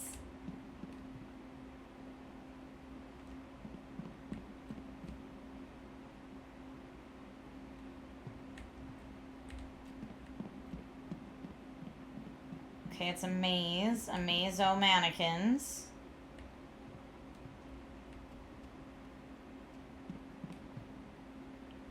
Where is office? Upstairs, I'm gonna guess. I'm guessing office is upstairs in... Oh, the trophy room. We never unlocked the trophy room. Right here.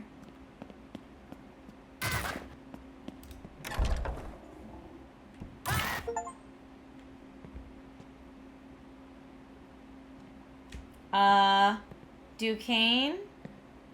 You really have a problem with Vinny, don't you, man? You lack substance, Chase. You are empty. Inside you, there is nothing. You thought it meant something, didn't you? Thought it made you something. Well, you don't have it. You won't have it. Willie isn't yours. It's Vinny's. You. No fire, no bite, just a gaping, hungry mouth waiting to be fed. You think this world feeds people like you? No, Chase, it devours you. But you're still here, still hungry, and that's interesting. So what now, Chase? Will you give me something real? Show me why you deserve to be here. Have a seat at the table. To be fed. Well, Jason, this is your shot.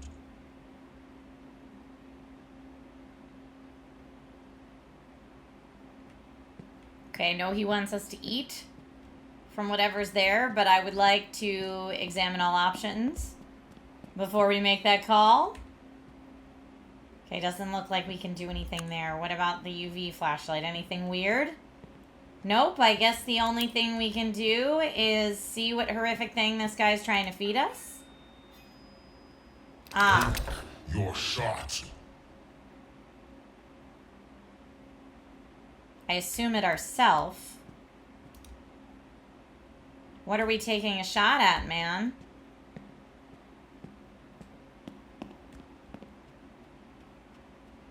Oh, got a red carpet.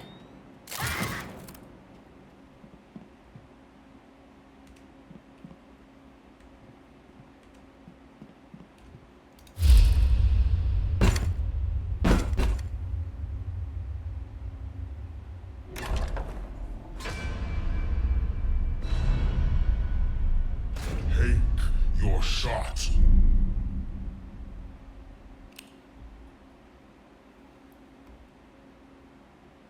I mean, at the dummy?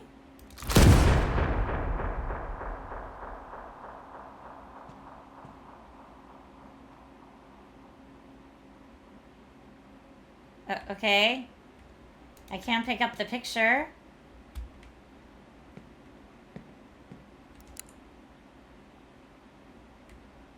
Oh, but here, this is different anyway.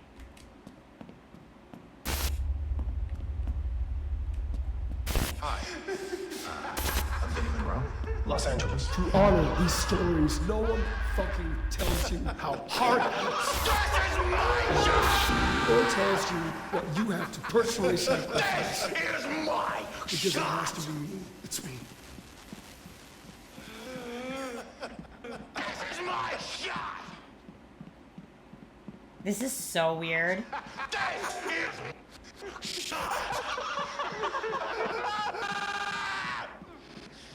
What out of control drugs is this on?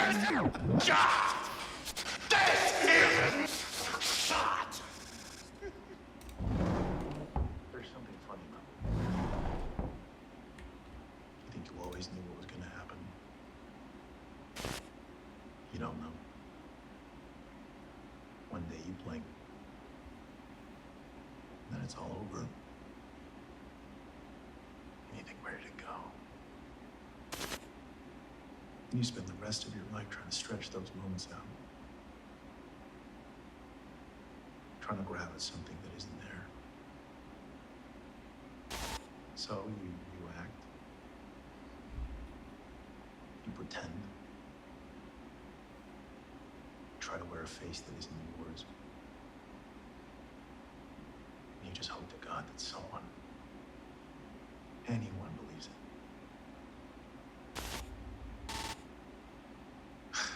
What is it they say? Fake it till you make it.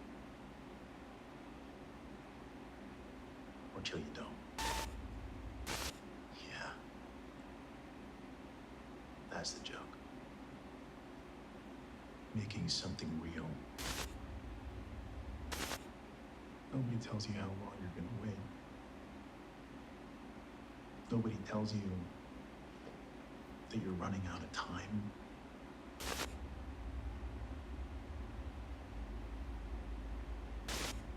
So you start thinking,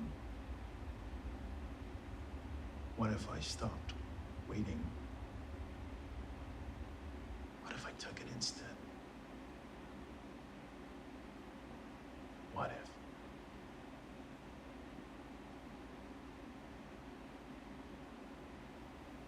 Okay.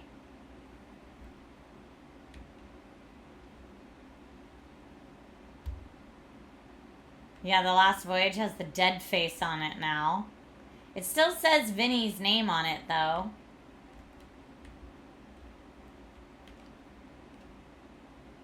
Now what?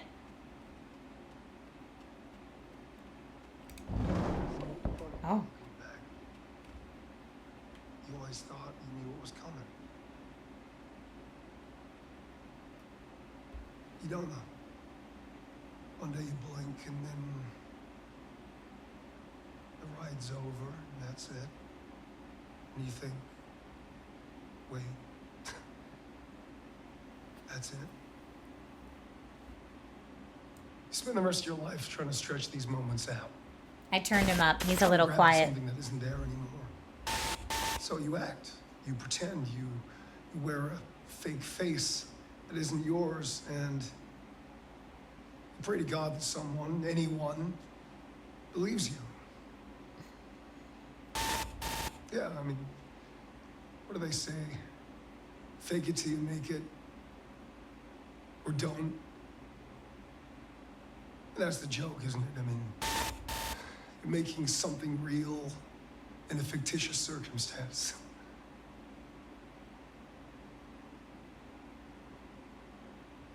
No one tells you how long you gotta wait.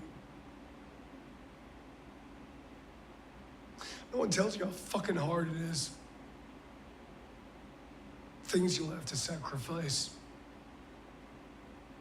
Seeing friends, walking away from lovers, no fucking money, no apartment, living in your fucking car, going to audition after audition with every motherfucker in there looking exactly like you, making the same choices as you, and you have to sit there with a smile on your face, and you say thank you for the opportunity.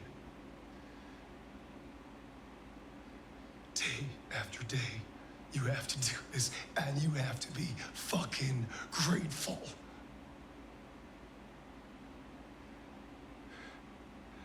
And you have to wait.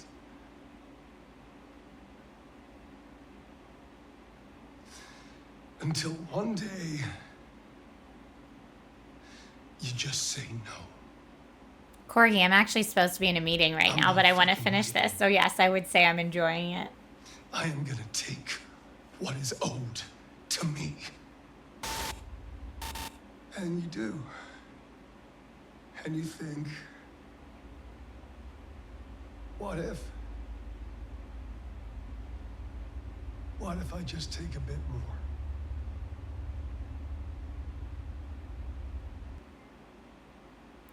I feel like some of the lines in these are like exactly the same, but delivered so differently. It's like an acting class. My flashlight isn't seeming to do anything in here. Hey, Chase. Hey, buddy. Look, I wanted to tell you this in advance before you hear it from, someone else or whatever. But, okay. Okay, I spoke to Duke and casting, and they don't want to see you.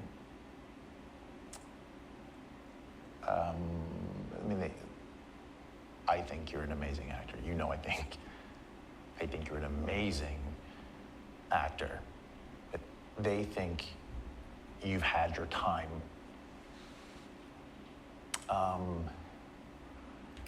It's really hard for me to say this, because I look up to you, man.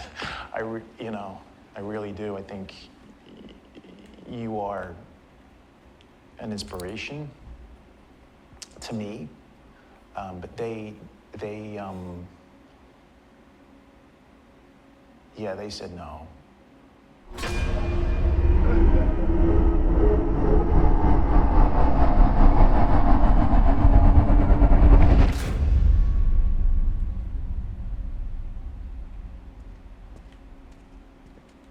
That Matt Mercer? What is happening in this game? Hello there. You caught me thinking about something truly magical. Stories. Like bridges, they connect us to one another. They carry us across time and space into worlds we've never imagined, places we've only dared to dream about. They teach us about each other and ourselves. They help us imagine who we can become. They change us.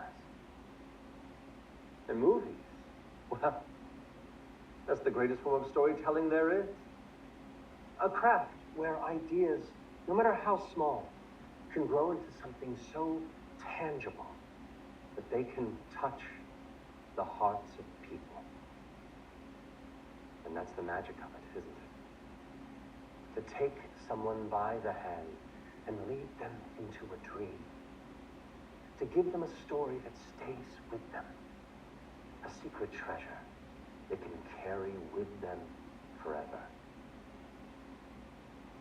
Of course, not every dream is easy to bring to life. Sometimes there are hurdles to leap, puzzles to solve, and paths that aren't always clear.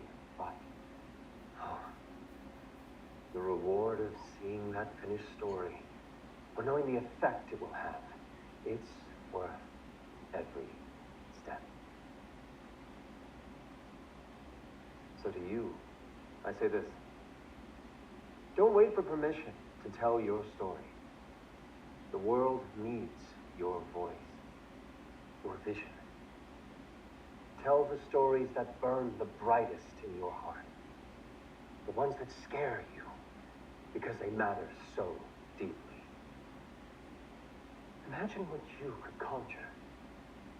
Imagine the lives you could change. So go on. Pick up that camera. Show us what's inside you. Because the future of storytelling is in your hands. And I, for one, can't wait to see what you will uncover.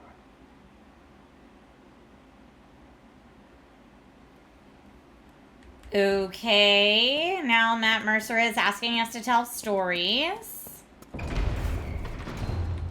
And we're in the elevator.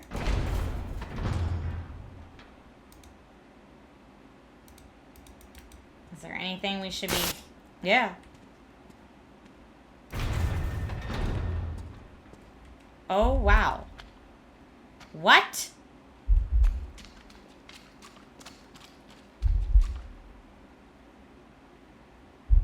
This is the heart? We're in a heart. Take your shot. Roll sound. Camera. Chase. Do you know how important this is? I think you do. You wouldn't be here if you didn't. There are many men out there who would kill to be where you are. Where you stand. Do you understand, Chase? People would kill for this. Mark it. Chase Lowry, C24A, shot 1, Walker. Action.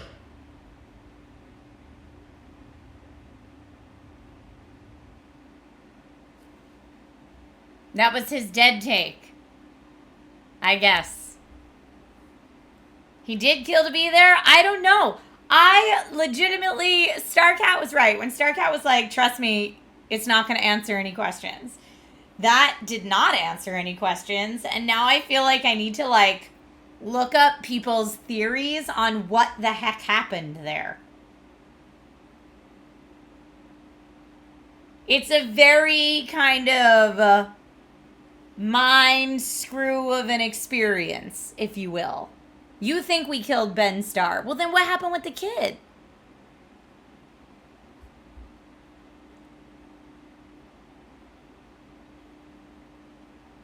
Yeah, look at the cast, man. Oh, Travis was in it as Harry Dufresne? I didn't even know. Wacky.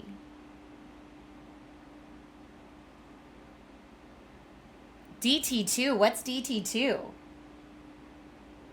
Duke either killed Tommy or let him die for the art. It sure sounds like that. But what was that, like, weird prison UV light room? Maybe I don't want to know. It upsets me to think about it if it has anything to do with the poor child that was missing. or dead or whatever. Deeply weird. I don't know. I'm going to have to look up theories. But I was supposed to be in a meeting as of 11 minutes ago, so I'm going to jump in there and apologize for being late. Thank you all for playing Dead Take with me. Oh, Dead Take 2. Is there a Dead Take 2? Ha ha ha. The open ending is the point. Yeah, I guess we're supposed to figure it out. Thank you all for watching. I will be live tomorrow at both 10 a.m. on Amazon and 1 p.m. on Twitch, just hanging out. So please come on by. All right, everybody. I will see you soon. Have a lovely rest of your evening. Goodbye, my friends.